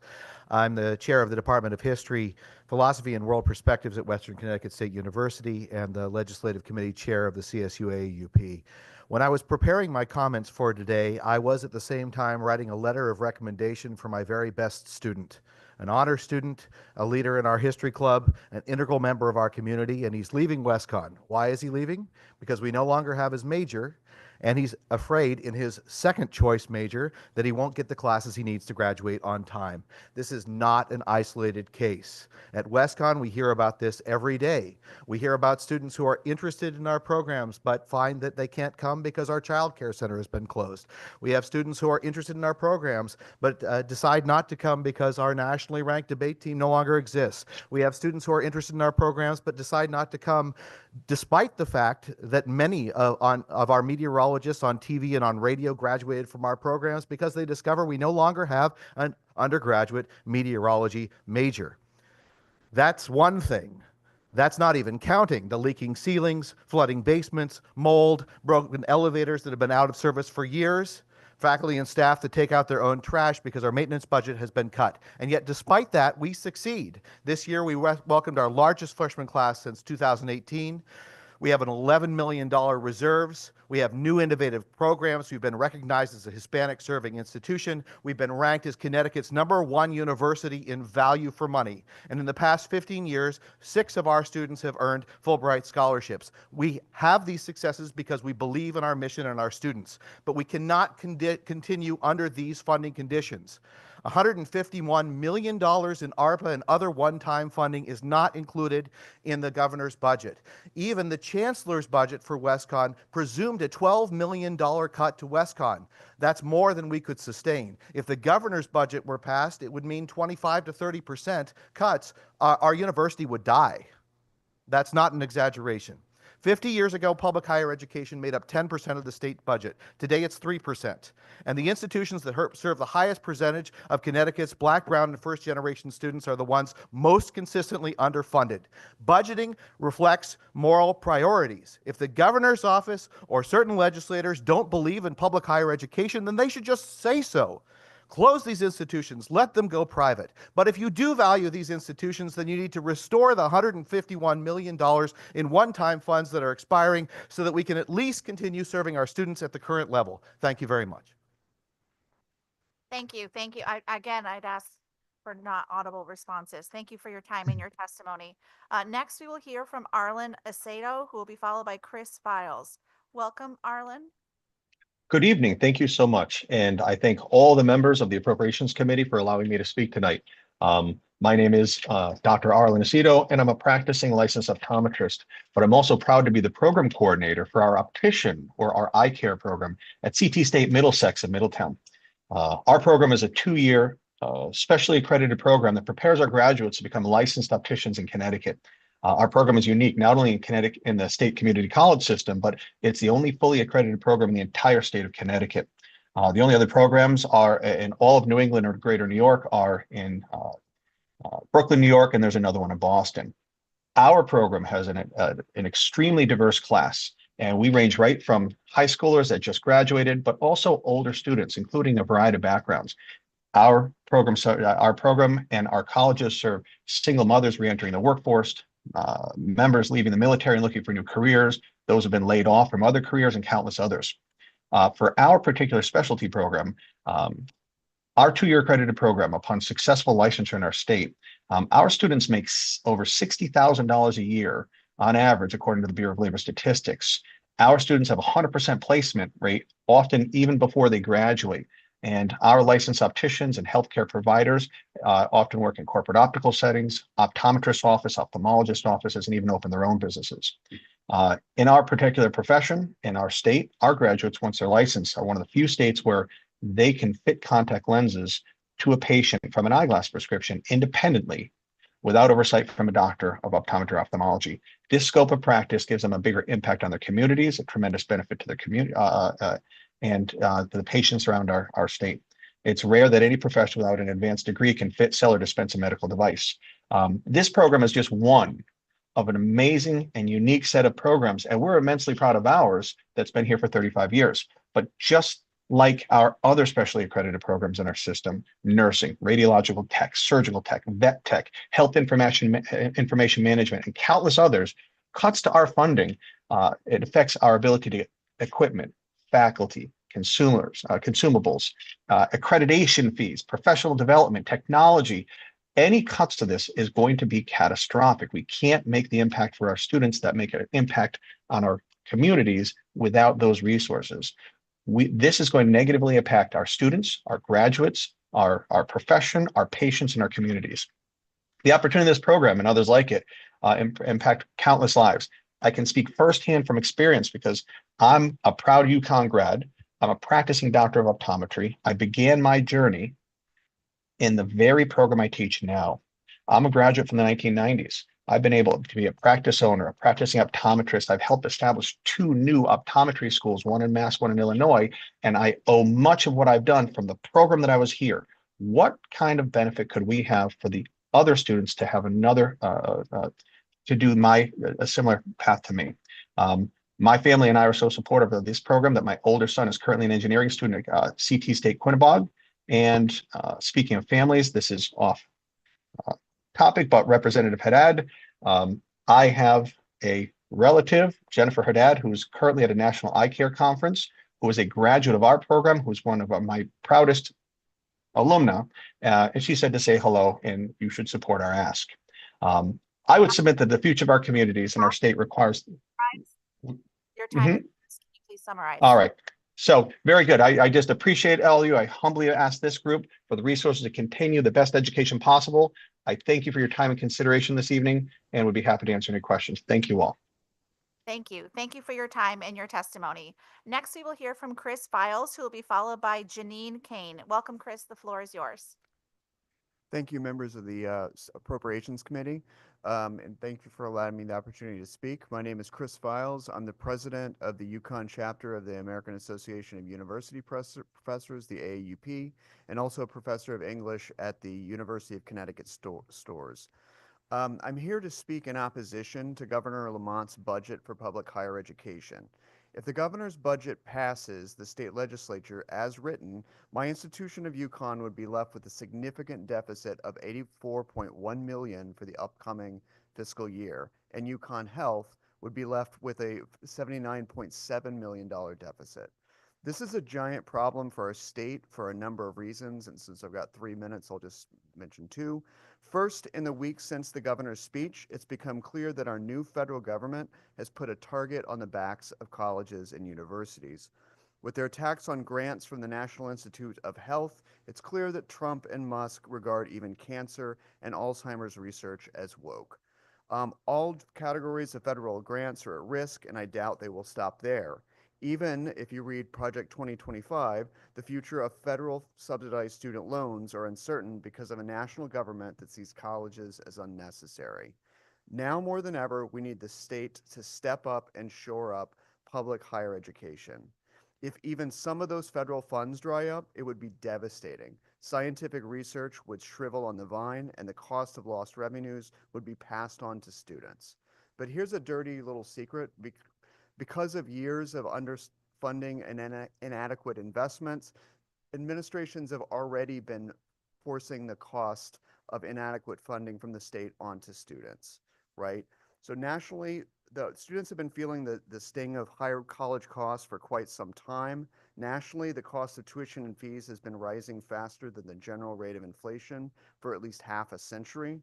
From 1978 to 2012, the consumer price index climbed 275%, but the college tuition increased 1,120% over that same period. And the main driver of this, don't look at us, faculty costs, right? More and more faculty have been contingent faculty, part-time, some even without kind of health benefits. Or pension benefits whatsoever. And the actual, in real terms, faculty salaries have decreased in inflation-adjusted numbers by 3.8% from 2008 to 2024. But by far the biggest driver of college costs should be much more obvious: declining state support. Historically, public schools were so much more affordable than private schools because they were public. That is, state governments supported them with enough funds to make the college cost of college minimal for several generations of students after World War II. As the privatization craze took off in the 80s and 90s, states whittled down their longstanding commitments to affordable education, and Connecticut is no exception. Lamont has said multiple times that state funding for higher ed is higher than it's ever been, but that's only true if you don't account for inflation. That's a signal that your time is up, Got it, so got it, you got it. can summarize. It's a new buzzer. It's a Okay. new buzzer, All right, yes. all right, got I it. was a little confused too. All right, fund higher ed. You can say one sentence. No. Okay. All right. Thank you very much. Next, we will hear from Janine Kane, who will be followed by Evan Walker, who will be followed by Mandela Samuel. Welcome, Janine. Is Janine here? Looks like Janine is not here. So we will move on to Evan Walker. Is Evan here? I don't see Evan either. I'm online. Welcome, Evan. The floor is yours. Hello, members of the committee. My name is Evan Walker, and I'm a graduate student at Western Connecticut State University. I plan on graduating in May 2026 with a master's in teaching with the hope of teaching right here in Connecticut.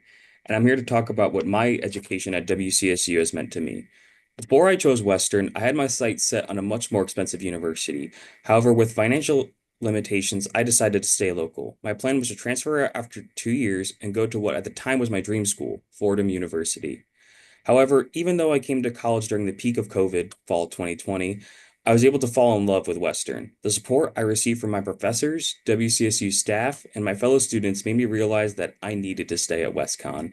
In fact, my family saw just how amazing Western was that my mom also applied, got accepted into Western, and she'll be graduating this spring.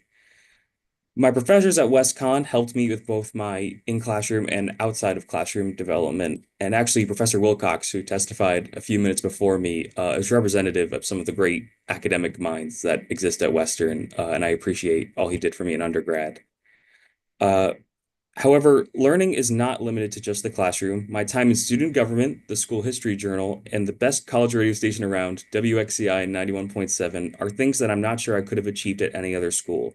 And this is because there isn't another place like Western. I have seen students here achieve great things, and I have walked paths with the smartest people I think I will ever meet. And they all want to stay right here in Connecticut and help move our state forward. But I fear that if we don't have a fully funded institution, future students may not have the opportunities and experiences that I was able to. As a future teacher, I know that education is meant to be the great equalizer. It can help people be lifted from poverty through jobs that they will be able to attain because of said education. I understand the economic constraints and financial pressures that we see today, but I believe the worst thing that we can do financially for our state is to make it harder to be educated by not fully investing in higher ed. State schools like WestCon are the backbone of higher ed in this country because a lot of people can't afford to go to the big name private institutions. I certainly couldn't. The less we invest in our state's higher education, I believe the grimmer our economic future. Thank you. Thank you. Thank you for your time and your testimony. Next, we will hear from Mandela Samuel, who will be followed by Anna Schwartz. Welcome, Mandela. The floor is yours. Good evening, members of the Appropriations Committee. My name is Mandela Samuel. I'm a student of CT State Community College, Housatonic. I'm here to urge you to increase the funding for our community colleges. I'm a first-generation college student, a lifelong Bridgeport resident, and a Fairchild Wheeler High School graduate. And now I'm proudly attending CT State Community College. I decided to attend Housatonic because it was affordable, location-wise, flexibility, and plus its flexibility, allowing me to finish my degree in business administration. I work part-time and attend my internship and take classes. This campus has given me a great sense of community, but unfortunately, due to the budget cuts, this is quickly diminishing. Honestly, my campus experience is starting to feel like I'm in high school where I go to class and simply go home. This is barely a campus life. It's starting to feel less and less like a college experience. Funding for clubs, organizations, activities, trips, or even sports have been cut across all of our campuses. Clubs are important and they allow us to build networks and make connections, plus develop our leadership and other soft skills. There's barely any funding for them, and our student activities director has no staff. She drives the vans by herself with students to overnight trips when we can't afford them. We would ask about why we can't have those like events that UConn is having, and the answers will always be the same. We don't have the funding. UConn, CSCU, and CT State students all deserve a robust campus life. If we want to increase enrollment, especially retention, stop cutting. It's not working. If we want students to stay off the streets, off the internet, and give them something to do that is enriching their lives and gives them more meaning, we have to build a community. Our community colleges are the lifelines for me personally, but not just for me, but also our cities. Living in Bridgeport, we know all too well about the budget cuts, and now this is a continuous cycle. Please ensure me that our schools will receive the full funding it deserves. Thank you for your time and consideration. Thank you. Thank you for your time and your testimony. Next, we will hear from Anna Schwartz, who will be followed by Lincoln Hearn. Anna, welcome. The floor is yours. To Senator Austin, Representative Walker, and members of the Appropriations Committee. My name is Anna Schwartz, and I am a current MFA Studio Art candidate and instructor of record at the University of Connecticut in the School of Fine Arts. I speak to you today in earnest opposition to the governor's proposed budget recommendations affecting the Art and Art History Department at UConn. In the past 3 years, I have witnessed the impact of fine arts education on students from all backgrounds. Making art is the practice of becoming a fiercely attentive participant in life, regardless of whether it is one's primary vocation. In my life, I have seen the critical significance of this impact for our world. After earning my Bachelor of Fine Arts from Syracuse University, I chose to work in strategic communications for the Rights and Democracy Institute, a 501c3 human rights advocacy organization. I had to use many skills gained from a fine arts education: critical thinking, perceptual awareness, and creative problem solving. I thrived in this field while also maintaining a full-time studio art practice. I could not have done so without the training and practical components of a fine arts education, and I've been deeply grateful to continue to do so at UConn. I chose UConn for the opportunity to learn the craft of teaching from leading art professionals while honing my creative research at an R1 institution. I was in the position of having to navigate multiple offers from top universities, private colleges, and international schools. My choice to commit to UConn reflects the exceptional offering of this art program. It is one of only a handful in the world with a 3-year curriculum, paid teaching assistantship, studio space, health and dental benefits, and working artists as faculty.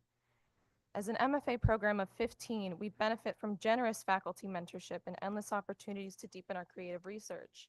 I was recommended to this program by a UConn alumnus, Syracuse Associate Professor of Art Susan D'Amato, which speaks to the regard and ongoing success of our community.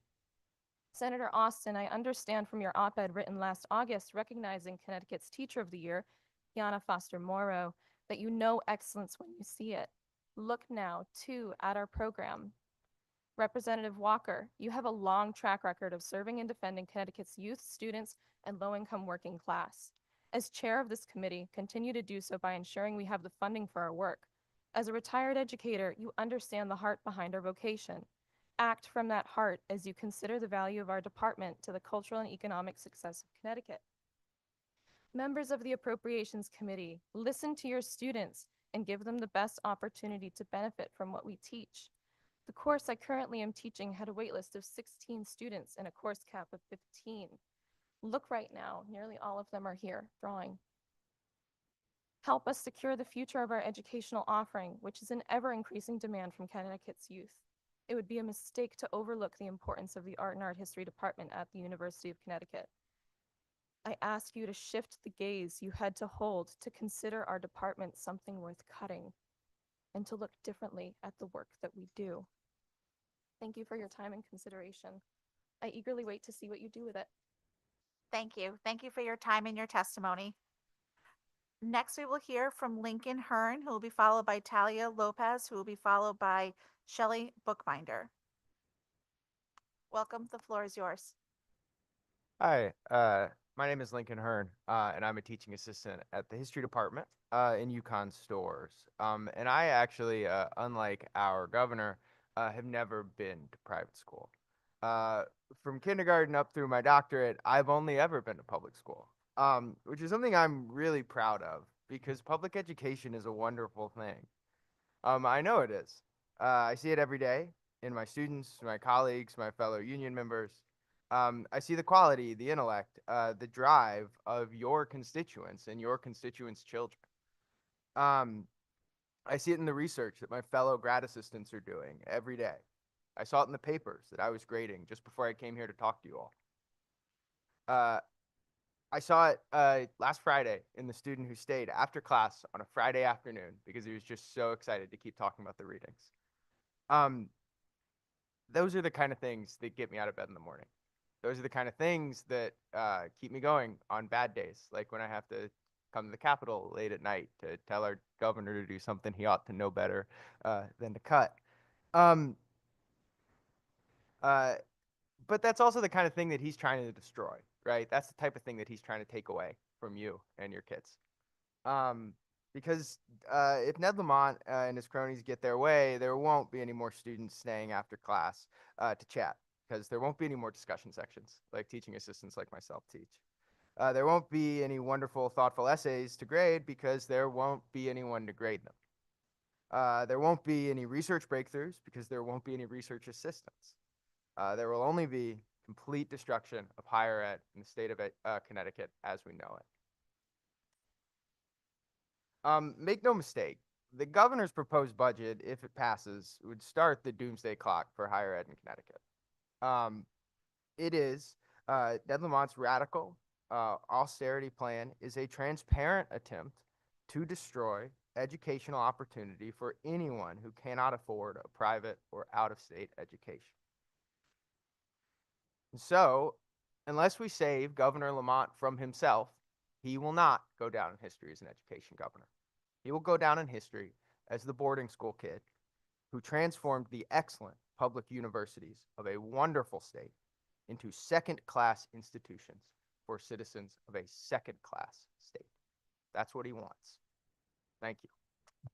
Thank you. Thank you for your time and your testimony. Next, we will hear from Talia Lopez, who will be followed by Shelley Bookbinder, who will be followed by Shannon Sanford. Welcome, Talia. The floor is yours. Good evening, members of the Appropriations Committee. My name is Natalia Lopez, and I'm a CT State Tunxus student majoring in paralegal studies. I'm here today to urge you to increase funding for our community colleges. The governor's proposed budget significantly reduces funding for Connecticut state colleges and universities, putting critical student resources at risk. Community college has given me educational opportunities I never thought possible. Thanks to the PACT program, I've been able to attend tuition free, allowing me to reduce my work hours and focus on my studies. Without this support, affording college would have been a serious challenge. However, not all of my peers have the same opportunity. Many students pay out of pocket, and rising tuition costs only add to their burden. Nearly half of Connecticut's community college students work while attending school, and many of them are working parents striving to create a better future for their families. I've seen firsthand how budget cuts affect students.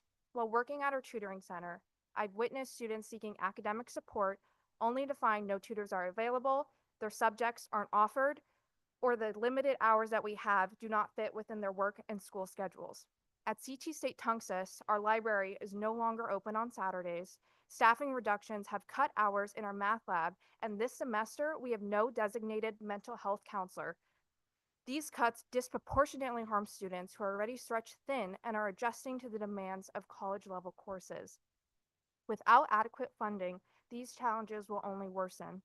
Community colleges are the backbone of Connecticut's workforce. Nearly 27,000 of our students are first-generation college students, and the vast majority stay in state after graduation. They become our teachers, our nurses, paralegals, and business owners. Underfunding these institutions threatens student success and ultimately jeopardizes Connecticut's economic future.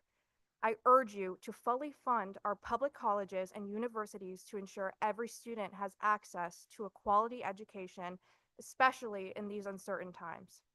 I ask for increased oversight to guarantee funding goes directly to classrooms and to student support services by hiring additional full-time permanent faculty and staff, so all students may receive the academic and mentoring support they need. I appreciate your support for Connecticut students and future workforce. Thank you for your time. Thank you. Thank you for your time and your testimony. Next, Shelley Bookbinder, who I don't see online.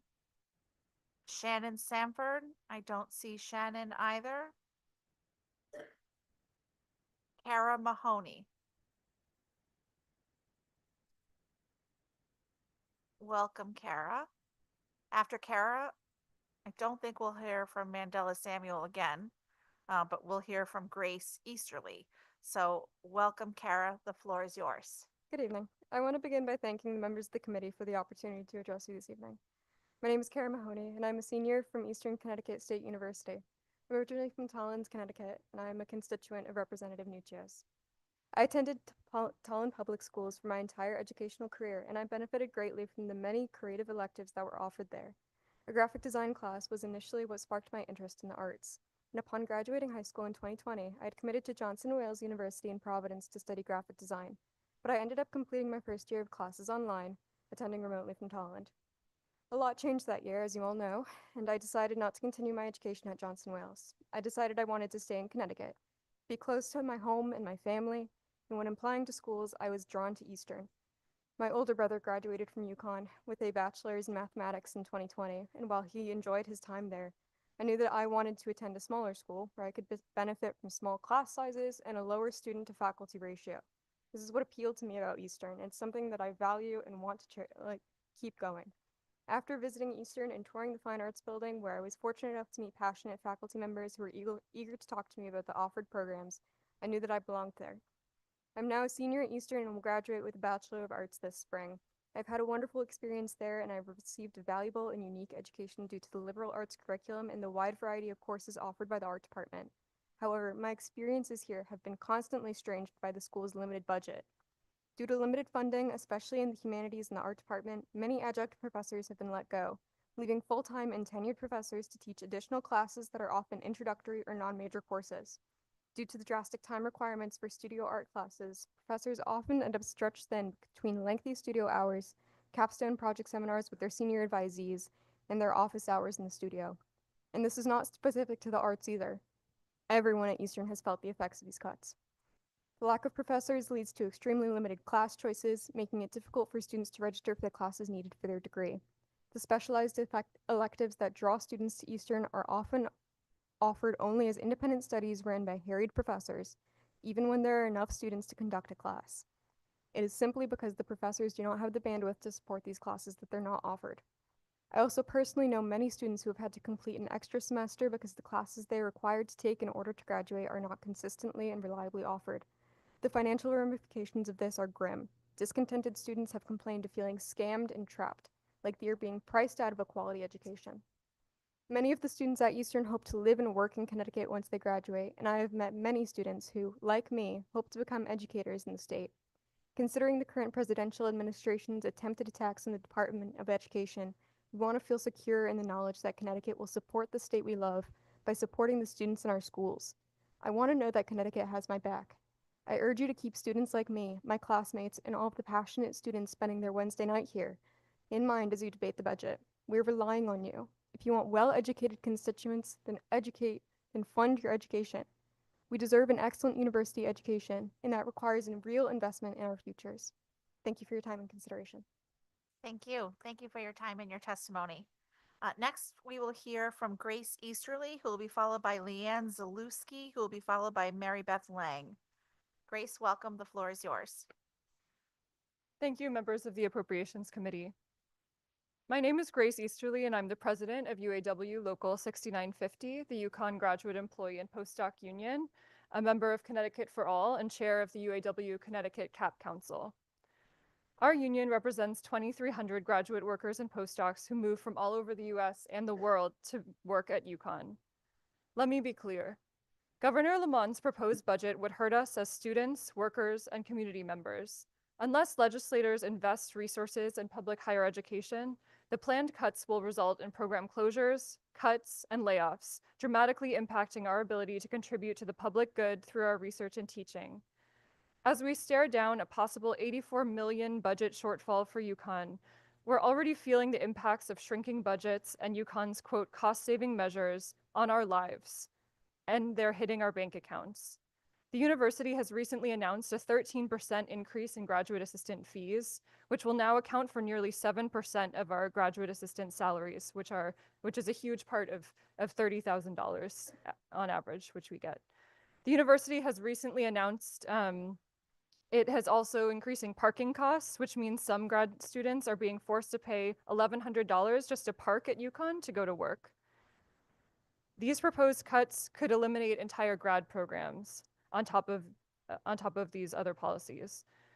As graduate researchers, our research is deeply significant for our state and beyond. We study viruses and birds native to Connecticut, the impact of flooding on our Connecticut communities, aquaculture in the Long Island Sound, how to harness solar energy, and how effectively school meal programs are reaching Connecticut's kids. As teachers, we teach our students how to speak new languages, create art, how to understand the social impact of technology, and how to think critically about the world around us. We help our students build the foundational knowledge they need to become future engineers, writers, doctors, teachers, pharmacists, nurses, and scientists. This is the work that Governor Lamont needs to fund. Higher education is under attack. Proposed cuts at NIH alone could slash up to $35 million of UConn's research budget. Our state legislature has an opportunity to act differently and invest in our collective future. Our working conditions are our students' learning conditions. Governor Lamont has manufactured a learning crisis for students and a crisis for us as researchers and workers, compounding the crisis that faces higher education at the national level. We need sustained permanent funding for UConn as an investment in our collective future. We need $250 million to fully fund our system, including community colleges, state universities, UConn, and UConn Health. Lawmakers need to find a way around these guardrails, these roadblocks, and fund and restore our public higher education system and fund our future. Thank you. Thank you. Thank you for your time and your testimony. Next, we will hear from Leanne Zalewski, who will be followed by Mary Beth Lang, who will be followed by Shannon Samford. Welcome. The Thank floor you. is yours whenever you're ready. Good evening. My name is Leanne Zalewski, and I'm a proud member of AAUP. I teach at CCSU in New Britain. I oppose HB 6864 because it does not provide enough funding for the CSUs. We're here to ask for real investment for real education. We're asking for $630 million total for the system, which is less than 3% of the prior state budget. We need funding so we can have sufficient faculty members to mentor students, sufficient resources and support for students, and sufficient offerings for our communities. We're asking for funding to expand PAC, the Pledge to Advance Connecticut, the debt-free college program, to the CSUs. We're asking this because we continue to see disinvestment at the federal level in neighboring states and in local municipalities. The CSUs are currently underfunded, and state funding for the CSCU system has been flat for 15 years and makes up only 1.3% of all appropriated state funds. The state has not taken inflation into account in its funding in the past. In the past few decades, the CSCU system has received state funding that has increased 9%, but has not kept up with cumulative price increases of over 27%. The Board of Regents is planning mitigation measures that will result in layoffs of part-time faculty and staff, reduced services, and poorer education for students. Why does this matter? The CSUs are universities of opportunity, as we've heard from many others already. The students come from every zip code in the state. A large number of our incoming students are students of color, a large proportion are first generation, and a vast majority of them come from Connecticut and stay in Connecticut. They are our workforce. CCSU trains our teachers that teach K-12 in Connecticut. I meet CCSU grads everywhere I go, and every single one of them has said that they've had a good experience there. My next door neighbor was one of my students. On campus, I teach in an old building that was a former grade school. There are constant leaks, and currently our only elevator has been out of service for at least for the past month and is projected to be a few more months, like the rest of the semester. Students complain that the library is not open long enough, and the lack of outlets and study rooms makes it more difficult for them to do their homework. Many of my students work at least one job, some full-time, some are parents juggling jobs and childcare needs, and after paying for tuition, they struggle to afford books and supplies. The administration is pressuring us to increase class sizes, which does not serve our student population, especially our large population of those first-gen college students who need more support. This is why we're asking for a real investment in the CSUs. $630 million to maintain current services in the system, plus an expansion of PACT to the CSUs and gimmick-free funding for fair contracts. Thank you for listening to my testimony. Thank you. Thank you for your time and your testimony. Next, we will hear from Mary Beth Lang, who will be followed by Shannon Sanford, who will be followed by Katie Mulvaney. Welcome, Mary Beth. Is Mary Beth online? Looks like no. Nope. Okay, then we'll go back to Shannon Sanford, who will be followed by Katie Mulvaney. Welcome, Shannon. The floor is yours. Thank you. Good evening, Senator Flexer and distinguished members of the Appropriations Committee. Thank you for the opportunity to testify in support of increased funding for public higher education. My name is Shannon Sanford. I'm an associate professor of nursing at CT State Community College Gateway campus.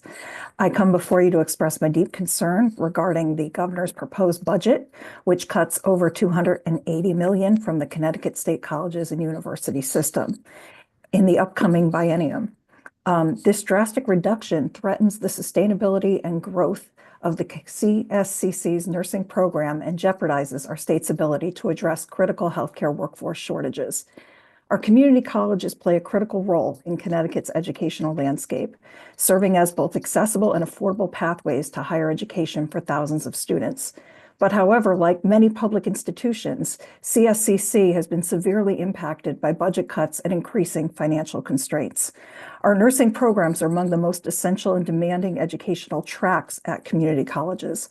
And as healthcare needs continue to grow across the state, it's critical that our nursing program is adequately supported so it can continue to provide the high-quality education and hands-on training that our students and, by extension, our communities rely on. This demand for skilled nurses is growing exponentially. According to the U.S. Bureau of Labor Statistics, employment of registered nurses is projected to grow much faster than average. CSCC's nursing program plays a critical role in meeting this demand, providing high-quality education to students who will ultimately serve in our hospitals, clinics, nursing homes, and healthcare settings in the state. Underfunding puts academic quality and support services at risk. In nursing, we're dealing with larger class sizes, faculty who are spread too thin, taking on multiple tasks. Last year, I testified before this committee at how CSCC's Gateway campus used to have a full-time position for a person who worked simply remediating and supporting our students.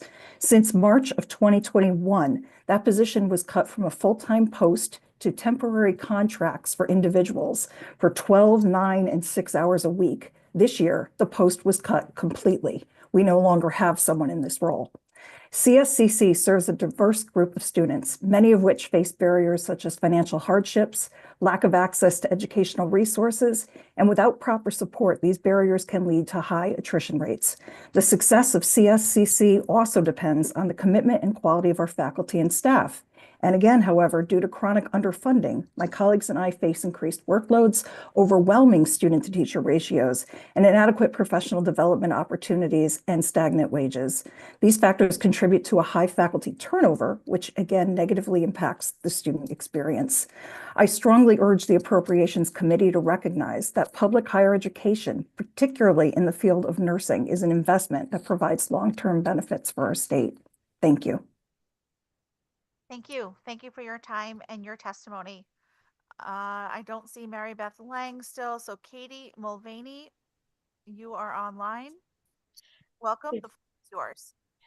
Thank you. My name is Katie Mulvaney, and I'm part-time faculty in the English Department of Southern Connecticut State University and a proud member of the CSU AAUP. Prior to moving here 2 years ago, I was a teacher in Texas where I grew up. I would like to officially volunteer to talk to anyone who believes that low taxes are a panacea about how that worked out in Texas. To anyone who thinks meaningful democracy can survive little to no investment in the public good, I speak tonight to implore you not to repeat the mistake of divestment from higher education made by Texas. 3 of my fellow union members wrote in the Connecticut Mirror last month that fiscal guardrails designed to rebuild Connecticut's rainy day fund have instead become fiscal roadblocks that shift responsibility for funding necessary services and especially education ever downward. These costs cannot disappear, but they can be shifted onto the less powerful again and again. In the case of K-12 education, costs are pushed onto municipalities who then raise local property taxes. And in the case of the CSU system, it is pushed onto students in the form of tuition hikes and onto our low-wage contingent faculty in the form of less employment on worse terms. These measures would be hard enough to bear if they were necessary to ensure pension funds and budget solvency, as they arguably were when created. With $12 billion in surplus, double the projected and hoped-for rainy day fund, these cuts are obscene. Pushing the cost of education onto members of our community with the fewest resources to cope with the additional financial pressure is not sound financial policy. As an English adjunct, I feel some awkwardness in lecturing a committee full of people who handle budgets for a living about basic economic policy. However, I must point out that the approach I see to education across the board is a matter of expecting results before offering the most basic investment. This is not how economics works. We cannot bemoan the shortage of nurses, yet refuse to fund the best programs for training the nurses most likely to remain in Connecticut and benefit its taxpayers. We cannot decry the shortage of teachers, yet defund the programs that equip them to handle the empty and under-resourced classrooms we need them to fill. Even the current levels of funding are stifling the future of our state. As a teacher of primarily freshmen, I have been heartbroken to see students who enter with enthusiasm and clear goals beaten down by the demands of maintaining full-time jobs alongside their full-time student status. Tuition at current levels is already stifling and forcing students to overwhelm themselves and burn out as they work to afford and to avail themselves of education at the same time. This is education our state needs them to get. Invest in our students, invest in our people. If you hoard the wealth of Connecticut until the state is in truly dire straits, or squander this resource by cutting corporate taxes that studies show do not bring work or improve living standards, then you may find that even $12 billion in reserves is not enough to rebuild a system you have destroyed through neglect and stringency that is little more than pointless virtue signaling. Thank you. Thank you. Thank you for your time and your testimony. Next, we will hear from Skylar H., who will be followed by Fiona Pearson, who will be followed by Rihanna Singleton. Welcome, Skylar. The floor is yours. Thank you very much. I was supposed to speak on Zoom, but I'm here in person. My name is Skylar David Hodell. I'm a graduate student at the University of Connecticut and a member of the UConn Graduate Employee and Postdoc Union. As our union president, Grace Easterly, as well as my faculty and graduate employee colleagues so brilliantly laid out, our union proudly represents over 2,000 graduate workers and postdocs. But I'm not here just to advocate for our work as researchers, virologists, mentors, linguists, chemists, sociologists, and anthropologists, physicists, and of course the humble history graduate student such as myself. Our contributions and others are only made possible by renewed commitments to higher ed funding. Many, in fact, all of UConn's graduate students contribute pivotal research and invaluable instruction for undergraduates who expect and deserve the most. But as I said, I'm not only here to advocate for my own work and workplace. One of the most valuable experiences that I've had since becoming a graduate employee at UConn is my role as a grad assistant instructor and TA. Every day that I go to teach my undergraduate students is a day that I learn from them as well. To that end, I'm reminded of my responsibility, as well as every educator's responsibility, to serve as a role model for a younger generation of unshakable will. These same undergrads will readily make clear that they are unsure of their futures in a job economy that is rapidly shifting and frankly inhospitable to growth and career, as well as life advancement. Policy outcomes, as we know, and their community echoes always lie in a future tense. It's one defined by uncertainty. Every historian will tell you that the future cannot be predicted or guaranteed. It is only built and won by those who have the political will and the spiritual spine, frankly. Post-secondary educators and higher ed employees serve on the front lines of a cultural turn, defined by what we historians call rupture and discontinuity. It's not just educators who deserve better, it's students and communities who deserve the best. Thanks for your time. Thank you. Thank you for your time and your testimony. Next, we will hear from Fiona Pearson, who will be followed by Rihanna Singleton, who will be followed by Olivia Veal. Welcome, Fiona. The floor is yours. Thank you. Dear members of the Appropriations Committee, my name is Fiona Pearson, and I am professor of sociology and department chair of sociology and a member of CSU AUP. I am here today to request that you oppose HB 68564 and fully fund our educational systems. During his budget address 2 weeks ago, Governor Lamont was quite hard on the CSU system, accusing us of not being innovative and demanding that we consider increasing teaching course loads and course sizes. These statements clearly reveal that he is very much removed from the reality of what is happening on our public college and university campuses and may not fully comprehend the complex challenges currently facing educators and our students. You know this already. Our CSU students are more likely than Connecticut's private college students, his alma mater, for example, to be first generation, come from our state's public schools, and most underserved school districts, be caring for siblings, parents, be parents themselves, and work full time. For these reasons, their journeys and their time to degree may take years, sometimes decades, longer than their peers at other colleges. Our 4 state universities and 12 community colleges host food pantries, as well as childcare and counseling centers on site. Education is at the heart of our core mission, but we provide so many more supports and services for our students and our communities at large. And the challenges that CSCU faces are mounting.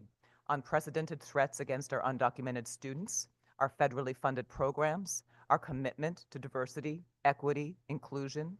In addition to these attacks from our own government, educators are only beginning to consider the revolutionary changes occurring as our students are increasingly relying on generative AI products.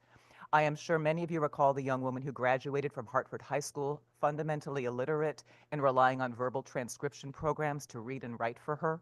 How are we going to ensure that our students graduate from our high schools and colleges with basic literacy, comprehension, and analytic skills in an historic moment when our students are ever more turning to generative AI, not just to edit or organize their work, but to actually do their work, reading, writing, and increasingly their thinking for them? These federal attacks and new technologies are significant moral challenges that educators are only beginning to comprehend, and faculty will need more resources, not fewer resources, to ensure we are not exacerbating already existing inequalities and sacrificing our most vulnerable and marginalized students. This is a time for investing in public colleges and universities. This is a time for ensuring professors have time to develop creative pedagogies, provide students with the learning, social, and survival resources they need. This is a time for expanding to the 4 Connecticut State Universities the packed Mary Ann Handley Award that has been so successful in increasing enrollment and access at our community colleges and decreasing student debt. By the end of this academic year, it's estimated over 30,000 students will have benefited. These are times to invest in our students. I urge you to collectively and fully fund our higher educational systems. Thank you. Thank you. Thank you for your time and your testimony. Next, we will hear from Rihanna Singleton, who will be followed by Olivia Veal, who will be followed by Sage Montana. Welcome, Rihanna. The floor is yours. Hello, Hello, esteemed members of the Appropriations Committee. Thank you for allowing me the opportunity to speak tonight. My name is Rihanna Zarima Singleton. I'm a senior and I'm the president of the Student Government Association at Southern Connecticut State University. I come from a background where success is not handed to you. It is something that you fight for. Many times in life, people expected me to fail. It didn't matter that I was always in good academic standing or that I was a good person with a bright future. What mattered to some were all the stereotypes and microaggressions associated with lower socioeconomic communities. However, I did not let this affect me. My determination and persistence to succeed in higher education led me to Southern Connecticut State University.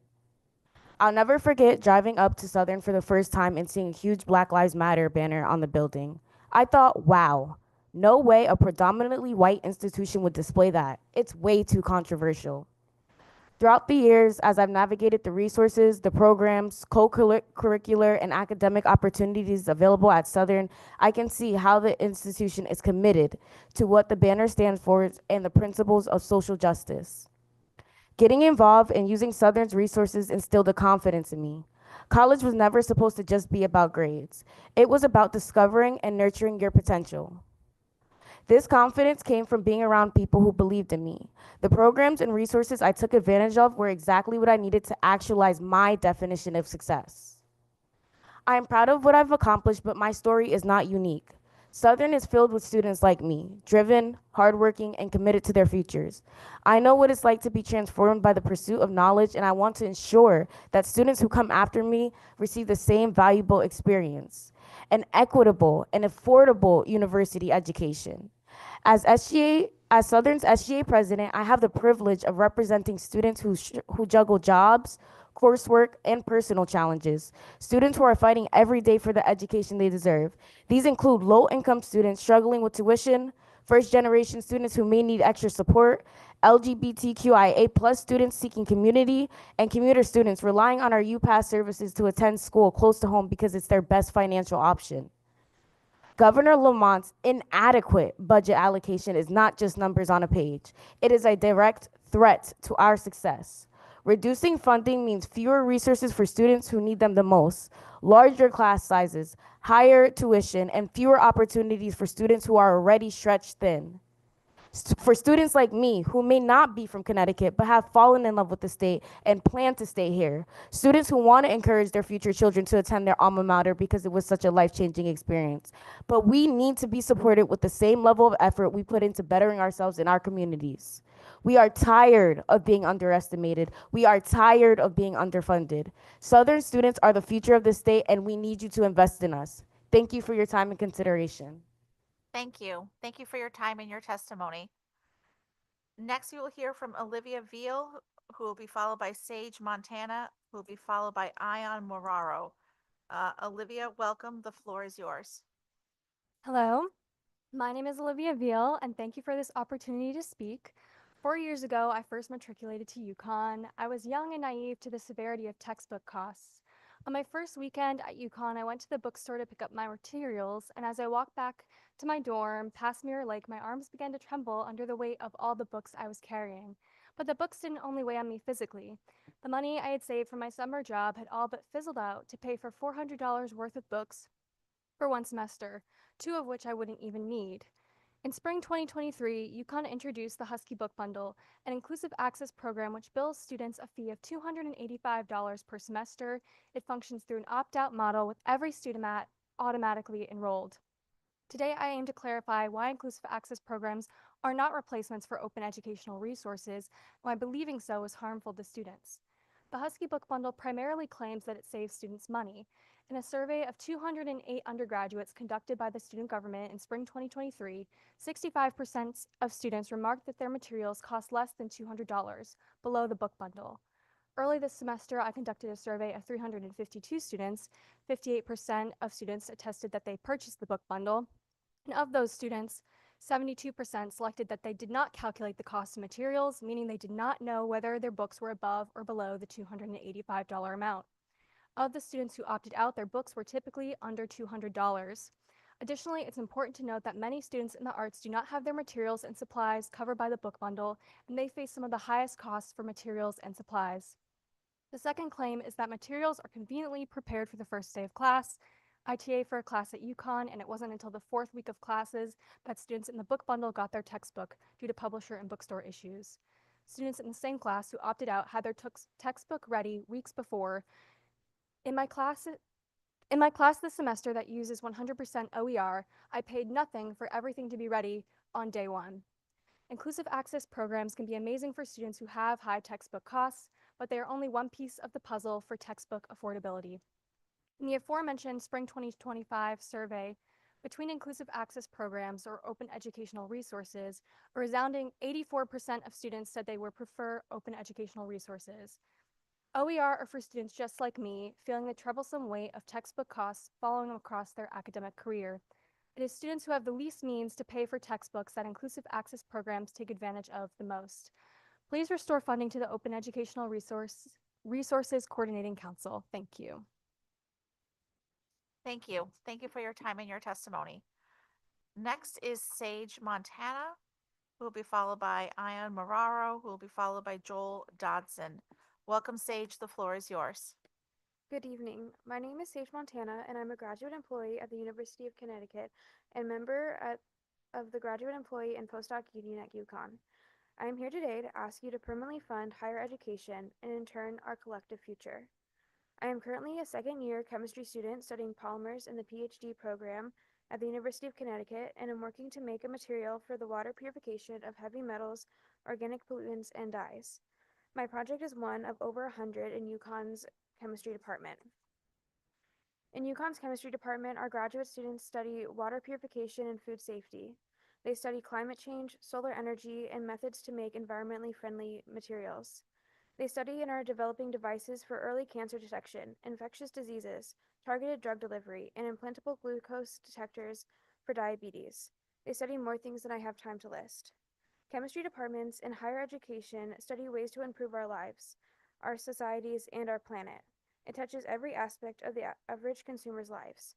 The clothes you are wearing today, the transportation you took to get here, the food you just ate for dinner, the phone that is in your pocket are all reliant on breakthroughs in chemistry. Breakthroughs that are built off our society's collective contributions. Breakthroughs that start and are continued in classrooms and labs on the campuses of our state's public higher education system.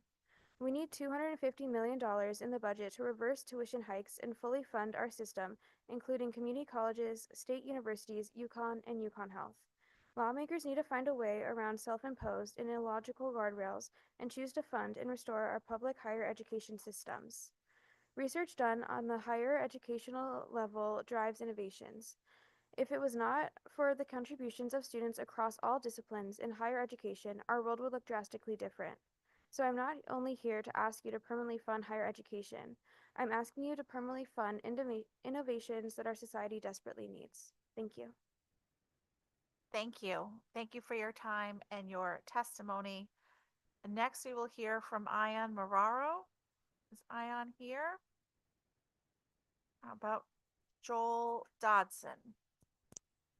All right, and Joel's going to come up to testify, and I am going to turn the meeting over to Representative Sims. Welcome, Joel. The floor is yours. Okay, thanks to the committee for staying up with us so late.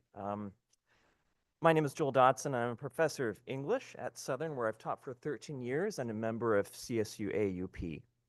I also direct our new Arts Administration and Cultural Advocacy minor, a career program in the arts and humanities launched at Southern in 2021. In just 3 short years, we've drawn over 50 new students and provided 28 fully paid internships at 18 different cultural organizations and small businesses around the state. In his February 5th budget address, Governor Lamont said of the CSUs that, quote, "You can't teach innovation if you're hesitant about innovating." As someone who's tried to design an innovative program, I'd say an eye-popping 24% budget cut is a pretty bad way to do that. Worse, it's likely doomed to fail. So I asked the committee to hear in all of our testimonies here tonight a different refrain. You can't teach innovation unless you fund the deep, transformative learning that innovation requires. Let me make 2 points. First, the governor's budget misunderstands how much innovation we're already struggling to do within our limited means. At Southern, we take workforce needs seriously. The arts and culture sector is the second largest driver of Connecticut's economy, representing $13 billion or 4% of GSP. And every leader in this sector will tell you that they're desperate for Southern or Central or Gateway students, not just Yale and Fairfield ones, to grow and diversify into the future. To meet that need, our arts admin program created in the past 3 years learning opportunities everywhere, from the Long Wharf Theater and the Beinecke Library to the Connecticut Office of the Arts and local entrepreneurs. We also fundraised over $55,000 for paid internships so that our working students can afford the kinds of career risks typically taken by their elite college peers. This spring, for example, one of our top English majors, who actually had to leave the school during the pandemic, was able to reduce her hours at the Amazon warehouse where she works in order to take a competitive internship in an arts organization in New Haven, where she now has a full-time job offer upon graduation in the works for May. So you can't teach innovation unless you fund the deep, transformative learning it requires. Which leads to my second and final point. A practically $140 million in cuts won't just harm this transformative work, it will replace it with bad, more expensive work. More deans, faculty, and staff doing private donor fundraising to plug budget holes left by the state. More unpaid coffees and lunches, not steak dinners, to cultivate student opportunities with businesses and organizations that now ask me, given our dwindling resources, whether the CSUs are still a credible partner. And fewer hours on the innovative curriculum and teaching that earned us that credibility in the first place. So I ask the committee in close, can we really teach innovation in our public colleges and universities unless we fund deep, innovative learning? The answer is no, so I ask you, please, fund it fully. Thank you. Thank you. Thank you for your time and your testimony, and excuse the interruption, Representative Sims. Before I completely turn the meeting over to you, I have also been asked to ask everyone in the room to please put your signs down. Those are against the rules for the building as well, and if you don't put them, I'm sorry, I don't really relish being the enforcer of rules, especially around sentiments that I wholeheartedly support, but you can't have signs up, and if you don't listen to me, the Capitol Police are going to come and take them from people. So thank you all very much, and Representative Sims, the hearing is now yours. Thank you so much, Senator Flexer. Thank you for your time. Next on the list is Mark Masajewski, followed by Oscar Harmon and Marjorie Ross.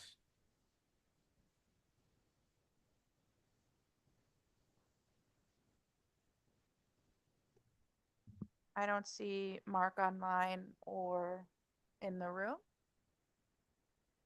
Mark Marjewski, okay. Oscar Harmon. He's online.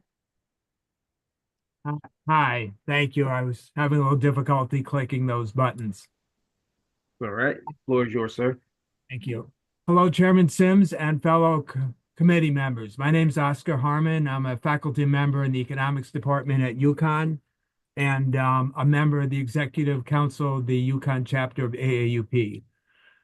Economically, UConn has a significant impact on the Connecticut economy. Let me phrase this in terms of tax revenue.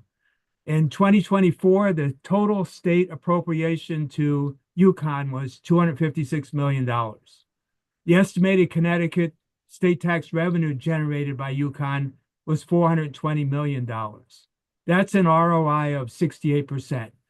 As an economist, we would phrase this as for $1 spent on the state on UConn, the state gets $1.68 in return in taxes. That's a pretty good return. Let's look at UConn's contribution to educating the labor force. A Department of Labor report says that Connecticut ranks third nationally in the percent of population over age 25 who hold a bachelor's degree or higher. This robust level of productivity leads to advanced education results in and higher wages. Here's a shout out to the Waterbury campus. They've increased the supply of clinical nurses to address a clinical shortage that we have. And in 2024, 75% of UConn natives graduated from UConn State in Connecticut. Now, our revenue sources have been changing. Since COVID, our state appropriation has gone down to 17%. So we've risen to that challenge under our leadership of our presidents. And so now our revenues from state tuition, from student tuition has gone from 23% to 31%. We've done that by increasing enrollments and class sizes and number of courses taught by faculty members. In 2006, the revenue from federal grants was 10%. Now it's 15%. So we've risen to this challenge, but the future's not all roses. And there are storm clouds developing on the horizon, as Professor Alder has spoken about. The 14% of revenues from federal grants is composed of funding from NIH, NSF, and they're in the crosshairs of budget cutters. We have also the possibility of a drop in indirect costs from 65 to 15. As our president, Chris Viles, says, it's time for us to step up and shore up with respect to these challenges from federal grant spending. So I urge you to think about that as you think about the allocation that you're going to send to our state treasurer, that is UConn. Thank you. Go Huskies. Thank you, Mr. Harmon, for your time and your testimony. Greatly appreciate it. Next on the list will be Marjorie Ross, followed by John Richardson, followed by Seth Freeman. Marjorie Ross, please. Hi, good evening, Appropriations Committee and all present tonight. My name is Marjorie Ross, and I'm a full-time faculty member in the biology department at CT State Manchester. I'm here today in strong support of increased funding for public higher education in Connecticut. The biology department is facing a high demand for our courses, which serve as prerequisites for students headed into allied health fields, including respiratory therapy, as well as nursing and physician assistant programs. Anyone who's had a relative in the hospital or tried to find a new healthcare provider knows that there's a shortage of trained individuals to fill roles in healthcare. Our biology classes were full on day one of spring semester, most with no available chairs. We were asked to add extra sections of multiple courses. Unfortunately, we were unable to meet that request. We need to hire more full-time faculty to teach those sections for our students. Our part-timers have reached their ceiling of teaching hours and would be better able to serve their students in full-time positions rather than being forced to stack jobs for grocery money. The funding shortage on our campus resulted in an all-points email stating that part-time employees could no longer use the campus food pantry because the supply was falling too low to meet student needs. These part-time faculty are Connecticut employees with masters and PhDs, but some are living with food insecurity. Even with more full-time faculty hires, though, we've lost lab assistant positions.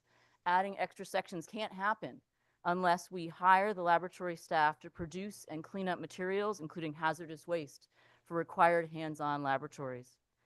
I currently maintain and prepare microorganisms for microbiology labs because we are short-staffed and would not be able to offer this microbiology lab course otherwise. Ultimately, my expertise would be better used for what I was hired to do, training students in the classroom. In addition to funds for hiring, our campus desperately needs more funds for day-to-day operations, including maintenance for equipment that we already have. Lack of maintenance leads to equipment failure and risks safety issues. We're not talking about new or luxury items. We went 3 months without a functioning autoclave. An autoclave is a baseline requirement for sterilizing media and also for sterilizing biohazardous waste that's produced in our labs. And we went 2 years with ignored requests to have a lab prep refrigerator replaced. Despite struggles with employee morale due to these funding and staffing issues, we continue because we believe in our mission and we have high hopes for our students. However, underfunding on the ground is hurting our students. I implore the gathered body and appropriations committee to remember that investment in people is an investment in the future, including the very near future. I thank you for this opportunity. I'm happy to field any questions. Thank you so much, Ms. Nestor. We greatly appreciate your time and your testimony. Next on the list, and I apologize, Ms. Ross. Next on the list would be John Richardson, followed by Seth Freeman, followed by Ann DuBose. Thank you. Good evening. My name is John Richardson. I'm a resident of Glastonbury. I'm here to respectfully oppose the budget proposed by our governor due to what I see as inadequate funding for higher education.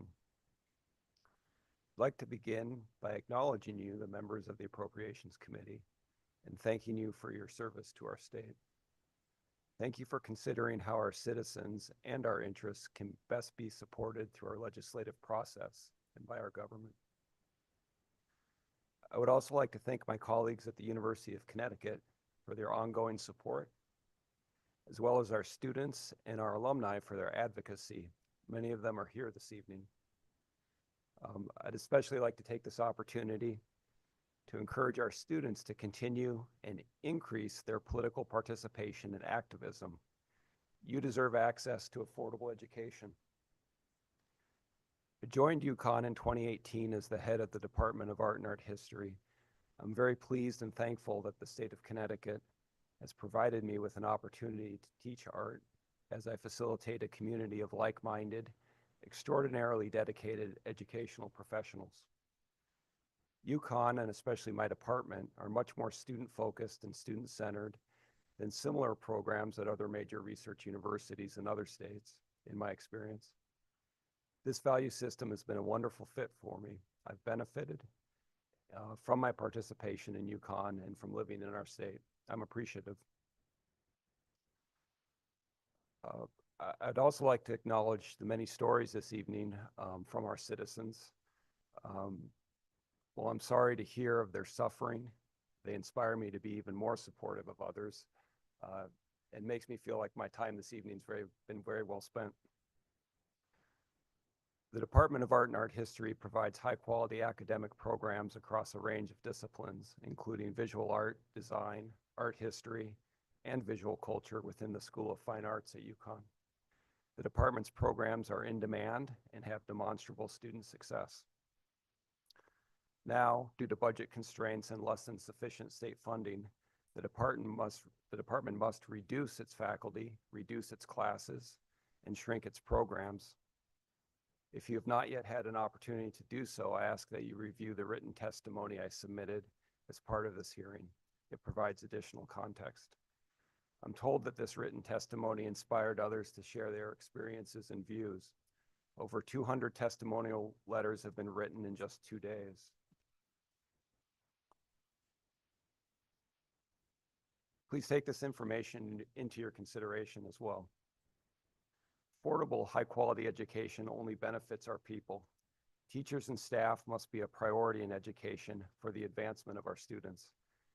Teachers and staff interact with students daily. The student-teacher dynamic is the cornerstone of education.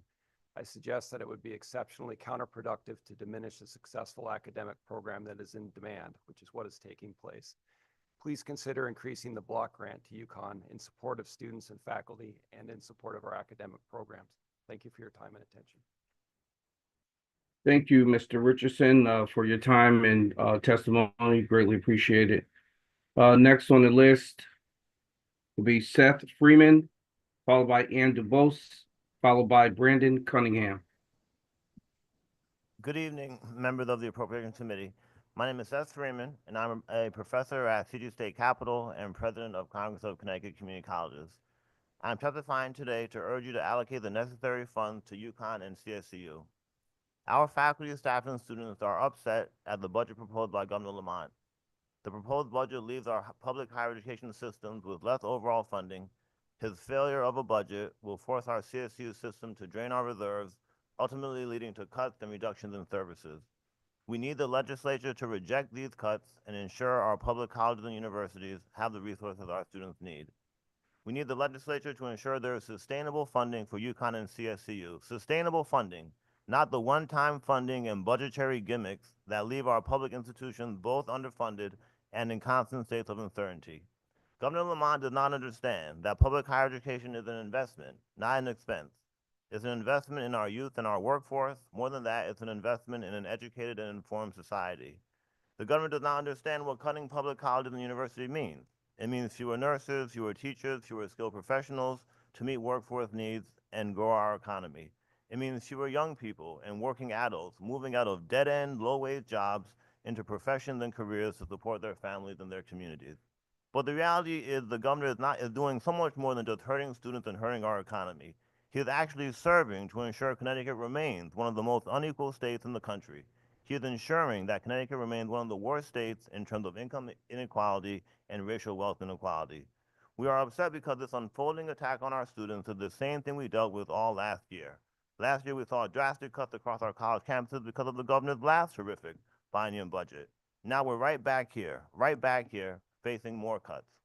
At Charter Oak State College, our part-time faculty feel chronic disinvestment in similar and unique ways.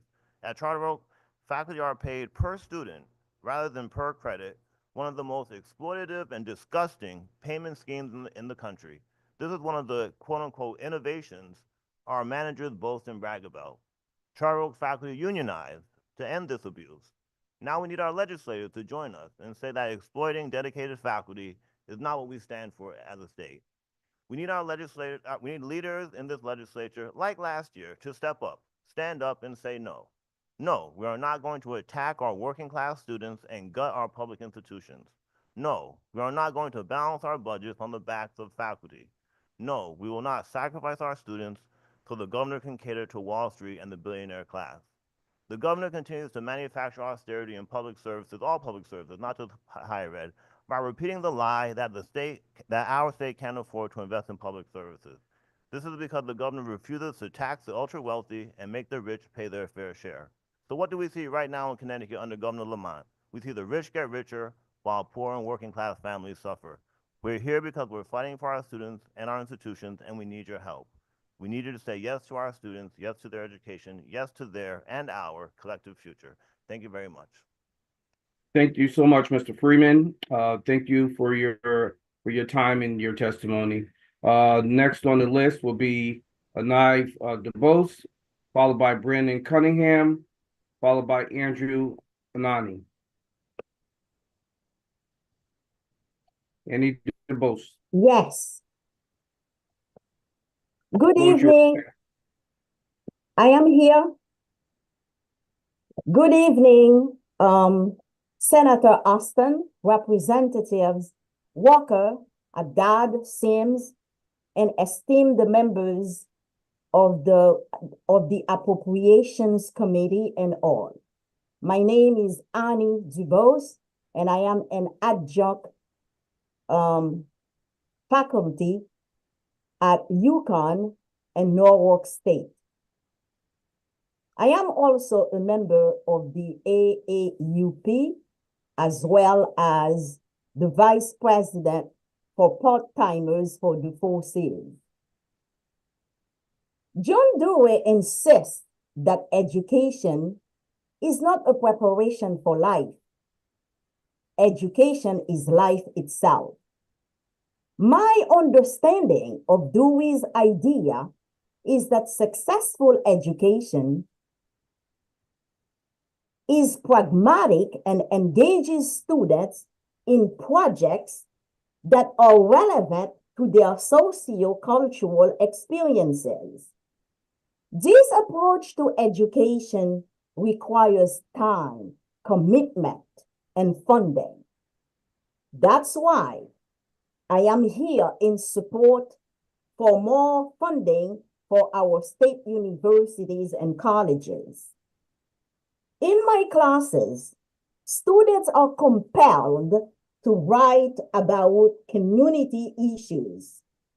For instance, they write letters to their representatives, submit proposals to reduce violence, and communicate ideas on the creation of a peace culture to their community leaders. These projects allow for personal growth and civic responsibility. My students profoundly appreciate my efforts in helping them to explore potential career pathways. And I am honored to guide them. But here is the sad reality. Adjuncts are always the first to be impacted by budget cuts. Legislators, I love my job and I am committed to the success of my students. Please allow me to continue shaping their receptive mind. However, budget alone cannot sustain successful education. Equally fundamental are policies that reflect moral bearing, that are rooted in equity and oriented toward mutual respect. Mr. Bose, CSCU, Mr. Bose, yes, your time is up. Your time is up. Can you summarize? sure. Legislators, please support more funding for UConn and other institutions within the CSCU system. I would also appreciate more equity within the system. My utmost desire is to evolve into the best public servant that I can be to inspire my students to be competent leaders who stand for personal development, equitable change, and a culture of peace that is beneficial to our communities in our great state. Thank you for your time. Thank you so much for your time. Thank you so much for your time and your testimony. Have a great evening. You too. Next Thank up you. is, you're welcome, ma'am. Next up is Brandon Cunningham, followed by Andrew Anani, followed by Cassandra Gray. Brandon Cunningham, please. Good evening. My name is Brendan Cunningham. I am a professor in the Department of Economics and Finance at Eastern Connecticut State University and treasurer and proud member of CSU AAUP. I am here to ask for real investment in real public higher education. CSUs have provided opportunity across generations. 3 of my family members in my parents' generation studied in the Connecticut State University system. They graduated and then taught countless students in our public school system. My oldest child, the 4th generation our family has raised in Connecticut, is currently taking a class at a state university while finishing high school as part of an early college experience. This is what our state universities mean: opportunity for generations across decades. Governor Lamont, for some reason, wants to diminish all these opportunities. Instead of providing robust support to public higher education, his budget proposes a reduction of more than 20%. This is a rug pull on opportunity. This is closing the door to working and middle-class families whose young adults graduate from CSUs and stay here and pay taxes. Since first taking office in 2019, Ned Lamont shoveled over $12 billion in Connecticut taxpayer money to Wall Street money managers, who, according to Yale University, did not earn their keep. They failed our state by not providing adequate return on those dollars. Even worse, Lamont gave them all a raise. Last year, he paid over $200 million to firms led by billionaires, one of whom recently bought a $70 million apartment and professional soccer team in London.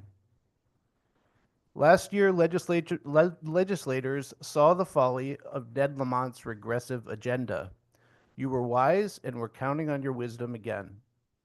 The evidence is clear. CSUs offer a better return on taxpayer dollars than our pension fund managers. Invest in our students, campuses, and future.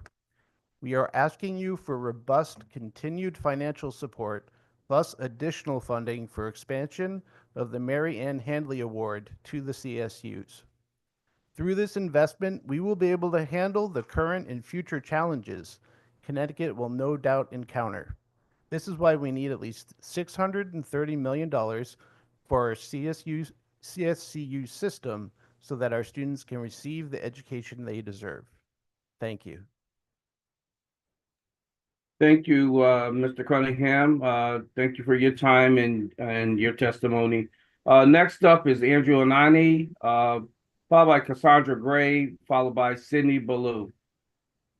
Andrew Anani, please. Hello, esteemed members of the committee. My name is Andrew Ianni. I'm a part-time professor of sociology at CCSU. I'm a proud CSU AUP member and a proud member of Connecticut for All.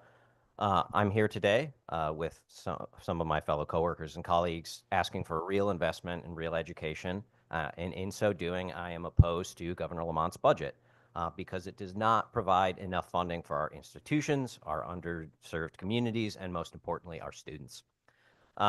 So I'd like to share a little bit of my personal journey. I was never really terribly interested in learning and education growing up. And, you know, like many teenagers who believe they know everything, was quite certain I wasn't going to go to college. After taking a semester off between high school, I heard all of the interesting things that my friends were learning about and discussing, and it galvanized me to give higher education a shot. So my first semester at Tunxus Community College, and of course having control over what my courses were, I realized that learning and education were very much for me. I took a myriad of classes that interested me and eventually landed in sociology, where I then transferred to CCSU to get my bachelor's. I now hold a master's degree as well, and I'm proud to say that I am the most educated member of my family. But during my time at CCSU, I was able to form bonds with my professors, some of whom are in this room right now. We would sometimes spend hours discussing things to get me acquainted with the material and to nail down my understanding, right? I see those same professors, now my colleagues, struggling to meet students' needs, right? To plan out and execute their coursework, to make time for meetings, and engage in whatever administrative tasks that they are given, right? When I was a student, we were facing a tuition hike of over 3%, and many students were concerned about the burden that it would place on them and their families. Now that I'm on the other side of the desk, just a few short years later, I see those same problems exacerbated. I have students working multiple jobs to pay for school and falling asleep in my classes because of exhaustion. Students who can't graduate on time because certain courses aren't offered each semester because there are not professors to teach them. Students who are terrified of failing because they cannot afford to retake a class, and on top of that are struggling with mental health. We are failing our students and citizens in the state by not fully funding our public higher education system. The CSU system is an institution that helps to promote equity by giving our working class communities an opportunity to receive an education and improve their economic well-being. This is why we are asking for a very real investment in the CSU system, $630 million on top of an expansion of the PACT program. Please fund the CSU system for the benefit of all. Thank you. Thank you so much, Mr. Anini. Thank you for your time and testimony. Next up is Cassandra Gray, followed by Sydney Ballou, followed by Jamie French. Cassandra Gray, please.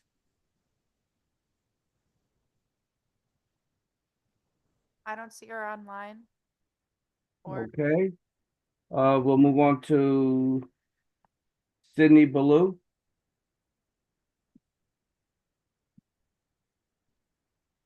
Yes, hi. Hi, Sydney. The floor is yours. Hi, thank you. And good evening, representatives and members of the Appropriation Committee. My name is Sydney Ballou. I am from Enfield, Connecticut, and I am a graduate research assistant, teaching assistant, and fourth-year doctoral candidate in the Physiology and Neurobiology program at the University of Connecticut. I chose to complete both my bachelor's and PhD at UConn to be close to my family and loved ones in Connecticut. In my time as a student in higher education, I transferred universities once, changed my major a couple times, and navigated college as the first in my family to attend. It was extremely challenging for me during this time, trying to find my individual path, battling mental health challenges, and supporting myself through college by working in restaurants as a server whenever I could find extra time. I always dreamed of completing a graduate degree, but feared I would not find my fit as a woman in STEM. That changed when I joined the Physiology and Neurobiology program at UConn as an undergraduate and immediately felt it was the correct fit for me. I quickly fell in love with the department. And after successfully completing my bachelor's in science, I worked for 2 years as a research technician in the P&B department in Dr. Karen Manuz's lab.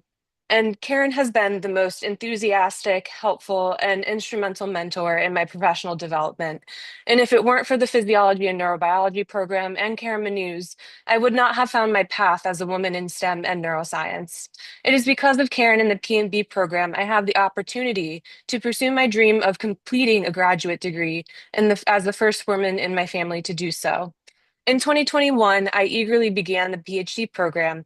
Over the past 4 years, I've had the opportunity and blessing to teach undergraduate lab sections of anatomy and physiology, mentor many students on scientific research, participate in conferences sharing my novel research findings, and contribute to the growth of UConn and our future. But these opportunities I never imagined I'd have would not have been possible without the support and funding from the state of Connecticut to UConn. It troubles me to see my amazing mentor and many of my peers in the program struggle because of the state budget cuts and the untimely threats to federal funding, which support me among many others that you have heard from today. These funds directly support UConn graduate students just like me. In fact, one of my close friends was just this week denied the very same opportunity to pursue a PhD in the P&B department because of a lack of funds, leading to a reduced enrollment in the very program that I fell in love with. I urge the reassessment of the budget so UConn and Connecticut can remain leaders in the country that produce research and people that help enhance our future. Thank you for providing me the time to share my testimony tonight. Thank you, Mrs. Ballou. Thank you for your time and your testimony as well. Next on the list is Jamie French, followed by Waynette Arnhem, followed by Ed Harthorne. Jamie French, please. I don't see anyone in person jumping up for Jamie French. Okay. We'll move right along. Waynette Arnhem.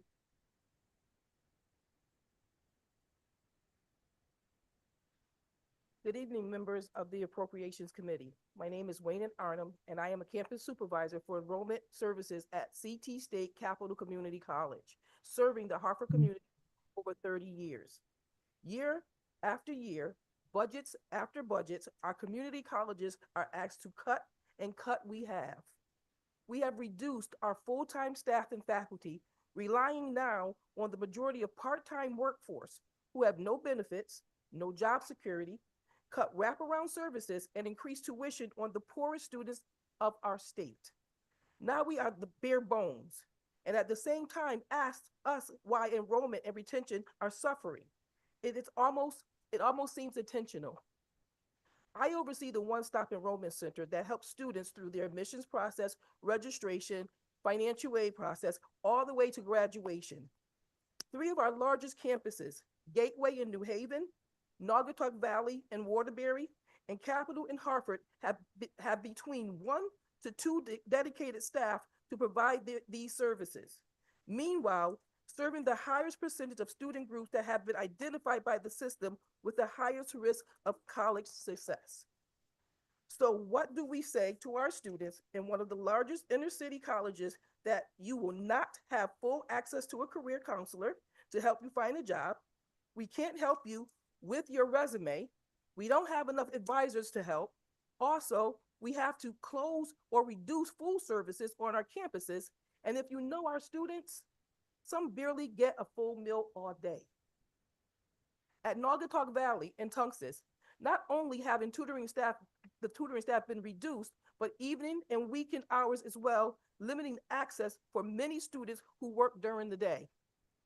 Reducing more funding simply continues this vicious cycle of starving and hollowing out our community colleges, creating even more barriers for our most vulnerable students. Our system managers continue time and time again to fail our students with no appetite to challenge our governor in asking for what our students need, which is adequate, sustained funding.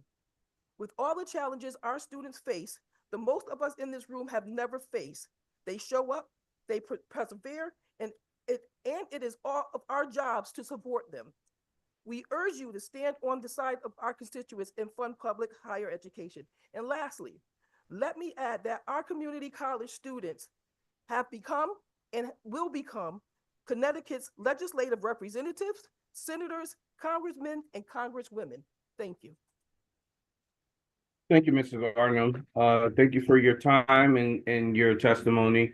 Next on the list is Ed Harthorne, followed by Maribel Lopez, followed by John O'Connor. I don't think Ed is in the room with us either. Okay, move along here. Maribel Lopez, please. Maribel Lopez. Hello. Hi. Here I am. So sorry. The floor is yours, ma'am. Thank you so much. Good evening, members of the Appropriation Committee. Thank you for taking the time to listen to our concerns tonight. My name is Maribel Lopez, as you heard, and I'm a faculty member at CT State Gateway and a lifelong resident of New Haven and Connecticut. I'm here tonight to seek your support in fully funding the Connecticut Community College system. The students who attend Connecticut Community College live, work, and stay in Connecticut. They are your neighbors and our future leaders. The work of the community college is invaluable to the state of Connecticut. 93% of the students we serve stay in Connecticut to live and work after graduation. Underfunding our system is not only affects our students, but also hurts the economy of Connecticut. Investing in community colleges is an investment in Connecticut. As an econ professor, I always tell my students that investment in education is an investing in a growing economy. And that's what Connecticut needs to commit to do today. I know that many of my colleagues have mentioned our severe understaffing. In addition to teaching econ, I'm also the department chair for business and hospitality on the Gateway campus. Approximately 5 years ago, we lost 2 full-time accounting instructors to retirement. Good for them, bad for us. Since then, we've had to put in numerous requests to try to fill at least one of these positions. And every single time we are on the verge of being granted one of these positions, there are budget cuts or hiring freeze. And it prevents us from moving the program forward. Meanwhile, the demand for our accounting programs continues to increase and only will continue to do so. According to the Bureau of Labor Statistics, we're expecting a 7% increase in demand for accountants and auditors until 2030. The Bureau projects an average of 135,000 job openings per year nationwide until 2030. In order for CT to stay competitive, we must ensure that our residents have access to high-quality instruction, not a business department like mine that's piecemealing a program. We are lucky to have excellent part-timers to fill in the gaps, but it's not enough. Our students deserve to have access to a full-time instructor with industry experience. Sadly, this is something that we cannot provide due to a lack of state funding. This brief example is just one of many that I'm sure my colleagues shared with you this evening. Tonight, you have been able to meet a few of our incredibly bright students. I ask you to please think of them and fully fund our system. Their future depends on the decisions you make. Thank you so much for your time. Thank you, Mrs. Lopez. Thank you for your time and your testimony as well. All right, next on the list is John O'Connor, followed by Celeste Flores, followed by Paulina Sinker.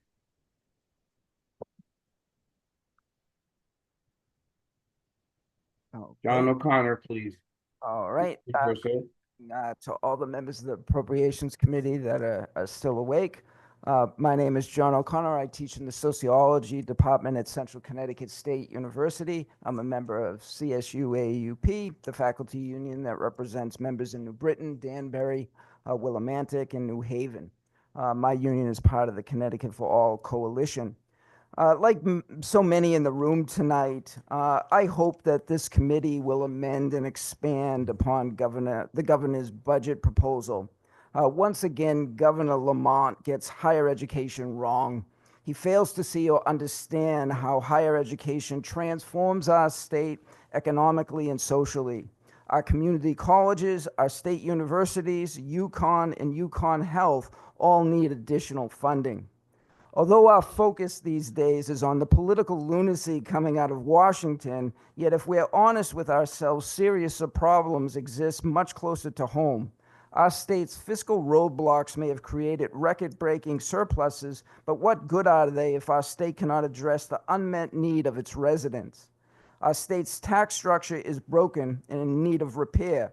It victimizes the poor and middle class while letting the wealthy off the hook. We do not need a tax cut in Connecticut. We need tax code restructuring. It is going to fall on this committee to pull a rabbit out of the appropriations hat. With ARPA funds gone, the days of fiscal band-aids are over. The politicians in this building cannot allow fiscal guardrails to determine who wins and who loses in the state of Connecticut. Without real investment in higher ed, the retreat of our public higher education institutions will continue. Right, we will have fewer residents with college degrees, less social mobility, less innovation. In short, Connecticut will cease to progress.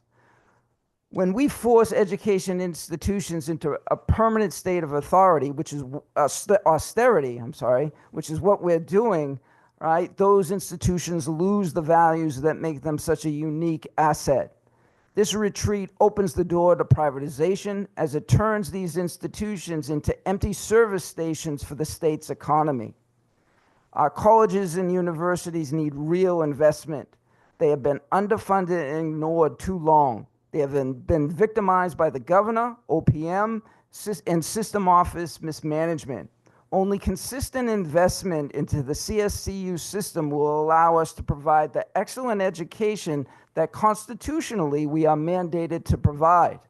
Our focus, our responsibility should be on ensuring that all Connecticut students have the best possible experience in our classrooms. And that means that all student services should be restored, the PAC program should be extended into the CSUs, and students from our underserved community should have the opportunity to achieve their dreams and goals. It is time that we do right by the students and the residents of Connecticut, and we should do that now. Thank you. Thank you, Mr. O'Connor. Thank you for your time and your testimony. Next on the list is Celeste Flores, followed by Paulina Sinker, followed by Emma Farrow. I don't think Miss Flores is with us. Okay. Emma, Paulina Sinker.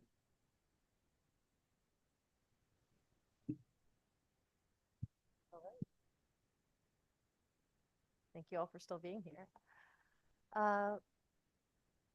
Sorry. So thank you for the opportunity to address you all today, and thank you for coming to our aid last year when, in an off-budget year, Connecticut public higher education was in crisis. At CSU, you responded to the advocacy of the faculty, the staff, and the students, and gave us more than our system office leadership requested.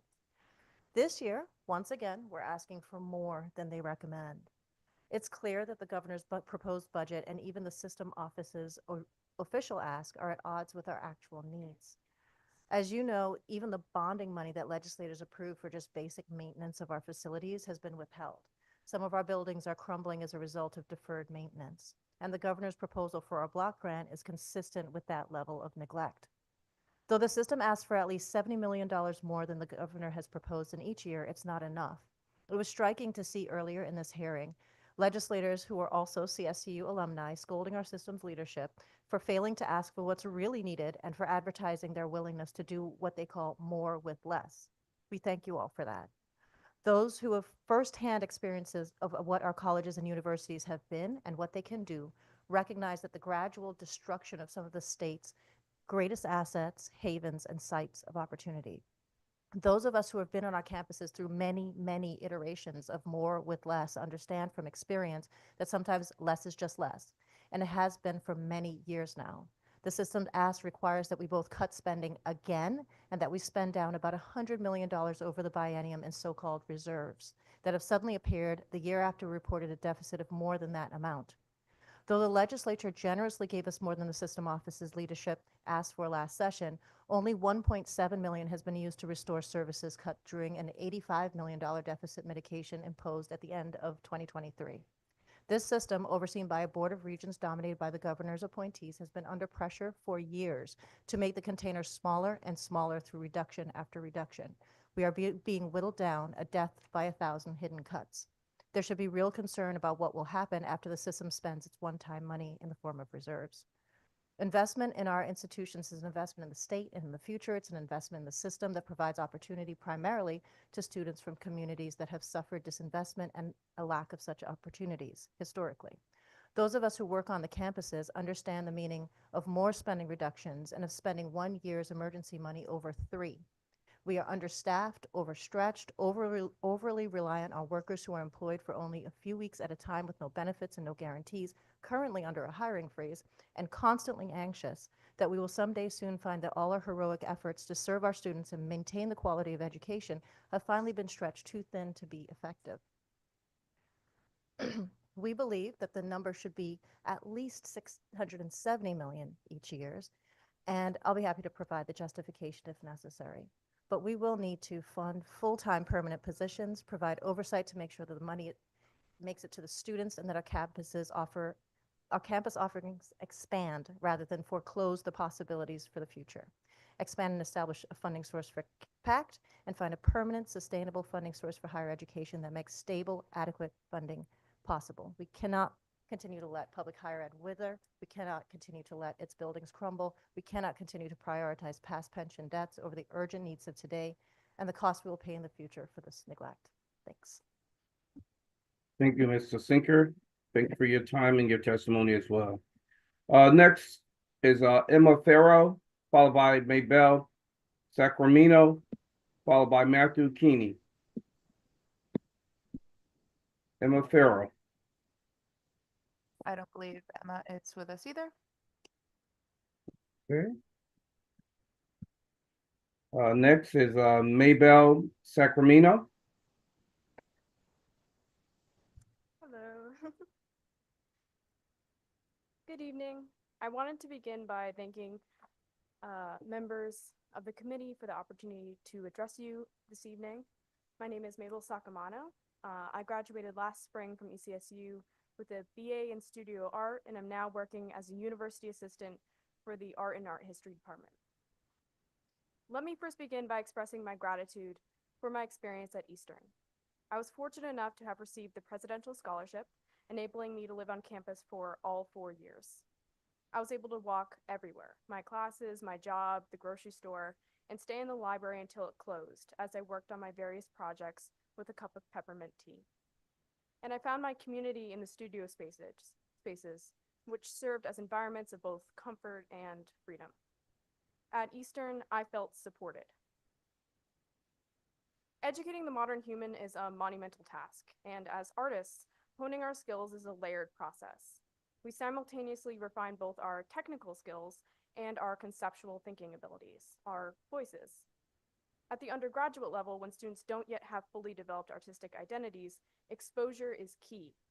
Over the course of 4 years, taught by many highly qualified adjunct and full-time faculty members, I was exposed to diverse processes and workflows, some of which I adopted into my current practice. I found it empowering to slowly build my arsenal of skills through classes like screen printing, wood sculpture, and intaglio. Unfortunately, some of these classes have since been cut. As artists, we also become very familiar with the creative process, the phases of developing something from nothing. You begin with research and observation, mining the past and present for moments of inspiration. You then move through the various stages of development, inevitably encountering the unexpected. The end product is the synthesis of intentions, decisions, and interpretations. In my experience, the creative process demands feedback, and I cannot emphasize enough how much students benefit from individualized attention and input. I personally was fortunate enough to be able to receive this mentorship while at Eastern. Numerous faculty members supported me by offering their opinions, expanding my understanding of the subject, or simply reframing my work from another angle. However, while vital, these types of discussions require time. A larger class means that these moments of communication would become less frequent, shorter, and more superficial. There wouldn't be as much time to evaluate the ways that the student's specific work fits into the broader historical, political, social, and cultural landscapes. To cut these discussions short in the name of cost saving is to, quite simply, compromise the education of our future creatives, storytellers, communicators, and thinkers. Investing in the skill of creative thought and giving our instructors the time to provide students with the necessary attention should be non-negotiable. Thank you. Thank you, Ms. Sacamano. Thank you for your testimony and your time. Next on the list is Matthew Keeney, followed by Alexander Blojojovic, followed by Bay Farah-Gurian. Good evening. Can you all hear me? We can hear you, sir. Floor is yours. Great, thank you. Good evening, esteemed members of the Appropriations Committee, and thank you for listening. My name is Matthew Keeney, and I am an assistant professor of history at CT State Housatonic and a member of the 4Cs Union. Tonight, I am here to advocate for my students, my colleagues, and my community by asking you all to increase funding for public higher education in Connecticut. This is my third year as a full-time faculty member at Housatonic. In my relatively short time at Housatonic, I have seen my class sizes increase from a course cap of 25 to 30 students, while at the same time, I've seen student support services on campus get smaller and smaller. Fewer advisors, fewer tutors, fewer mental health counselors means that those vital services either go unfulfilled or are shifted onto faculty and staff who are already stretched impossibly thin. This semester, I'm teaching 84 students, which is a light load compared to last semester when I had 124 students. Without robust student support services, it is just not possible for me to give that many students the attention they deserve. Proper state funding would allow us to fill empty positions and bolster the support systems that our students need to succeed. I'd like to quote a recent organizational study commissioned by the Connecticut Office of Policy and Management. Our CSCU institutions, quote, provide access to post-secondary education opportunities that offer the widest possible path to the middle class for Connecticut residents, end quote. Yet Governor Lamont's proposed budget drastically reduces funding for CSCUs and threatens to narrow, if not completely block, that pathway. This is unconscionable. Many, if not most, of my students overcome incredible barriers of every type just to make it to my classes, and they do it week after week.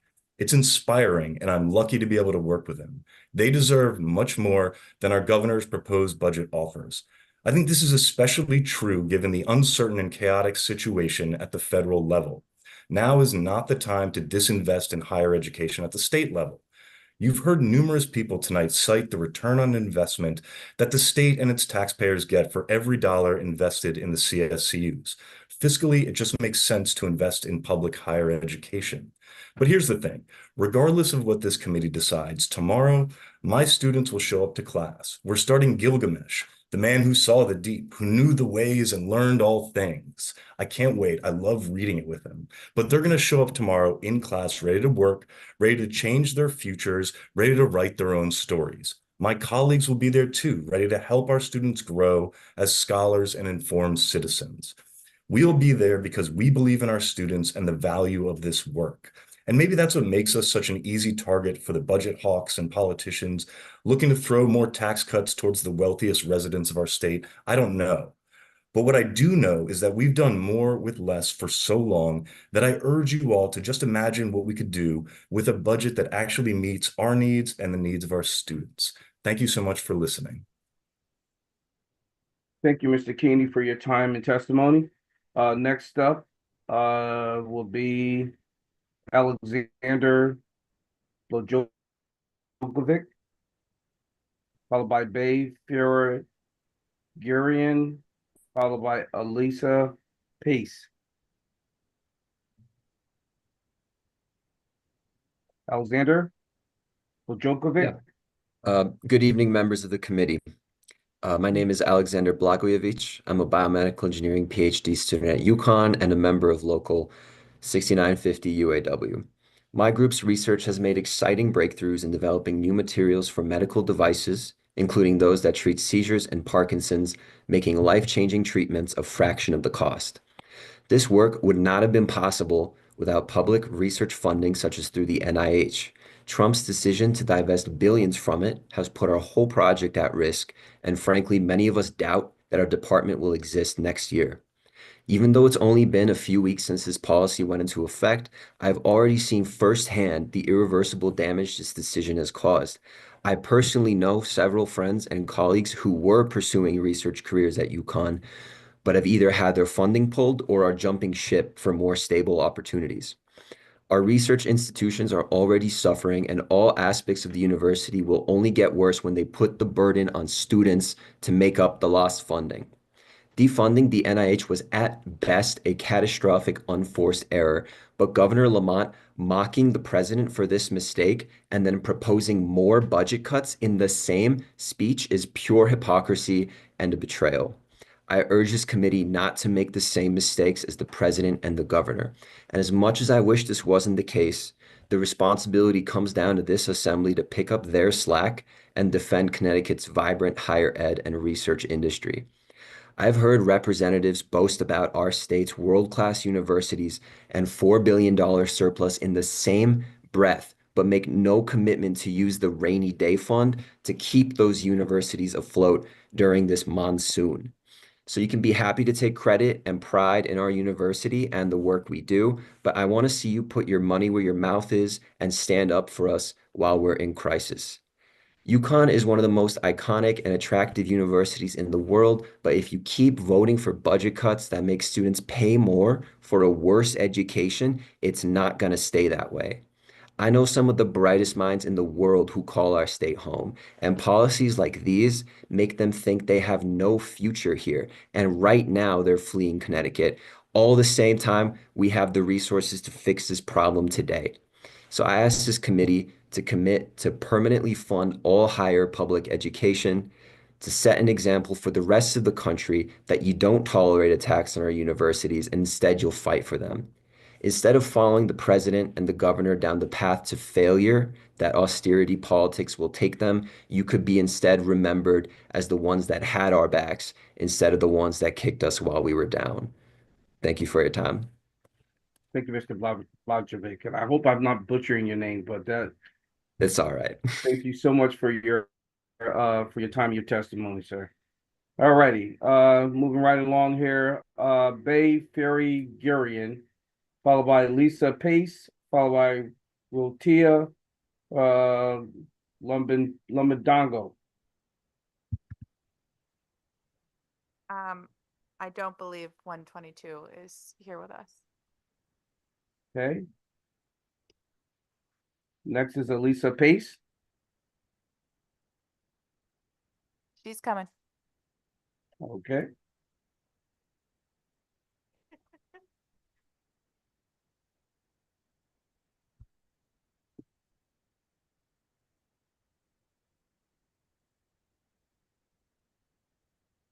Good evening.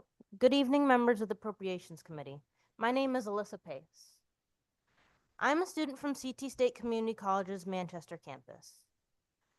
I'm here tonight to urge you to increase the funding to our community colleges. Community colleges are where people go to better their lives, the lives of those around them, and to better their communities. Community colleges give people a chance to take their lives into their own hands. It gives people from all walks of life a chance to make something of themselves. Whether you are fresh out of high school and are looking for an affordable option for education, or an older student who's looking for more out of life, community colleges are here to support you, and they need funding to remain that way. I would like to share my own personal story. Before I came to CT State Community College, I felt lost. I was dealing with health complications due to a tumor in my skull about the size of a clementine. I felt isolated, like I had lost control in my life, and I was starting to lose purpose. That was until I enrolled in CT State Community College. Once I set foot in that school, I thrived. I found the community I so desired. Resources on campus helped me with challenges of facing my education, and more importantly, I grew. I sit here now as student government president of my school, a member of multiple honor societies, and a proud community college student. Cutting funding would be taking these opportunities from students like me, and I can promise you, if I hadn't had these opportunities, it would have destroyed me. Are you really willing to do that to the next student in my shoes? Thank you for your time. Please do the right thing. Thank you so much, Ms. Pace, for your time and your testimony. Next on the list is Rotua Lumendobing.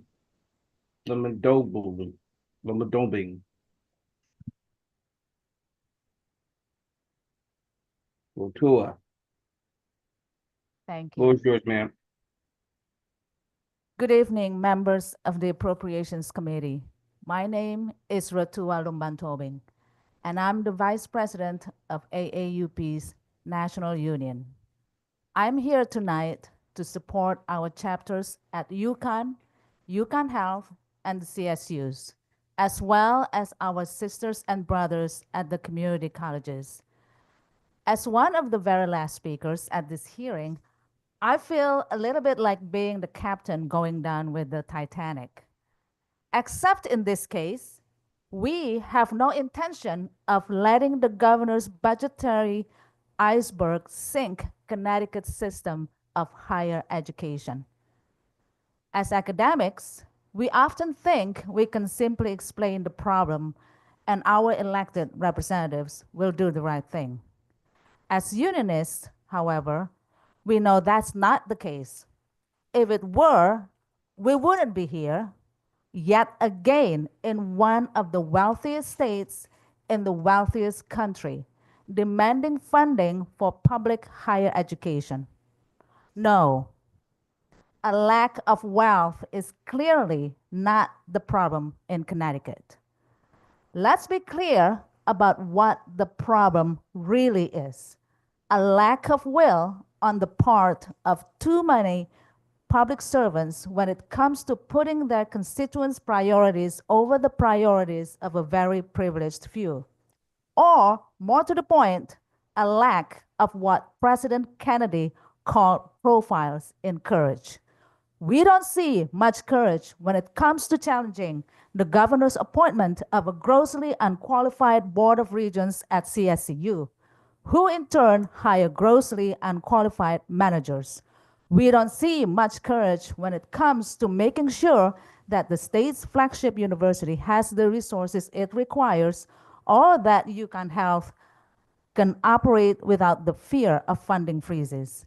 In short, we don't see much courage when it comes to saying enough. Enough to the governor's insistence on racialized austerity across the institutions that serve your constituents. It doesn't have to be this way. You have the power to address the very real needs that you've heard here tonight. Needs that benefit everyone, Black, brown and white, rich and poor. AAUP's local chapters, along with our coalition partners, students, and communities, will continue to fight for a higher education system we can all be proud of. We urge you to be on the right side of this fight. It's a fight not just for the future of higher education, but for equity, dignity, and prosperity across Connecticut. Thank you.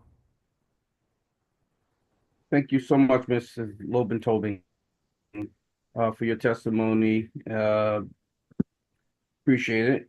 Last on the list is Elisa Cortez and Danielle Luciano.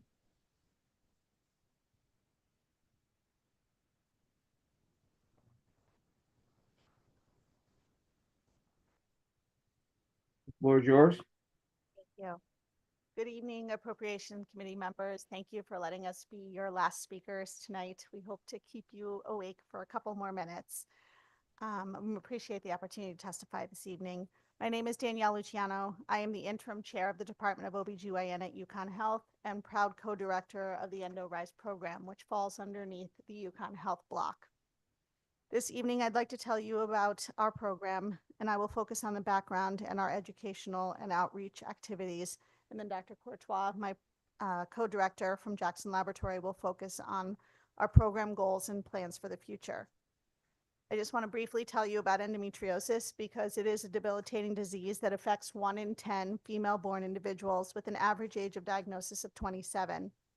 However, many experience symptoms for 7 to 10 years before being diagnosed, meaning they start suffering as a teenager. This disease has an estimated cost of healthcare management in the United States of greater than $20 billion a year. This disease is characterized by abnormal presence of tissue, like the lining of the uterus, growing outside the uterus. It is generally found in the pelvis, but has also been seen in most more distant organs, like the lung, heart, or spinal cord. And this functional and hormonally responsive tissue bleeds into these extra uterine areas every month, just like the lining of the uterus. This causes pelvic pain, bladder and bowel dysfunction, infertility, is associated with an increased risk of cancer and cardiovascular disease. And the currently available medical and surgical treatments for endometriosis are highly invasive, associated with significant side effects, impede fertility, rarely provide long-term relief, and we have no cure. So what did we do in Connecticut? We chose not to ignore this. In 2023, the Connecticut legislature recognized the unmet clinical needs of the approximately 80,000 female-born individuals in our state with the unanimous passage of Public Act 2367, an act concerning endometriosis.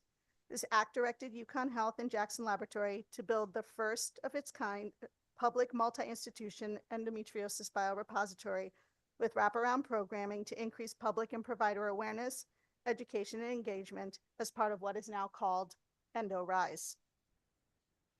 EndoRise has been made possible by the incredible support of our patients, my patients, and the patients of many other specialized doctors in this state. Every time we consent a program participant, we are met with overwhelming enthusiasm. They say to me every time, if this can help prevent another woman from going through what I have, then absolutely, I want to be a part of it. And because of their readiness, we have already enrolled 52 participants, and our momentum is growing as word spreads through the community. Other hospitals have taken notice. Trinity Health of New England has officially joined our biorepository network, and we are in the process of speaking with other Connecticut hospital systems. But research efforts must go hand in hand with education and awareness to truly advance our fight against endometriosis while ensuring equitable outcomes. To address this commitment, we are taking actions including educating healthcare providers by hosting continuing medical education courses, enhancing public awareness through social media and events, and reaching beyond hospitals, working directly with school nurses across Connecticut to help them identify these symptoms in teenagers so they can get support sooner rather than enduring years of unnecessary suffering. Educational efforts run in parallel to disseminating information toward promoting health awareness will lead to increased access to care across marginalized communities in an unbiased way. I am so proud to be a part of EndoRise, and I'm excited by all the potential things we can do to help the many individuals affected by this terrible disease. Thank you for giving me the opportunity to tell you about endometriosis this evening. I think it's still evening. I will turn now this over to Dr. Courtois for her testimony.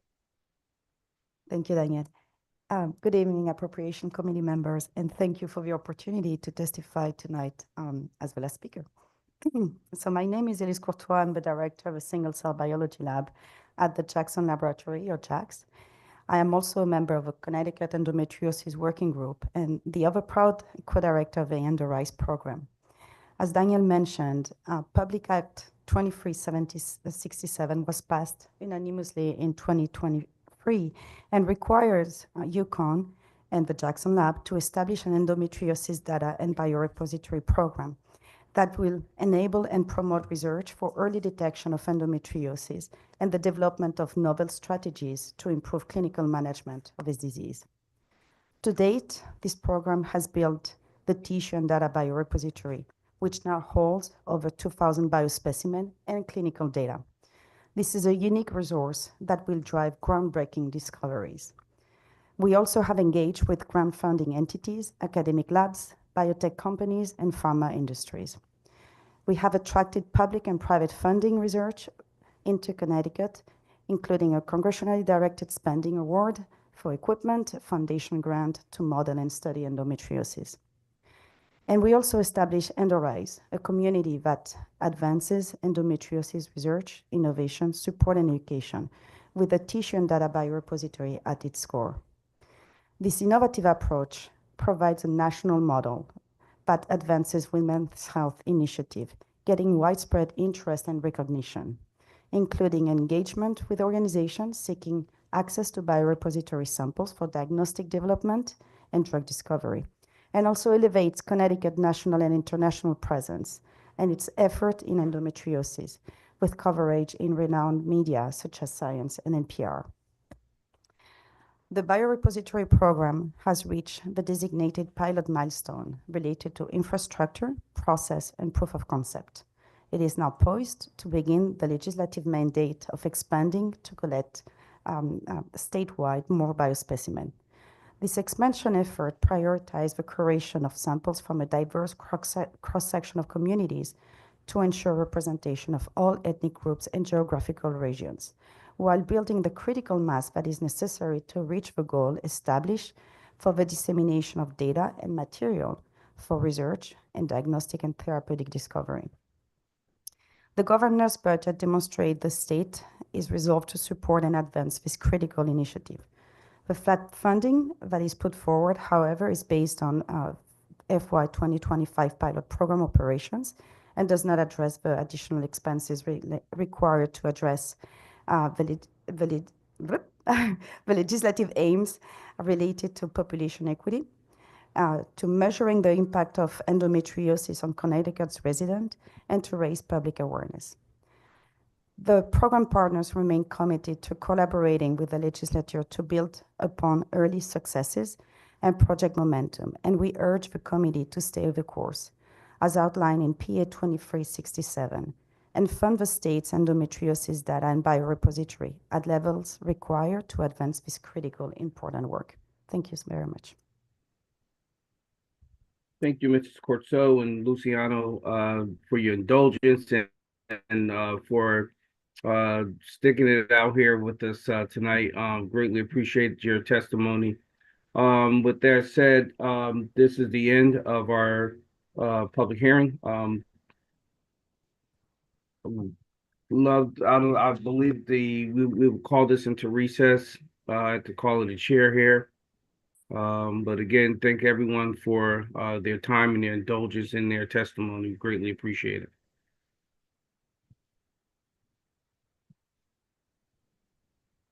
Thank you,